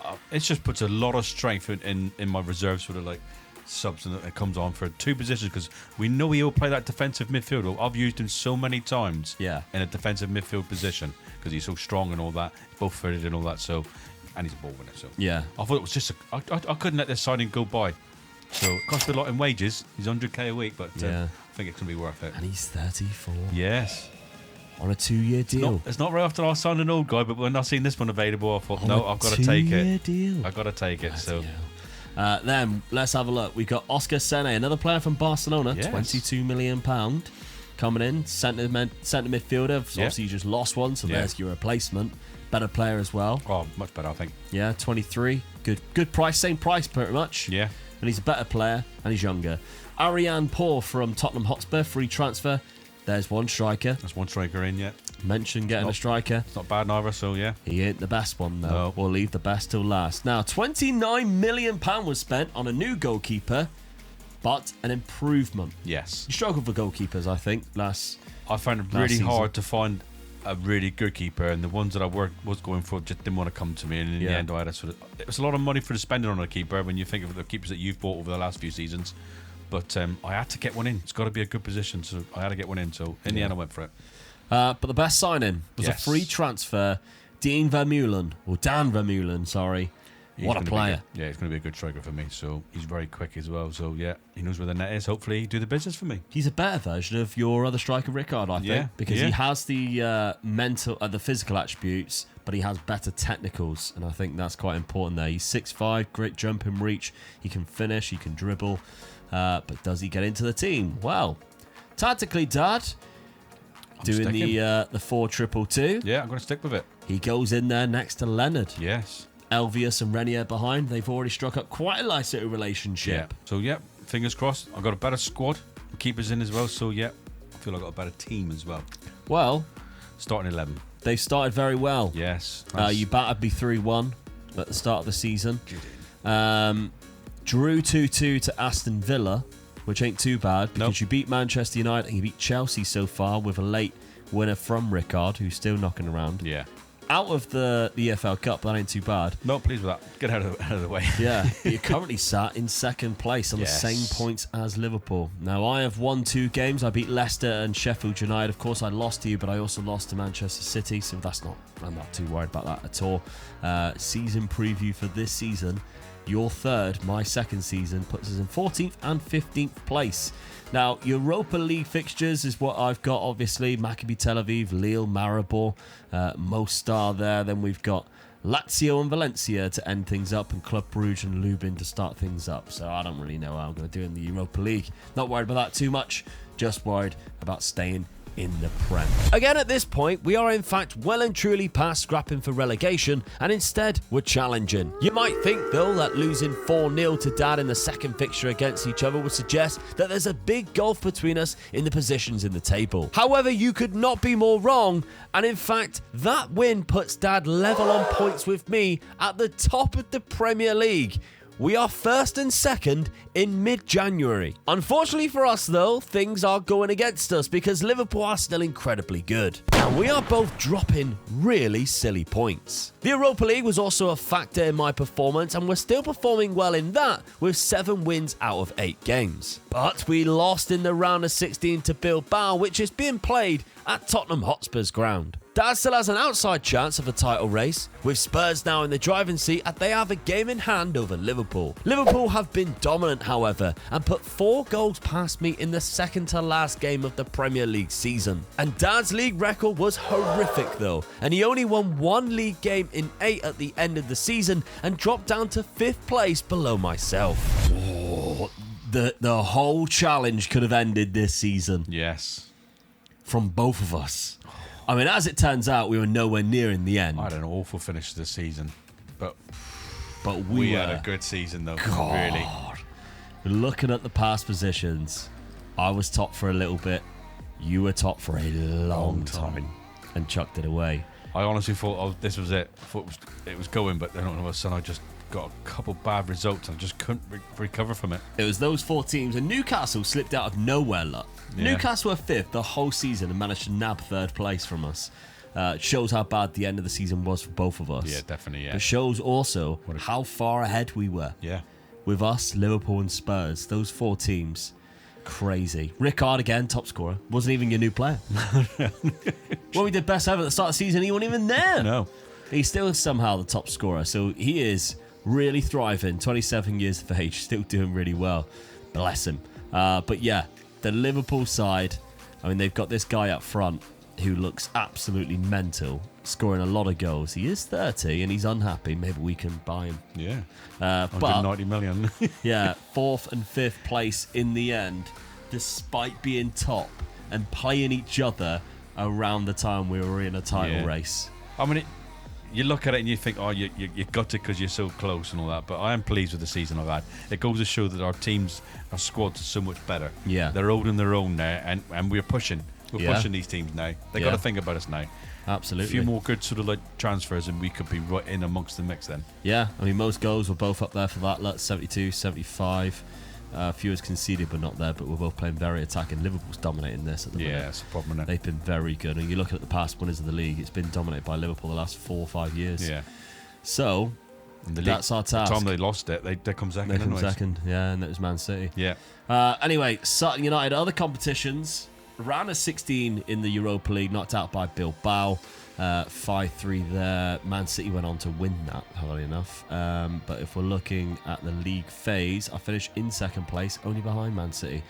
That's good. Drew to Lille, won 7 games there. Lovely stuff. Scored a lot of goals as well. So that's decent. In the other cup competitions, 5th round by Villa, 3rd round by Lincoln. And Dad, let's have a look at how you did. Semi-final of the FA Cup by Norwich. Unfortunately for you, with Sunderland from the Championship going on to win it. Chuck Brilliant. that one away. Absolutely brilliant. I don't know where Norwich finished up in the league, but I know they were lower than me in the league when I played them, and they knocked me out. 10th. Yeah. 10th place. I am actually gutted with that. Yeah. I love the FA Cup. Let's have a look then. Transfer budget on Hartlepool, £48 million for next season. The goals are still coming from Rickard. Vermeulen did get 18. Yeah. Less than what I thought he would. Lassie Elvia's got 13 as well. But yeah, I mean, 48, £50 million to spend next season isn't too bad at all. I've got £36 million, which is a bit disappointing, I must admit, unless they're deciding to build a stadium or something. No, maybe not. Did you play your games here then? I must have, yeah, I did. Because if you're looking at like my home games, they are always packed out by 7,000 fans. Like. Home against Forest in the Premier League, 7,000. West Ham, 7,000. So, yeah, 7,000 people watched us lose to Liverpool 4-0. So, not great. No. Not great at all. We're going to have to do something about that stadium. But imagine winning the Premier League and we had a stadium of 7,000. That'd be brilliant, wouldn't it? Mental. All right, okay. The people in the houses have got good season tickets. Yeah, 100%. Watching Premier League football from my rooftop. Brilliant. So transfer budget, I think I need to do something in terms of making this side just last a little bit longer I think my midfield is probably my weakest position there. I might even look for a right back so that I can play McLaughlin in centre mid. Yeah. Because he is mustard. Oh, definitely, yeah. He is so good. Well, he's world class. Potentially Yeah. world class, and he's not far off that already, is he? No. Well, he is there already, so yeah. And he's just signed, by the way, a 5-year deal with a £104 million release clause, only for clubs in the Champions League, and it doesn't count if I'm in it. And guess where I am? I'm in the bloody Champions League, so I don't have to sell him. He is my player for another 5 years if I wish. The beautiful Irish Ronan McLaughlin. Oh, I love him. He's my favourite player. He is great, but I need better players around him, I think. I need to play him in midfield, and I need a better right back to go in there, because he's wasted. Absolutely wasted 100%. playing right back. Yes. He's one of the world's best players. I need him in midfield. Okay. Hilarious season, if anything, compared of what happened.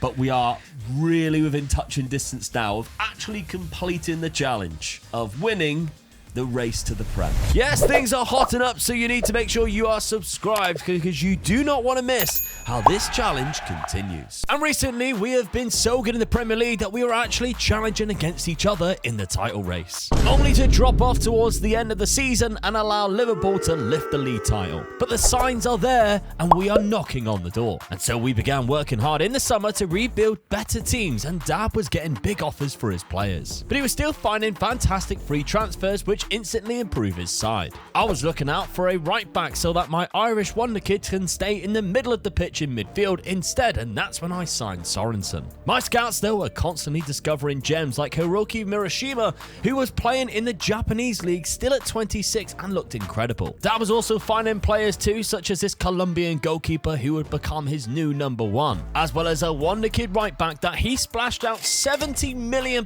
for from Norwich but looked stupidly good. Early on though, we played each other in the second game of the season, and yet again Dad picked up a very good 3-2 victory over my Sutton side. But I spent all of my budget this summer, so let's see who I've brought to the club. Alright Dad, you spent big this summer. Yes. On quite a lot of players, but yeah. £171 million on just this page, and then obviously there's a couple of free transfers as well, but not all of them was this summer, of course. Just these 4 here. But you did sell a few players. Yeah. You got Amaro Nalo leaving for £31 million, Ariane Paul for £16 million as well, and there's a £12 million there for a right back. And the right back was a position that you brought in. Yes. As like a main signing, £77 million. Yeah, it's. I always feel it's like an important position, so I really wanted to get a really good one in. I've got a sort of a good defence coming up apart from that, so yeah, I've got him in. 19 years old as well. That age, that value as well. So Yeah. he's good. Gambling on him being good in the future. Yes, that's right, yeah. I think that's the thing, yeah.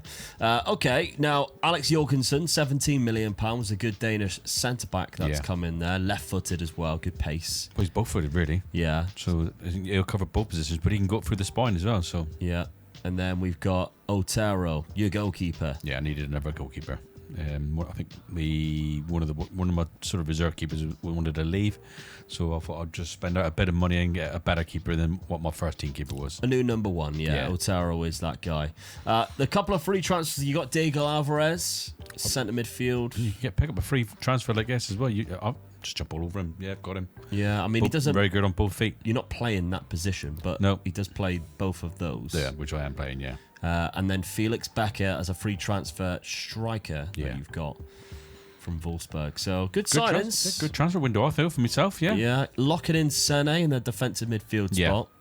He's a good player, and if he plays further ups, but I want him to play there.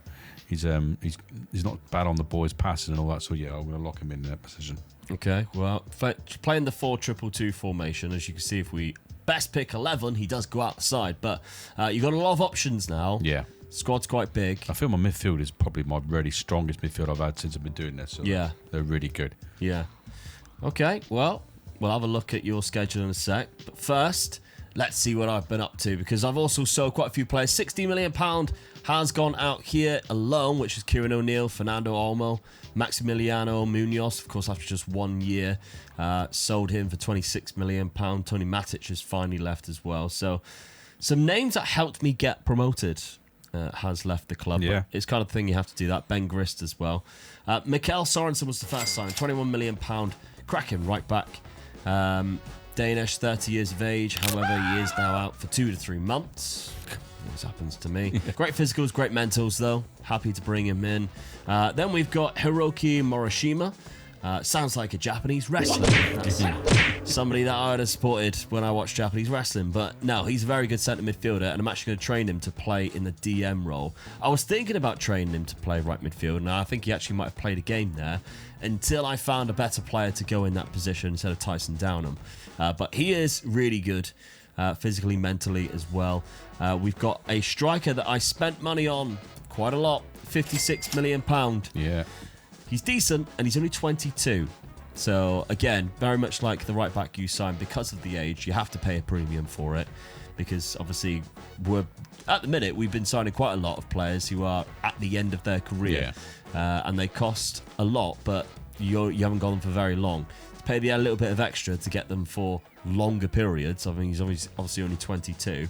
I'm hoping that within a few years, when he hits his prime, he's even better than this, and hopefully can help us win the Premier League. But there we go. We've got Breinberg there. I just seen a left back, which was a free transfer, and I went for it, to be honest. He's not amazing. He probably won't play that many games. Harvey Owen, £10 million. 31 years of age, can play centre back, so brought him in. Nikola Stojanovic. This is the right midfielder that I was alluding to earlier. Good right midfielder too. Can cut inside, so that's my idea there with my 2 right-sided formation that we've got. And Juan finally on loan, just a backup left back or left centre back. But what I'm looking at is his value is quite high at the minute. I'm wondering whether I can potentially pick him up on a permanent. Because he's better than the left back or left centre back that I have right now, and he's really good at like passing and stuff like that. So he's one of those ones where I can only get him on loan this season, but maybe I can persuade him to stay. We'll see. Sticking with the 2 right side wingers, because of course we nearly won the bloody league last season, didn't we? Obviously we were close, but we fell off near the end. But there were periods where both of us were there. Locking in 2 players though. McLaughlin, I finally want him to play just in the midfield. The reason why I bought the right back, obviously. So, bringing in Sorensen, although he got injured. He's going to be one of the best in the league, isn't he? In midfield. He is absolutely quality, Yeah. but he's been playing right back for way too long. So let's give him a spell in that centre midfield on attack. And Morishima, I want him to play in that DM role. So schedule at the start of the season. You beat me again, Dad. 3-2. Not great for me. And I also lost to Norwich. It's probably because you gave him so much money. Yeah. What we did see was that they've also got a defender that you almost bought as well. Yeah. Well, you were toying whether to go for him or the one that you went for. Where is he? There he is, Fujiki, who can play both sides, Japanese. The Japanese national team is unbelievable. And the amount of Japanese left backs we have found that are decent is incredible. They're all really expensive too, so it's quite surprising. But yeah, Norwich are quite good, and they're second in the league right now. So they battered me 2-0. It's a good result from them. I did beat West Ham, and I did beat Bristol City, and of course we're in the Champions League. I think this is the first time for me in the Champions League. So got some hard teams in there. I've even got Spurs to play in there. So Milan, Porto, good times. Skipped over doing a joke then, didn't I? Yeah. Hey, I can see you ready for it. Now, you're scheduled down at the start of the season. Although you did beat me, you then lost 6-1 in the following game. Come on. To Aston What's Villa. that about? Yeah, but you did beat Everton, and you also beat Leeds in there. You're knocked out of the cup already, which some would say is a good thing. It is, but not getting it back. Not by QPR though. I should be doing that. But yeah, you're Europa League this season. Yes. Celtic, AIK, Chelsea's in there, Atalanta, Domzale, Hoffenheim, Some good teams in there, Zagreb but and AZ. I've got a good chance of going all the way on that one. Yeah, I think Chelsea is in Yeah. there. It's quite hard, obviously. But Man United 2's in there, so you don't really know. But yeah, you never know. You could win. Yeah. You could. Okay, well, we came close last season. We put up a bit of a title fight for a while. But can we do it this year? Is it a step up or a step back? Well, unfortunately for us, the first half of the season was not good compared to last season's. And mine was even worse than Dad's, with some real bad runs and sitting in 10th place with him in 7th. However, while Barcelona was dumping me out after round of 16 in the Champions League, Dad was winning his semi-final of the Europa League first leg emphatically 4-1 against Sevilla, securing his place in a European final with an easy 2-1 victory in the second leg. Either way though, he would be playing Champions League football again next season after finishing in 5th place, while I was out and in the bottom half. But a win against Chelsea, who finished lower than me, would be amazing for Dad and Hartlepool, and they took the lead in the final. Chelsea came back in the second half though and equalised to take the game to extra time, where unfortunately they scored again to make it 2-1. And to break Dad's heart, a third goal for Chelsea in extra time meant that there was no trophy for Hartlepool. Wow, Dad, it was a lot better season for you than it Yes. was for me. 5th, I'm going to take that. Yeah, Not you bad. got Champions League football again next Yes. season. You're only 5 points behind I know, Newcastle yeah. United. Look how good Norwich was. Oh no, Norwich. they were doing so well. Yeah, weren't we they? mentioned how good that team Joint was. top really, and they drew their last game of the season. Yeah, threw it away. Ooh. Liverpool dropped off there, 74 points. They've been dominated and they've dropped Yeah. down to 4th place. So, obviously last season they won it by 7. They won it quite comfortably when we finished 4th and 5th. But yeah, they've dropped off a little bit there. Speaking of drop-offs though, there I am, down in 12th. Very unfortunate. And Chelsea tells me that you didn't win the the Yeah, Europa League. I did see just that. by looking at that. Yeah. Now, competitions for me, I got to the round of 16 in the Champions League, but it wasn't too bad, to be honest. Facing Barcelona, they battered me in the second leg. I won the first leg, 5-1, but got past Rangers in the knockout playoff round. The league phase wasn't too bad, really. 4 wins there, draw, and 3 losses. Got hugely stuffed when I went to Milan, 4-0, but never mind. The competitions for you, Dad, you were the runners-up of the Europa League. So very unlucky not to Yeah. win that one. Beaten by Chelsea in extra time. But the thing is, I think that we've really got to... We're not worried about the Europa League too much. Well, no, It's but great it to have. would have been nice to win it, though, Yeah. wouldn't it? You know? But the fact to that... go that far and be that close. I mean, I'm only 5 points off winning the league. Yeah. And I nearly won it in Europe as well. So that's telling me I'm doing things right. I'm going in the right way. We've got a good team. It's just this odd team that pops up now and again that's sort of better than us, really, isn't it? Yeah, Norwich coming out of kind of nowhere, really. Yeah. And Newcastle, we've seen, have had a good team recently. Obviously, Yeah. they got Yamal and Endrick as their new gen things. But yeah, they've built quite a team, to be honest, and done really well. So we've got our work cut out, really, to win this Premier League. It really is. You're goals this season came from Felix Becker, who you signed quite late. Yeah. Which was the free transfer, I think. 30 goals and 18 assists. Rather impressive for definitely, for a free transfer. But it does seem a lot of them was in different competitions. Rickard's still scoring 17. Yeah, he's even though still doing it. two-star. It's unbelievable, isn't Yeah. it? Lasse Elvius as well, still Yeah. doing well, 16-11. So Jacob Novak's got quite a good season there under his belt. The new signing. The transfer budget for you, Dad, 32. That's coming down. Yeah. £32 million next season. Let's have a look at the squad for me. 60. Oh, there's not a lot of goals in this at all. I think I finally have to step away from the two right midfielders. I think that's they've sussed it out after 3 or 4 years. Yeah. They have sussed that one out. Morishimo's done quite well though. 15 assists from that deep, so I'm happy with that. 23 million. Yes, it's coming down. Maybe it's because of the stadium. 7,000. It's still only a 7,000. I haven't moved club yet or moved stadium yet. But there we go. Financially, we're looking okay. That tells me something's been purchased because that's gone up quite a lot. Mortgage loan. Maybe a new stadium. We'll have to see. All right. Well, let's see what happens this summer then, because there's not a lot of players who are wanted.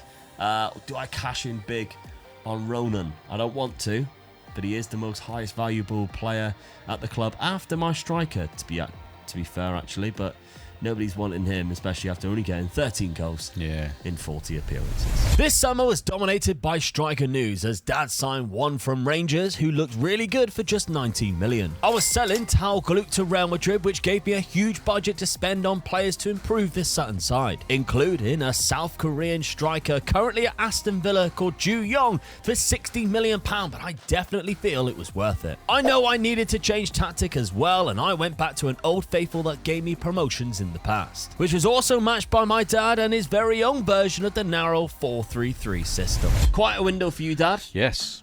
No, I'm quite pleased with this, really. I've bought in some good players, especially with the amount of money I spent as well on them as well. So, yeah.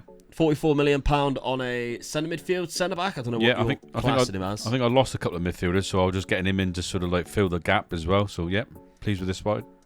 South Korean. We're seeing quite a lot of Asian players. Yes. A lot coming out. And I love that because it's great when you get further into a save and there's like different nationalities that you can find a player that you don't tend to use. We've all bought Brazilians and Argentinians, and you know, it's nice to see and spread it out a little bit. We've got Japanese players playing for us, South Korean. It's quite fun, but what's annoying is when they have funny names. Jacob Ambike. Now, he's a real player, Danish, 32 years of age. Good striker. Good striker. Really indeed. pleased to get this guy. Free transfer, right? And his value, look at his value. Look, so, yeah. I know he's quite old. He's 32, so he won't be worth that much. But for me, it's a free transfer. Classed as a legendary striker. Yeah. For Nice, he was banging in goals every single season. It is mental how many goals he was scoring in the French league. I'll settle for him if he gets into the 20s for me as well. He's got 2 already. Yeah, so, 177 in 223 games is unbelievable, really, for Nice. So Jacob Ambike, maybe he's good on your saves. Go and have a look for him. But the final signing, or the first signing you actually made, was Ewan McLeod from Rangers, £19 million. Another striker. Yeah. Oh, I wonder why. Here it comes. Here it comes. It's the 3 up front. Yep. I had to Changed really. it. I got 2 good really good strikers in. I wasn't getting anywhere with the in the league, so I felt like I'm going to change it. So that's what I've gone for. Let's have a look to see what I've gone for, because I've also changed my tactic. £157 million left the club. £62 million for Tal Galuk. A few others there. Nikola Stojanovic, which was my right winger that I bought last season for like £11 million, gone for 42. 31 for Morishima, another player that I only signed last season. So a fair amount of players have left the club already after only playing for us for 1 season. Started off bringing in John Ju Young from Aston Villa, South Korean again. Yeah. Look how good he is. Yeah. This is what we mean. These players are coming through and they're absolutely phenomenal. So I picked him up from Aston Villa for £60 million. He got 15 goals last season in the Premier League, 19 the season before that, and he's got 3 for me with 2 assists at the start of the season. Really good. Julian Lefebvre, good centre midfielder there, so good option from Lille that I've picked up. Matisse Delcourt from He messaged me. He's like, "Save me!" And I got him. He actually came for their youth academy, but there we go. Matisse Delcourt, good centre midfield option that we've got there. So that's 2 free transfers, both centre midfield. Hergovic, left back, another option there at left back now for us, who was a free transfer. Then I found a couple of bargains back to back. So the first one, Michali from South Africa, actually goes into my first team as a centre-back. Looks quite good, doesn't look unbelievable, but for 425k we'll take that, and he goes into the first team. Good find. Alongside Serge Kone, who I've loaned out because he also is a centre-back, so we don't need too many, at Sunderland, who's getting first-team football, I hope. But he looks good as well, and with a decent potential, 750k. So 2 good options for less than £1 million there. I mentioned him last season, though. I loaned him Juan. He was the only Juan that I wanted to sign this year at left back. But I got the other one too. But I loaned him, and they recalled him after only 18 games, annoyingly, and then never played him. So I've had to sign him permanently, and it cost me up to £76 million. There was some instalments. Aaron Hunt would be proud. But we brought him in to sort of play left back for us, or left centre back, because he's very good at both, and he's only 21 with good potential. I'm looking at him thinking he could be world class. Yeah. Especially with the passing and the tackling, etc. So he comes in. But we've also got Sean Blinkhorn, great name. When I see names like that, I just think, gotta get him. He was transfer listed for £15 million. Sean Blinkhorn. Rodrigo Fischetti is the final player that I got. It's getting worse, isn't it? It's getting worse. Some would say it's getting better. Argentinian, good striker. Now, the story, I tried to sell a couple of players because there was one striker that I really, really wanted, and he was £37 million release clause. And I'll tell you what, it wasn't Fischetti. No. Finally sold a player, which was Marishima, who took the bullet for me, because I didn't necessarily want to sell him. I was quite happy with keeping him, but I really wanted another striker. And then I couldn't sell a player, and I had to sacrifice Marishima to get the money to bring him in. So Al Ittihad came in quite late, as you can see there. I say late, season had started, but we call it late because we've been playing that window for a long time. And I thought, right, well, I can finally get him now. Didn't want to come to me. After all that, my scouts are telling me, get this guy. I was scouting him. He looked really good. Didn't check to see whether he was actually interested or not. But I did realise I needed another striker. So instead, I went out and found another one. I don't think he is better, but I think he's just as good. He's good. Yeah, Fischetti. So, I mean, I do prefer higher anticipation and off the ball. But that's, so be it. Everywhere else I'm kind of happy with. So that's the team that I have brought. And tactically, I'm also going free up front, but to my style of free up front, whereas you have the one in the middle dropping off, I have the 2 DLFs on either side instead. And I've got Fischetti locked into that position there to see what he can do. Now, schedule, we haven't played each other this season at the start, but I have lost 2 games already to Newcastle, of course, won the league last year, and Arsenal away from home, who scored in the 93rd minute. Great. Never let go.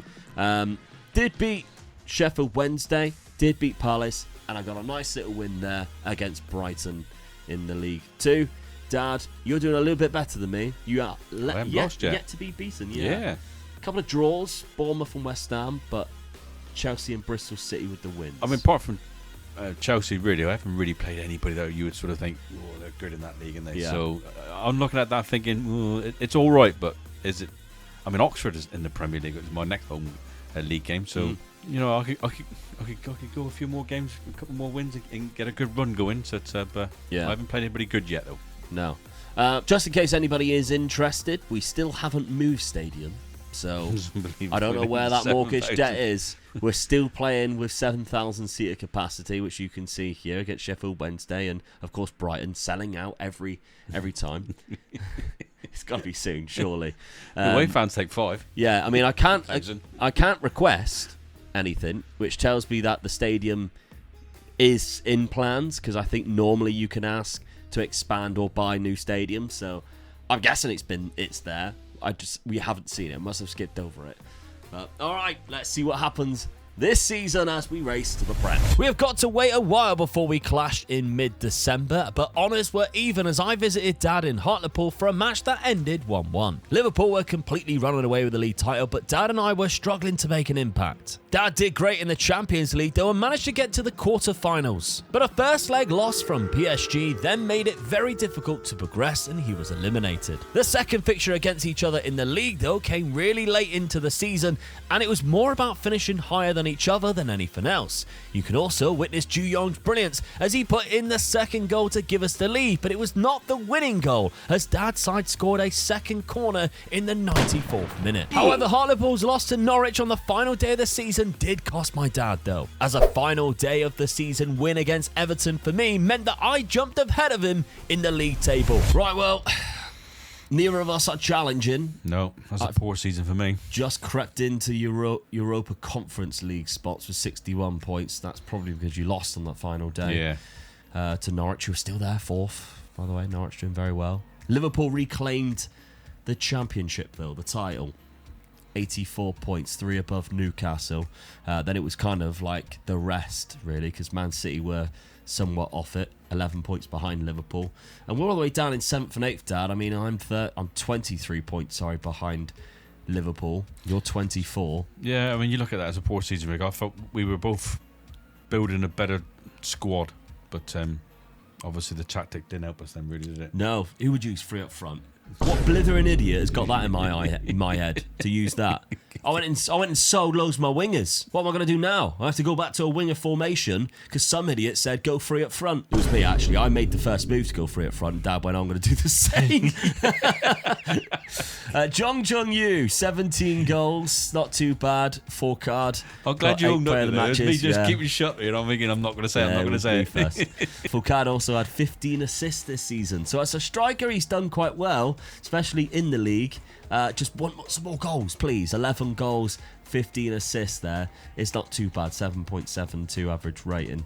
But, you know, there's some of the players that Liverpool and Newcastle have got. We are struggling ever so slightly to catch up. I mean, the only good thing is we're holding our own in the league, and we're one of us is always in the European games and all that. So yeah, none of us have been in the bottom half and struggling. So we haven't struggled yet. So we've done better in this league than we did in the Championship. Yeah, did you?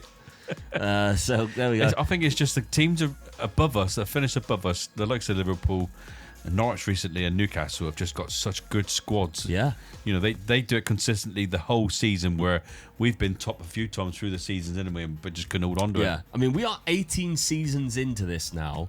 When we did Glory Hunter, the Premier League at this point was decimated. Yeah, there was no money in the league. Yeah. It was a barren wasteland for clubs because everybody was so poor. This doesn't seem like it. No. This universe seems to be slightly different. I mean, Liverpool's finances, £139 million. They don't have a massive transfer budget, but they're not like in debt. If you look at the value of some of their players, their top players, you know, they're asset rich as well. Yeah, they're £200 million per player. 80 million at Man City, if you remember, they had no money, didn't they, when we were in Glory Hunter? Awful, yeah. So they've only got 60% transfer revenue, but they've got a decent enough transfer budget. So we're up against it here because of the money situation. There we go. Competitions, quarterfinal in both of those competitions. But there is news because we have finally got the Sutton United Stadium, which was built in 2040. So it was last year. Don't know when it fully opened, but at the start of the season, it definitely wasn't there. Oh, actually, we can tell because the fixtures gives us the first fixture, which was Monday. Is a Monday. Oh no, that was the under-18s played in it first. We played it on the Sunday, the 11th of November. So, Remembrance Sunday. That's quite nice. We played and we won against Aston Villa 3-1 in our brand new stadium, which, by the way, I think Dad's going to be kind of jealous. 26,000 seater.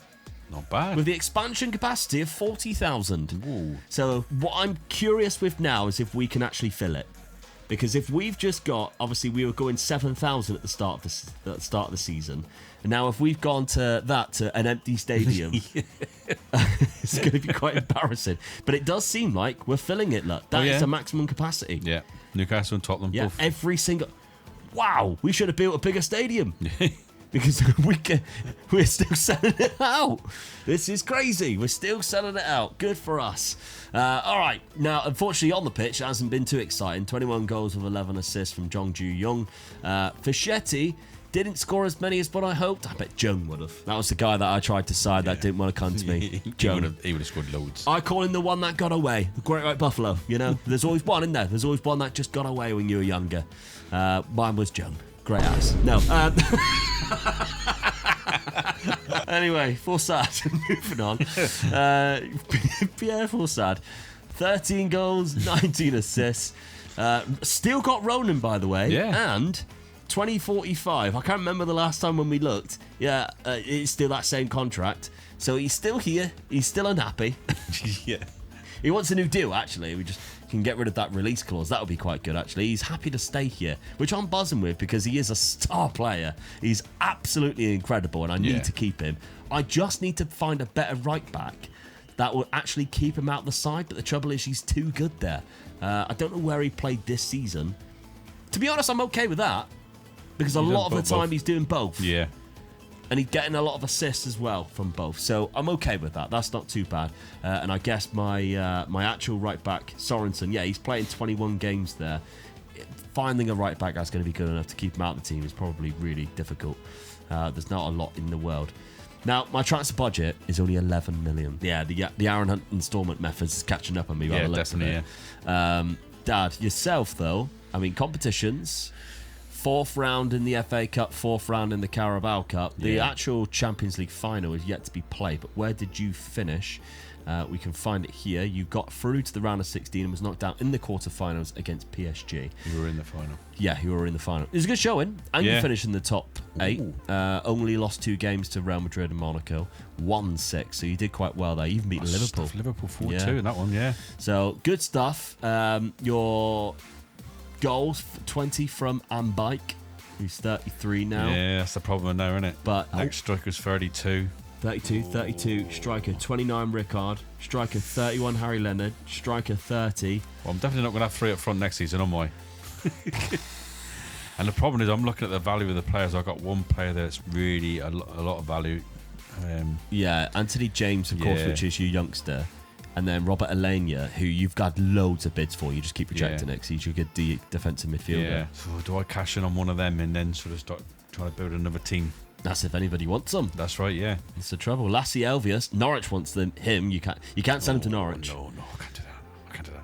But how much do they want for him? Oh, that's it. Because your budget, 18 million. Oh no. Ooh, 37 million in the bank. You've got all right bank, and your mortgage now is the stadium. Obviously, that you bought. That's the only thing you got left to pay. It's the same in stadium. The Gary Little Stadium. Sure, that is. Yeah, that's the same image. Yeah. I copied your stadium. Are you filling out your stadium home? Of course I am. Yeah, you are. Yeah. 2,000 less than I am at Sun. Yeah. But at least your club had a legend to name it after. Yeah. Mine didn't. They just called it Sutton United Stadium, which I kind of finding quite offensive, if I'm honest, Sutton. I got you all the way to the Premier League. You're like, should we name it after him? Nah. No, he's too caught up on Joan. Right, anyway, this season then has been a tricky one, but next season, I think with that budget, we're going to have to be really smart with our money and figure out what we want to do with it. So the race to the Prem is still going, and if anything, it's getting harder than what we thought. It certainly is, but that's why you do not want to miss what happens next as we take on the Race to the Premier Challenge. However, after getting involved in a title race, we have dropped back down the table. Dad did get himself to Europa League final, but failed to lift the trophy. But it's about time we book our ideas up and get back to challenging for the title. And both of us look to do so, adopting new systems, and I have a unique style similar to a 4-3-3, but with 2 strikers. Whereas Dad has opted to go for a more 4-2-3-1 approach for this upcoming season. And he's also bringing in a good number of quality players to suit the system too, including a new winger from Inter Milan who has fantastic goal-scoring abilities. I of course knew that with the right system, I had a man who could bang in the goals for me this season already. Dad, both adopting new systems in the summer. After, of course, we've kind of dropped out of the title race. Yeah, we did a little bit, yeah. I mean, considering we were thereabouts. Yeah, that's right, yeah. I mean, I feel that I've bought very, very well. Yeah. But in different positions, so I had to change my formation really for the players that I've bought in because Yeah. I've bought some really world class, very, very close to world class players. And you sold a lot of players as well. Yes, I did. Yeah, I sold. Novak's there, 26. I felt I've improved the positions that I've sold from players from though. I mean, the midfield players. I had a lot of midfield players where I'm going to go a different formation and that, so I don't need so many. Yeah, and strikers as well. You got rid of a lot of strikers because obviously you've only got one up front now. Yeah, that's right. So the guys coming in, obviously we looked at Sandro Veloso, which was the first signing, £67 million. Very good striker. Oh, he's going to be a good striker, this guy. Can't jump though. No, can't. Can't jump, but he is very good. Yeah. Then we got John Lopez, £53 million. So again, I mean, midfielder. I've definitely improved on the midfield players there, and he plays all three positions, so Yeah. even better. Good with both feet as well. Yeah. 6'2", bit of a presence in the midfield. Sione, which is a free transfer, another good striker. Yeah. Not a bad option there, Argentinian. He's not. I mean, he's not going to get in the side because I'm only going to play one up front. So You need options there. yeah, I mean, it just gives me something else to look at. Leonardo, who is the winger we looked at, who has good goal scoring abilities. He could. I mean, this he could guy's be lethal. This guy's good. He's fast, and he's only 20. 20 so, years old with a yeah. better potential too. Yeah. So nice little pickup considering £17 million. Oh, that's cheap as chips, isn't it? Really? Yeah, I think that's your signing of the summer. Yeah. Despite Christian Morel also being really good on the wings. Yeah. Of course, you So I obviously bought going to a wingers. really two good wingers there, really. Yeah. So Matsushima though, Japanese. There's a weird so many good Japanese players. Yeah, It's unbelievable. it's been the like this for a amount. couple of seasons now, Yeah, isn't it? So Japanese and South Korean players. We're finding a lot of them in Asia. We're finding a lot of, and they're cheap too. Yeah. I mean, you've got him from Dortmund, but Dortmund picked him up for £4.2 million.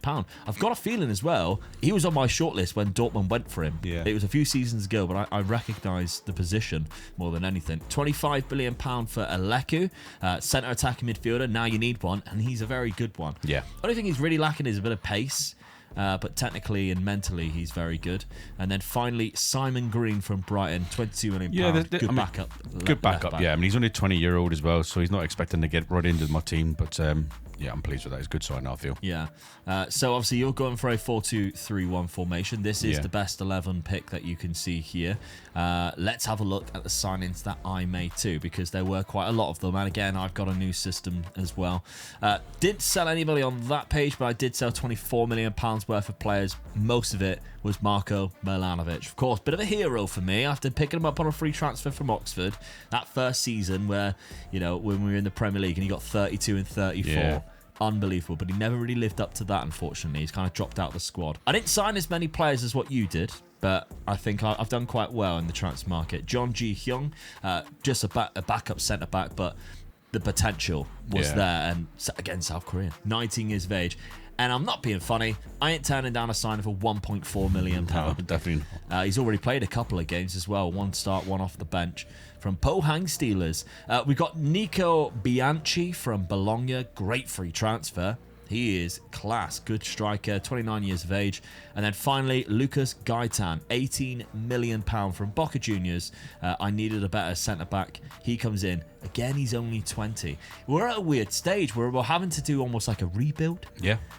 Because it's like we got near to the top and it wasn't good enough, and then a lot of those players just seems like they're just not good enough anymore. That's the difference when you've got a little bit of money as well, though. You can do a rebuild, but you could be buying players like this. Yeah. So your rebuild's going to be, this player, we can have him like for 8 seasons easy, couldn't you? Yeah, absolutely. I won't have him for the next 2 to 3 months, though, because he broke his ankle. Of course he did. August. The August curse continues. No matter where we are or what we're doing, the August curse always continues. And as I say, I've gone to a different system here. I'm locking in a couple of players. Jung Ji Hyung is one of them. I think just because of the guy being out for 3 or 4 months, I think, right, I'm going to give Jung Ji Hyung a good go now. We've also got Matisse Delcourt as well, who I kind of want to play as a DM because he doesn't play there naturally, and I think he's good enough to play it. I think the physical attributes, the fact that he's 6'3", okay on the ball, I think he's the perfect position for that. All right, now we're at very different ends of the table at the minute. You're at 15th, but you've only played 2 games. I'm second, because I have won 3 games, and I've won 2 very difficult ones against Arsenal and Manchester United as well. Cracking start, really, yeah. Conceding goals, though, so it's not all Sunshine and Roses. However, you've drawn both games there to Norwich and Coventry. Yeah. You've had to qualify for the Europa Conference League, though. We did see it at the end of last season. You weren't in a position, but as we know, the European coefficients, etc., sometimes allow you to have an extra team, or bump everybody up one, and you were bumped into the Europa Conference League, but you had to qualify. It'll affect my squad over a season, really, because you're playing on the Thursdays, but I'll take it. Yeah. I think I've got a good enough squad to sort of go a long way in it, so never know your luck. That's it. Yeah. Well, we are racing to the Premier League, but European trophies are definitely welcome. Let's see if any of us can win one this season. The first time we clashed this season, I was finally able to get a good performance against Dad and pick up the 3 points. And it was thanks to a very emphatic 5-1 victory at Hartlepool too. Dad did get his own back though with a sneaky 1-0 victory in March. However, with neither of us challenging for the league title again this season, it was in Europe that both of our attentions turned to. As while Dad was putting his Hartlepool side into the Europa League Conference final after a semi-final win against Antwerp, I was also doing the same in the Europa League semi-final with a massive 5-2 aggregate win over Leipzig. And just like my dad 2 seasons ago though, a tough opposition for me in Galatasaray in the final, who have an incredible striker who opened the scoring after just 6 minutes, and they doubled their lead within just 11 minutes on the clock. I did manage to salvage a goal just before half-time, but it wasn't enough, and we couldn't break them down to find an equaliser. It was a different story though for Dad in the Europa Conference final, as opponents Rosenborg couldn't handle Sandro Veloso on Dad's right-hand side, and he scored 2 goals in the first 14 minutes. And while it was nervy times, still, especially at the end, Dad's defence only allowed for 1 goal in the 81st minute. Meaning Dad wins the Europa Conference League, picking up the first major trophy between us and salvaging what would have been a bad season after his side finishing 12th place in the Premier League. You're spawny, aren't you? Get in. You are spawny. I mean, actually, you should have won that. Yeah. I think, you were the best team in the competition. You won it 2-1 quite comfortably, getting there because, 6 out of 6 wins in the league. Not too bad. You got to take that in, yeah. I mean, look at all the teams. The team that I beat was the team behind me as well in the league. The only good one in there is Frankfurt and Sevilla, I think. But yeah, you beat HJK 8-3, quarter-final Olympiacos 5-1 on aggregate, semi-final Antwerp 3-1. And defeating Rosenborg, and it's a bloody good job you did, because 12th place in the Premier League, and both cups were 3rd round as well. Yeah, not too good this season, really. It was a bit of a disaster of a season, but finished it off at the end with a nice little cup. So I'm pleased with that. Sandro Veloso scored more goals in the European competitions than he did in the league. Yeah. Mental. But Premier League was won by Liverpool again. They seem to be winning it quite a lot recently, don't they? But I finished in 3rd place, 13 points behind them as well. That's a bit disappointing, isn't it, really? Yeah, it's hard to keep up with them. Yeah. Man United and Newcastle had a very good season. They got a couple of fantastic players. Like, he looks great. But we're still in it. Next season, we're both in European competitions. I'm in the Champions League, you're in Europa. I'm happy with that. I can build on that. Yeah, okay. Well, you've got 7 million. I'm not building on it very much, though. And your squad isn't exactly massive. No, that's my problem now. I do like playing with smaller squads, but if I don't get support, then I can't improve. So it looks like then you've got to sort of like... You'd sell Veloso, like, yeah, you're always million. looking at sort of like selling your best player then, and sometimes it's all right, but sometimes you just put the point and just say, no, I'm keeping him. So he's only 24, so I ain't got the best out of him yet, and he's getting better. He is good. Yeah. But only 20 goals in 41 appearances. Yeah, that's the disappointing thing about it, but... could be the system. Yeah, that's right. Yeah, I could change the system and it might just give him a kickstart and off he goes again. Yeah, absolutely. I was very unlucky, of course, though, getting to the final and being beat by this Galatasaray side. You might think, well, Galatasaray, you should be beaten then. Kind of, yeah. But then you see how good their striker is, and you think, fair enough. Yeah. He is unbelievably good. Yeah. And I think I want him. 25 million. £25 million. He is also unhappy right now. So that good at 21 and he's only 25 million. You're an idiot not to buy him, you really. That's it. I mean, at the minute, everybody knows I've got Jung Joo Hyung. He is 30 though, and wanted. And I think I could get a good £57 million for him. And then for half of that money, get a 21-year-old player who's actually better than the one I've just sold. Yeah. 100%. Yeah, that's great football mind. That should work. It really, really should. But I'm really gutted because my run to the Europa League, very much like yours, looked great. I mean, I lost one to Leipzig, drew one to Hoffenheim, but won 6 and looking really comfortable in the league phase. Round of 16, knocking out Napoli quite comfortably as well, 5-1. Quarter-final, knocking out Villa, of course, topped it, 4-0. So looking really, I mean, look at that, 8-7. 5-5 between Sporting and Hoffenheim. And then the semi-final then, knocking out Leipzig, who was the team who beat me in the league phase. Yeah. So at that point, I'm thinking, this is going to be great. This is going to be easy. Well, Villa and then were I the seen best side, Galatasaray's right? team. Yeah. So, never mind. Didn't get European glory, but hey, the race to the Prem's still on, at the very least. Getting to the final still good, though. Yeah. 21 goals from Jung Ji-hyung. Again, I don't think he'll be here next year, though. Ethan Azua got 25 assists and 18 goals. Not bad at all from the Chilean winger. 19 from Fourcade as well. So, yeah, not bad. But I have got £5 million. So if I do want to sign that guy from Galatasaray, I am also going to have to sell players too. Yeah.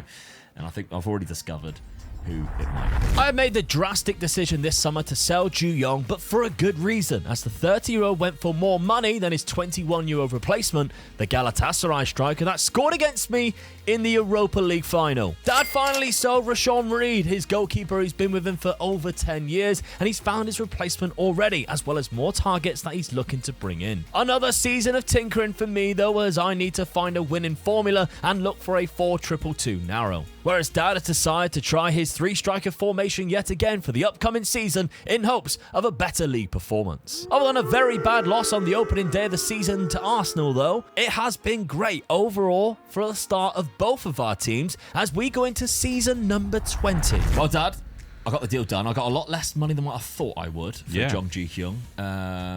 Probably down to his age, though, wouldn't it? Yeah, so I £32 million, still a good amount, was still enough to bring in Murat Ogurlu. So he comes in as my new striker up front. He is, very good. he looks great. Yeah. Don't play great, as he scored for me just yet, considering he got 21 in 29 last season. But I'm not worried too much. He will come good. He will come good. Adrian Rodriguez was another player that I brought in, just a good option in centre defence midfield. And Mateus from Gremio, right back, so that McLaughlin, it's not McLaughlin, McLaughlin goes into centre midfield. You've been trying to get him there for a few seasons now, haven't you? Yeah, but I've been playing DMs and he doesn't go in there. That's the trouble. Yeah. So he's just been naturally going right back. So I'm going to make sure I keep him there and train him to play in the Scundal Volante role and play Mateus there, who does look quite good. He is 24 though, so really should be hitting his potential fairly soon already, which might worry me a little bit. But right now I don't have the money to spend on anybody good. So that's what I'm going to have to do. But as we say, we have started the season quite well. I did lose to Arsenal, but I've won the other 3 games, which ain't too bad to be honest. Dad, looking at yours though. Transfer-wise, £85 million went out. Obviously, you had to sell players if you were to do anything anyway. Alex Jorgensen was a big one. £54 million he went for. Yeah. And 20 for Moreno, and then a few bits elsewhere. The 54 million from Spurs, I thought that was a good deal. So that's why I jumped all over that when I took it. We also say goodbye to Rashawn Reed. Yeah. After 12 seasons with you. Done well what for me, a free didn't he? transfer that is. Yeah. I would say arguably that could have been, so far, your best signing of the race to the Prem. It probably is, yeah, because it is hard to get hold of a good keeper, and he definitely was. And Yeah. for a freebie, and then do that amount of seasons and then still get 11 million for him. Yeah. I think that's good business, Not too really. bad at all. So the replacements, you have brought in a new goalkeeper in Augustin Esposito. Yeah, he's very good. Only very 23. good Argentinian. Yeah, it's good for. So I got him for you can have him for 10 seasons, really. Yeah, can't if you think you sold Rashawn Reed for more. Yeah. James Lugaus for free transfer. Look at this for his free transfer. I mean, come on. Yeah, he looks is- very good. Oh, what a bargain! And he's worth 74 million already. Yeah. And then we got Federico Thurn here. £45 million you spent on him. Yeah, he's a replacement to a couple of the ones I've sold as centre back. For Jorgensen. Yeah. 21-year-old Swiss player. I mean, looking at him, he don't look like the much that you paid for him, but he is only 21. Yeah. With a much better potential, with a fairly professional personality, so I'll keep my opinions to myself at the minute. Because that would, if he was 24, I'd be going, oh, that's a bad move. Oh. But I'll let you off that one for now. Yeah. I'll judge it in a couple of years' time. Emilio Turon from Milan, £45 million as well. So £90 million spent on those two players, but he is good. I mean, Professional personality, and he's 21. I've just bought two really good strikers, really, haven't I? Young as well. Yeah.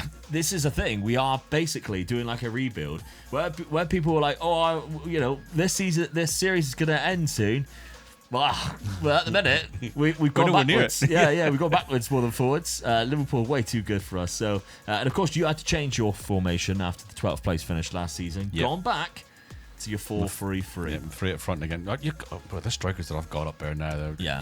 I had to go with that again, didn't I? Yeah. I mean, God, they're world class strikers. So, yeah, I feel my midfield's quite good, so quite strong.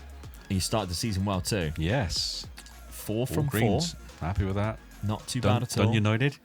2-1 after they finished second last season. Yeah. So that's a good sign. Yeah, pleased with that. All right then. And you've of course got Europa League football this season after your cup win last year. So let's see what happens. Yes. Race to the Prem, or again, are we picking up some trophies elsewhere? Dad's first half of the season seemed much better than mine, and we had reflected that in our first match, as he destroyed me 4-1 in late October. But I was in fact only 2 points behind him as we crossed the halfway point, and we were sat in second and third behind City. However, a second win against me thanks to a very late 90th minute goal, and Dad was well and truly in the driving seat, because he was currently sat top of the league by a point in front of me, and the round of 16 still to play in the Europa League and quarter-finals of the FA Cup, where we'll face each other again. But it was a different story in the FA Cup though, as this time I managed to sail away as winners with a 5-2 win against 10 men. Both of us had dropped points though, and it's getting real close between us, Spurs and Liverpool for that Premier League title. With Dad dropping more crucial points though, I continued my fantastic league form and continued to make it interesting. And with just 3 games to go, I had a 3-point lead over Liverpool and a 4-point lead over Dad as I looked to press to win the challenge. I also had an FA Cup final on the horizon too against Arsenal, but my main focus was of course the Premier League and winning my remaining fixtures as I picked up 3 points against Newcastle, followed by an amazing 5-0 win against Nottingham Forest, and all I need now is a draw or better on the final day to be crowned champions. Manchester City were my opponents on the final day, and they had other ideas though, and they took a 2-goal lead in the first half, and I was left shocked. We managed to pull one back in the 60th minute, but City was not going to allow us to lift the trophy without a fight, and they scored a third. And unfortunately for us, Liverpool just kept winning, and they snatched the title out of our hands on the final day of the season on goal difference alone to keep the race to the Premier League challenge alive still for my dad. My consolation did come days later though, as we managed to defeat Arsenal 3-1 to lift the FA Cup. Final day of the season. Chucked it away, mate. On goal difference. You had it. Losing on the final day. All you had to do is just win the game, or even draw the game. You'd have won. Yeah, Man City 3-1 it was. It was a bad time. Bad time. Because what was the worst thing as well was Liverpool just kept winning. Yeah. But all I needed to do was just beat their results. But they just didn't drop any points, like at all. As soon as I got ahead by those 3 points, after the draw I had against them, they just did not drop points. I mean, the consolation, of course, of the FA Cup final. I'm very happy to win the FA Cup final. Defeating Arsenal, great. But I had it in my hands to complete the race to the Prem, and I chucked it away. Close. So close. Oh, and it was bloody Liverpool. But you can kind of see that they did deserve it. They got names everywhere, whereas I don't, I guess. And that's where it's all gone wrong. Their goal difference of plus 66, and I only have a plus 25. That's a hell of a difference. Isn't Yeah. it? Yeah. Hell of a difference. Lost more games than they just drew quite a lot. But good season for you, Dad. 5th place finish. Yeah, I've improved on last season, so I'm pleased with that. Still, with the start that I had, I still feel I should have done a little bit better. But Yeah. when you look at that, I mean, all the Liverpool semi-final badges finish was for you on as there, well. it was just, yeah, I mean, Spurs doing me in the bloody semi-final. What's that about? Come And on. me doing you in the FA Yeah. Cup quarters as well. Let's not forget that. But yeah, I mean, I didn't even get out of the league phase in my Champions League. That's embarrassing, isn't it? I was focused on elsewhere. Look at that, 25th place. Won 3 games, beat Man United, Bodo Glimt and Salzburg. Drew to Lyon, but I lost 4 games. Galatasaray, after I stole their best player, I went there and got lost 4-0. That's what happens, mate, when you go to hell. Yeah.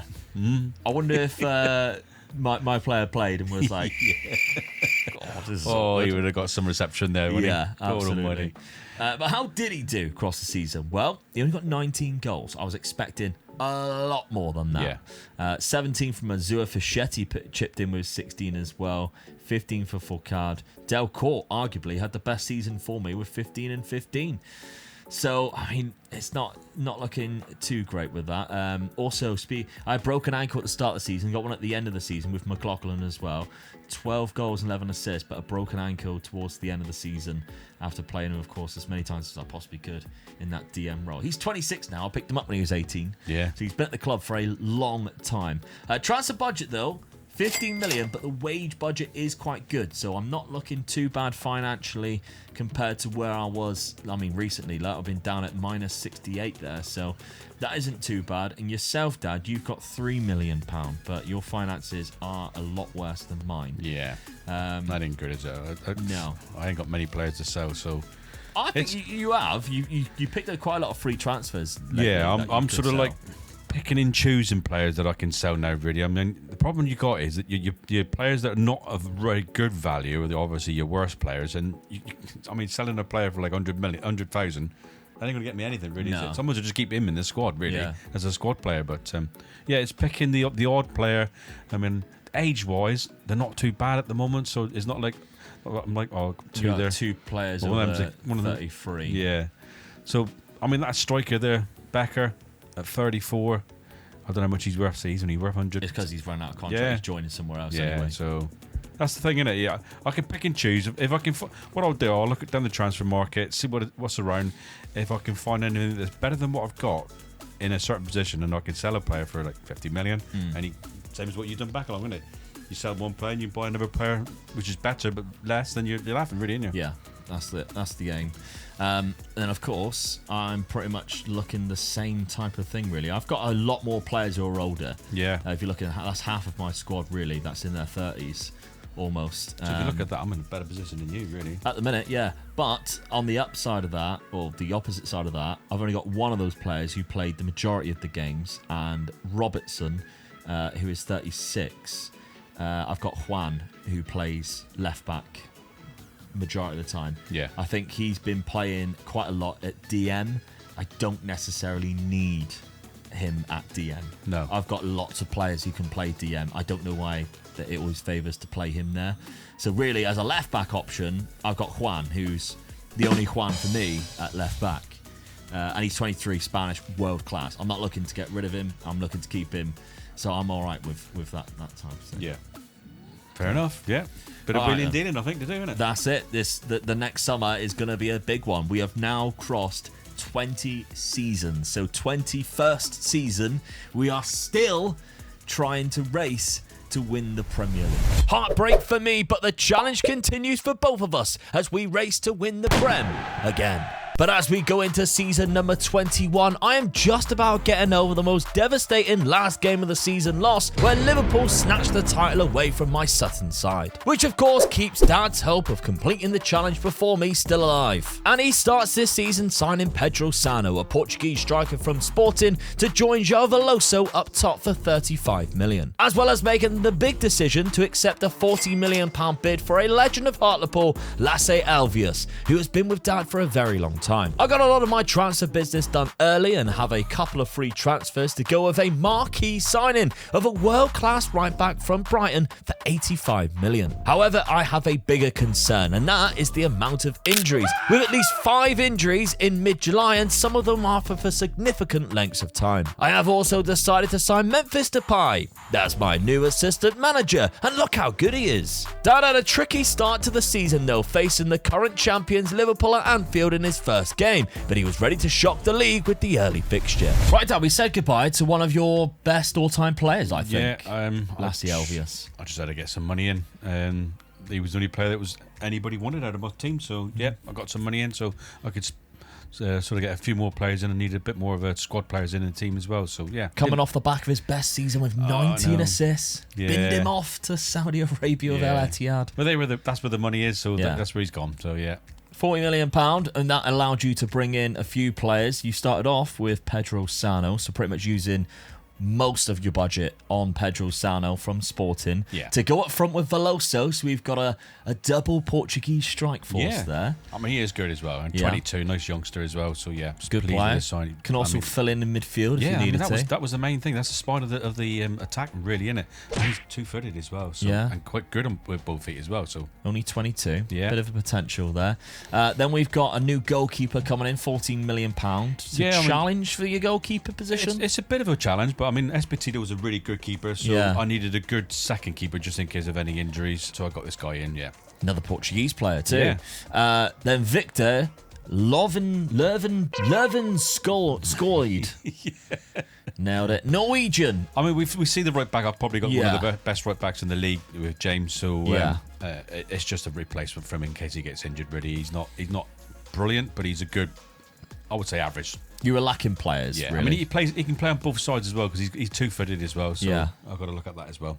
From the Puskas Academia team, we've got £2.5 million for Daniel Toderas, Yeah. from Romanian 18-year-old. I mean, 18, he looks quite good. he does really. look quite good for 18, Yeah, I but he mean, ain't going to do potential. much I mean, now. look how good his potential is. So Loaned I mean, him out to Millwall. Yeah, so I thought it was just a good buy, just in case, I needed him a couple of seasons time. He could be good then. And then finally, a free transfer, Lim Sang-kyung, Yeah.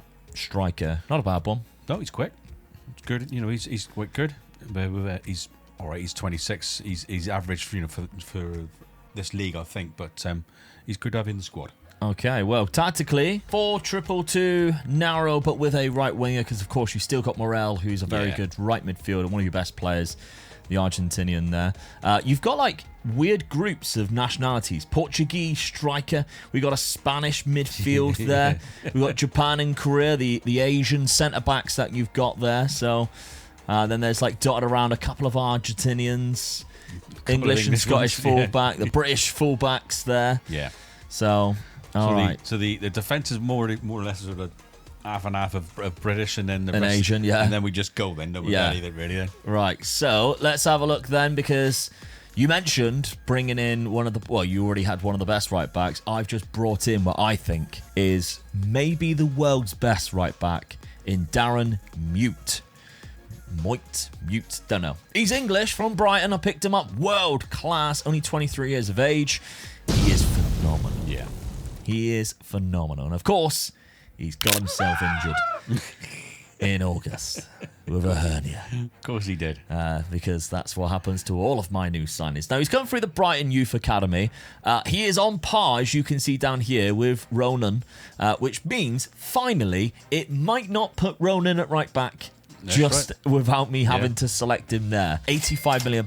It was a lot of instalments. But I'm at a stage now where I think obviously I've just been robbed of the league title on the final day of the season. I have a good enough team to win the league title. I need to take it to the next step. Yeah. I need to start bringing in the world's best players in positions that I don't have elite players, and right back was one of those positions. I was trying to use Mateus last season. Didn't quite work. Of course, the £16 million man that I got from Gremio, nowhere near the standard of Darren here. So there we go. But he wasn't the only signing. I think I've got some really good free transfers coming in as well. We got a good midfielder there in Daniel Schweischkamp. Nailed that too. Pascal Julian from PSG, a good striker who can drop in with good passing ability. Again, not bad for a free transfer. £5 million for a backup goalkeeper, because I only had one, so that was a good signing. And Thomas Arias from Boca Juniors, £15 million for a centre-back who has a really good first touch, decent with both feet, great positioning, concentration, and decision-making. He has weaknesses on the pitch, but he is only 21, so he might get better and turn into a quality player. Tactically, sticking with a 4-4-2 or 4-2-2 narrow, and my best 11 does stick in a lot of the players, but I have had so many injuries at the start of this season, it might have already cost me. As you can see, I've got players recovering still with Darren and Ronan. Ronan's been out with a torn ankle ligament since the 2nd of August, so he's missed the whole of August and will miss quite a lot of September as well. So that's my best midfielder. And then my other midfielder is only just coming back from injury and hasn't really played at all this season. One appearance off the bench from the Carabao Cup. So my South African DM, who also plays centre-back. And I've also had injuries to Fourcade, who's been playing up front. Yeah, it's been a weird start of players missing for me. Where's that bloke with the violin that you always gets to come in for me? I feel like he should be walking in there just giving it all this. I'm putting my money where my mouth is. We'll see. Because I was in tears then. You had me. I felt like I just started breaking up. I thought it's such a shame. good for you. Yeah. Anyway, I have dropped 5 points off the back of that, with losses to Manchester United and drawing to Newcastle. Funny that, because you drew to Manchester United, beat Newcastle, but lost to Arsenal. So we've had very similar starts, but you have just beaten The champions. at Anfield. Yes. Good start. I'll tell you what, that first game, you'd think you were playing the champions, your first game, and you'd beat them at their place. Yeah. I thought I was on a high then. Yeah. I thought this is it. Beat Newcastle I'm as gonna well. Go for it as well. You were getting all those injuries. You were doing poorly, and I'm there, just taking over now. Well, at least you're referencing the injuries. That's nice. But we are very similar in the league. We've got some chasing to do already because Norwich have won 4 from 4. Norwich are gone, and they. Yeah, Norwich going to go on to Catch win us if this. you can. Where did Norwich finish last season? I don't remember them being very good last year. They're down in 10th, but they did win a cup. Yeah. So they're flying at the start of the season. They've won 4 games, haven't conceded a single goal either. One of them beating Manchester City 1-0. So they've had a great Good start start, to the yeah. season. But Tottenham have also only conceded 1 and scored 8, so they've also had a good enough start.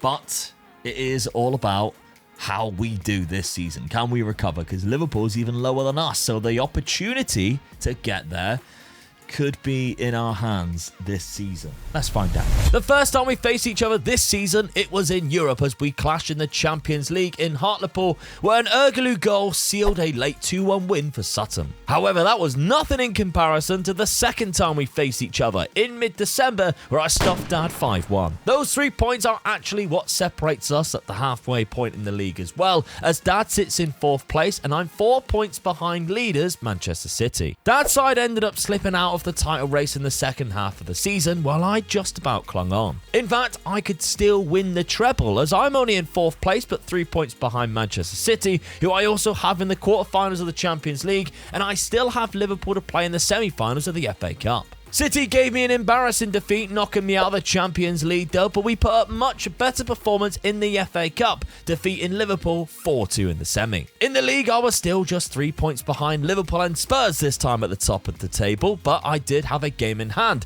and Hartlepool to play next. And despite not being able to win the Premier League himself, Dad still made sure I couldn't, beating me 3-0. And the title was claimed by Spurs, who gained 2 more points than I did. We didn't go trophyless though, as for the second consecutive season, Sutton United are lifting the FA Cup with a 2-0 win over West Ham at Wembley. Oh, I'm getting so close. Twice 2 seasons in a row. Right, well, 2 FA points. Cup win against West Ham, good finish to the season. Yeah. After the disappointment of the league, winning FA Cups. I mean, it's the second time in 2 years that I've actually picked up the FA Cup trophy. So I'm making, a bit of consistency in that competition, which is lovely. But I'm also being very consistent in finishing in this second place spot here in the Premier League, which is Yeah. not great. And of course, on the final day of the season, drawing to Liverpool 0-0, which is a good result, but you beat me just a few games before it with 3 quite late goals as well, and that's obviously not helped my situation at all, because Tottenham end up winning the league. They did have a superior goal difference to me, so if I did beat Liverpool, I'd have had to have beaten them by 6 goals or more. Or if you beat me, But if I had beaten you, you'd have 3 points there. I'd have had the 3 points and 1. Yeah. Yes. So I'm going to take it. I'll cost you the league. yeah, I needed to beat Liverpool 6-0. I needed Tottenham to drop points, and that Yeah. just didn't. Neither of those things happened. But yeah, You're that's definitely knocking on the door though, mate, aren't you? it's so getting worried now. frustrating. I was never actually top, which is a little bit heartwarming in some ways. That it isn't as disappointing now. Yeah, but considering how close you finished to Spurs. yeah.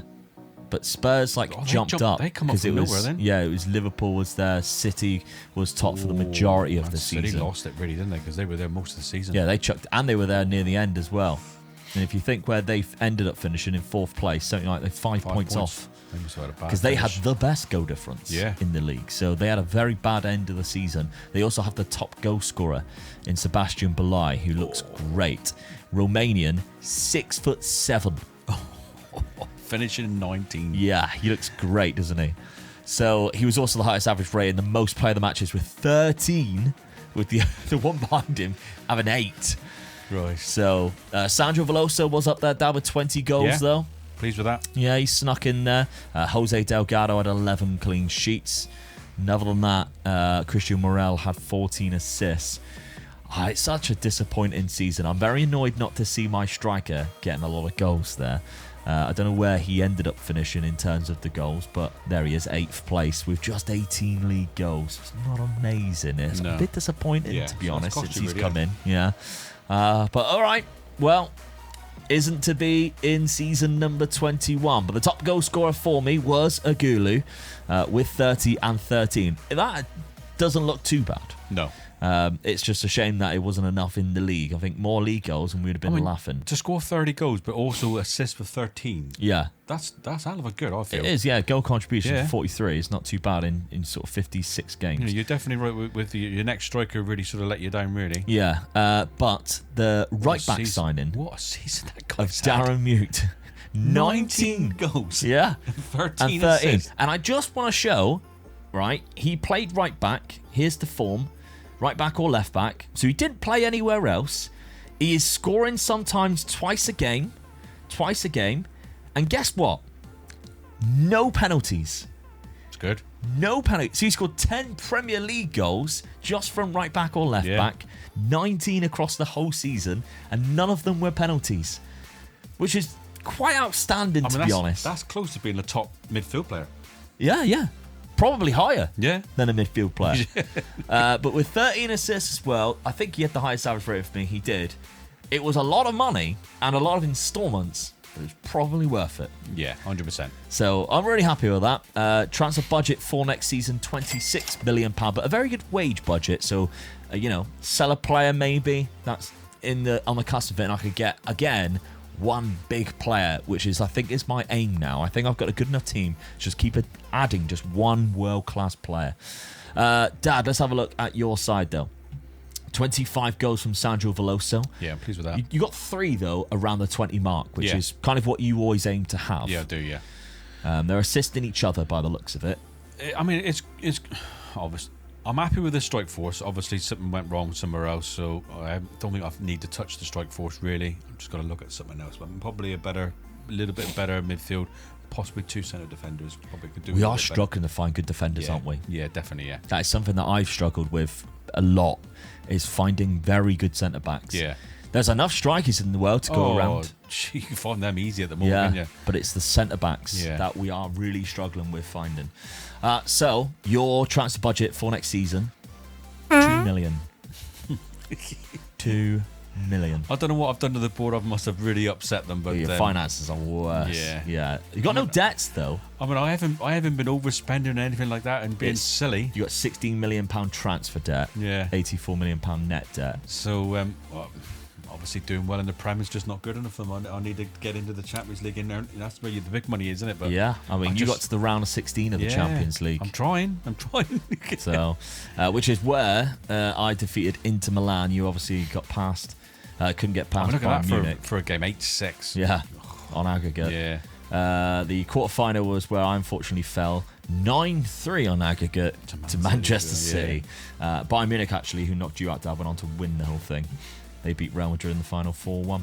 So, the league phase, we were both in the playoff spots. I lost 3 games and won 5, where I actually beat you again. Yeah, you played me in that one, yeah. won 2-1 against you away from home. You lost 2, which of course 1 was against me. Galatasaray was the other one. They still got an unbelievable team. Consider I was still their best striker a few seasons ago.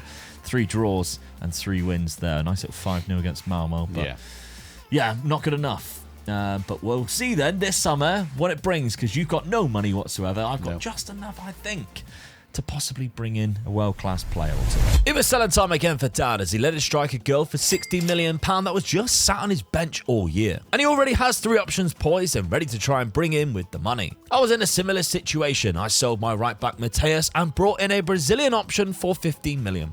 After torturing us for years with their dominance, a new manager was taken over at Liverpool though. But both of us were too focused on the best keeper in the world popping up as a free transfer, and both Dad and I put our offers on the table to sign him. However, he rejected us and decided to join Arsenal instead, and we were both gutted. Annoyingly again this year, another big injury to Ronan, which sees him miss the start of the campaign. Which means he also missed an insane match between Dad and I at the start of the season that's seen 9 goals in total in a back and forth tie at Sutton United Stadium. Well, after the transfer strategy that I had going out the window, I'm very happy with the start that we made the season. A nice little 5-4 win over Dad there. A cracking end of the game. Yeah. Unbelievable game. Where Aguero got the winner in the 83rd minute. Lovely stuff. But Good game. Yeah. that was disappointed with that. So entertaining. But I did lose to Liverpool. Oh no, sorry, this is you. Sorry, you lost to Liverpool at the start of the That's funny, season. I played Liverpool first game last season. Yeah. At home this time round. Yeah, though. and they beat And they done you in the 87th minute. Go on, say So- it. Go on, say it. What? I love a late goal. Not that late. That's all right. The schedule for me, I lost obviously to Sheffield Wednesday, which is a bad result, but the rest of the fixtures have been very good. As I mentioned, the transfer strategy that I had was go for world-class players and see if I could just add 1 or 2. Yeah, that went out the window. I couldn't find a world-class player who wanted to join me, who I thought would be worth it. I sold Mateus for £39 million, which did give me a lot of money, as well as Azua and Kone. Actually, Kone went last season. Azua, 31-year-old winger, went for £13 million. Now, I do think the replacements that I make, I mean, I did raid Brazil quite heavily there. There's 2 there, and there's also an Argentinian player that's come in. Juninho, £15 million, 28-year-old. What was he doing in the Brazilian league for so long? He's great. Yeah. Brought him across, so he looks fantastic to play on the left wing. Not amazing, but for £15 million, worth it. Marcio from Botafogo. Not a bad striker, but this was just a bit of a backup, if I'm honest. The main 2 players was Mbata. He looks okay. The reason why I got him is he plays in so many different positions. I'm kind of looking at him for that centre attacking midfield role as an option off the bench. And then finally, Diego Lopez from Racing Club, £20 million, again, to play in that position as an option off the bench. Yeah, you haven't signed world-class players, but No. you definitely made your squad stronger. Yeah, just more depth, I guess. Yeah. There's injuries again, though, Dad, because Ronan McLaughlin broke his foot in the middle of July, so he's missed the start of the season again. Pascal Julian is also out for a while, and Juninho, who's just come in, is returning imminently after being out. I reckon. So, I reckon you get all your new signings together and says, right, one of you's got to have an injury. yeah. Yeah, who's it going to be? Yeah.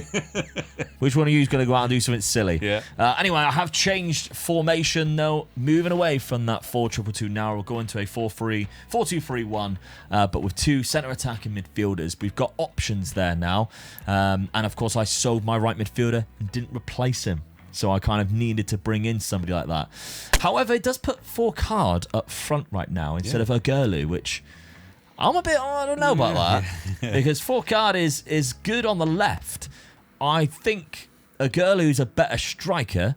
That's Fourcade. And then we're looking at Ergerlu, and I'm looking at him going, he is way better up front. Yeah. With that off the ball, the buddy. pace, the The only 19th difference of between finishing. the 2, I think, is that he's very strong on the left. Your other guy is both footed. Yeah, I get that. Yeah, which the computer might see as like he's a better player. But Because you're playing not one up front, so he can do ball coming from Yeah. either side. I disagree, though. I disagree with it, but that's the yeah. only thing I can see why the computer might have done it. Yeah, I mean, he's only got 28 goals for me in the last couple of seasons. Yeah. So it's not amazing, but we'll see. So yeah, we're changing to a 4-2-3-1. We'll see how that goes in this season. But the start looked okay until the Sheffield Wednesday game where I failed to score a goal. However, Ergerlu didn't play in that And you can see there, Forcado only got a 6.3. Yeah. So, I don't It know. is weird when you think of how many goals you did score in the other games. Yeah. There was it's two true, fives there. Yeah. Let's have a look at your transfer budget then, Dad. Or transfer window, because you sold £60 million worth of James Yeah, Laguez. I needed a bit of money. 31, 60 million. Oh, I'm going to take it every Good day deal. of the week, you know. Yeah, very So, good deal. yeah. I know I've got to get another striker in. You replaced him so well. Oh. For a tenth of the price. Yeah. I mean, this guy, 23 years old, way I think he's better. Yeah. And for 6 million, what a bargain that is. Yeah. So that's given me like 50 odd million now to play with now. So a good bit of business, I feel. Yeah, and you brought in Bruno Cesar at left back. I mean, like I said, I thought I just conceded too many goals. I've got a world class right back. Now I think I've got a very, very good left back. So yeah, pleased with that signing. Still fairly young as well. He's only He's only 24. 24. Yeah, so it's good for the future. Yeah, absolutely. And tactically, you've slightly altered it there. So I think you had a play over here last Yeah. time. Didn't you? You've put him more central in that attacking midfield role. You can see looking very similar to almost like a diamond, but still using that morale on the right hand side. Yeah. He was very good, and trusting Bruno Cesar, who is a good attacking left back with that high crossing ability. He's got Yeah, great definitely, stamina yeah. and natural fitness to get up and down the pitch. Yeah. Going forward and getting back. I mean, I know I'll score goals with them two up front as well. So that's all I've got to do really. Is stop conceding goals. Yeah. All right, well, we know the task in hand. Of course, you've got Europa League football this season, Yeah. Dad, instead of the Champions League. Yeah. Of course, I'm in the Champions League, but it's all about the Premier League title. We've been we're 22 seasons in now. This is our 22nd season.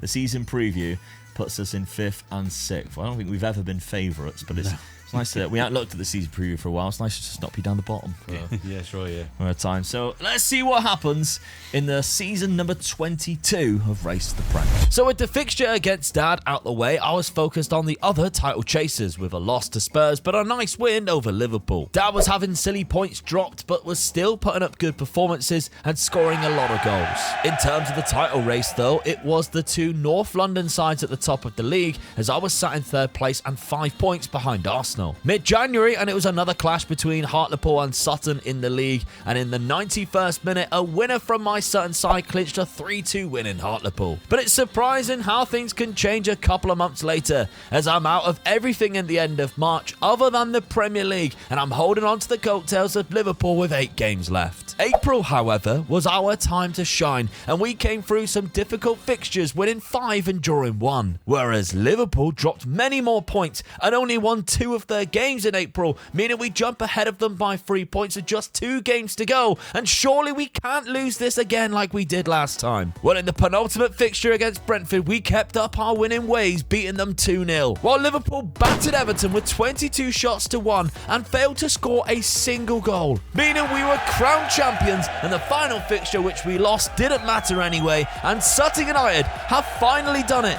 and are Premier League champions. Well, there we have it. It's finally done. The race to the Prem Point. is over. Spurs let me down. Look how many goals they conceded. Games they drew, sorry. 11, that's what. Way too many. Yeah, only lost 3. I won it with a game to go. Yeah, well done. I lost the final game of the season to Arsenal. If I had a hat, I'd take it off and give. Well done, son. I'll tip my own. Yeah. Thank you very much. Finally, the race to the Prem is over. Dad, you had a big chance, though, at the final part of the season. Runner-up in the Europa League, losing to fellow English side and London side, West Ham United. So they were down in 13th place in the league. Disappointed with that, really. But the race to the Prem was the main goal. If you look at my players, they're top of nearly everything there. Yeah, Sandro Veloso's dominated the player statistics. Yeah. He is gutted. He picked the wrong team to join. He got the most goals of the season, the highest average rating, the most player of the matches. Christian Morel got 20 assists, but wasn't good enough. Just in behind them was Agerlu there and Darren Moit there, who also had the most yellow cards of 15, but Agerlu also had 12 assists. Finally, he got firing, and we finally went and completed the challenge. Let's have a look at your team first, though, Dad. 33 goals from Sandro Veloso, 10 assists. Very good. I'm pleased with that. 2 strikers in, Yeah, 28 from 30 Pedro goals Sano. average, sort of, yeah, I'm really pleased with that. Yeah, he's looking really good I now. conceded too many goals. The Yeah. goal difference was, I think, 25. Yours was in the 40s, so Yeah. I conceded too many goals again. Even so. your third striker there done Yeah. very well. I mean, with the age I've got in there now, that I'm just starting to build a very, very good side. You know, where I can think about not even have to sort of like bring players in, or do what you've done, just bringing one player in, but the board won't back in me, so I've got to sell players all the time. Yeah, you only had 2 players that are in their 30s, Stuart Patton and Kuradu, who were just turning 30. Yeah. So, I mean, you only had £1 million going into next season. It would have been the same as last season. I'd have been selling the 2 30-year-olds to get one player in, I think, there. So. Whereas on the other hand, if we're looking at age on my team, I mean, I did get rid of quite a lot recently.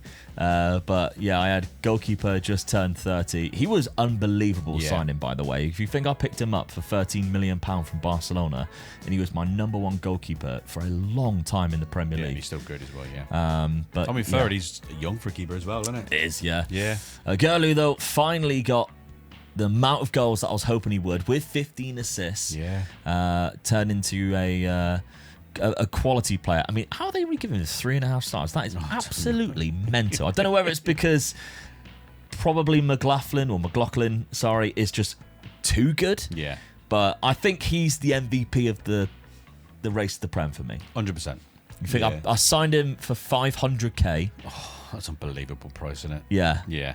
And he was just world class, just absolutely phenomenal. And the thing is, as well, you played him in. Well, you didn't play him, but he played in his wrong position. When you finally for like got 3 or 4 years. Yeah, when you finally got him in where you wanted him to play. Yeah. That's when you went from that stage to the next stage, really, didn't you? Yeah, absolutely. The centre back pick was quite good. He's got a lot better. We don't really look at that, to be honest, but he got very good.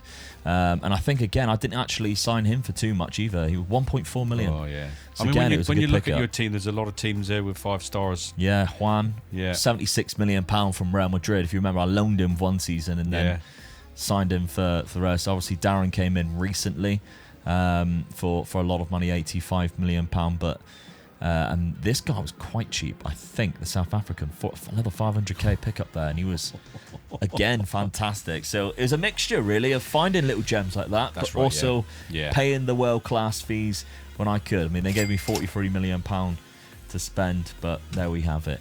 None of us won the Champions League. No. We did win European competitions, Europa League, I'm Europa pleased with Conference, that. but none of us won the Champions I'm quite League. pleased with that, yeah. But we've done very well in terms of race to the Prem. I'm going to blame Hartlepool for my failure. Tell you why?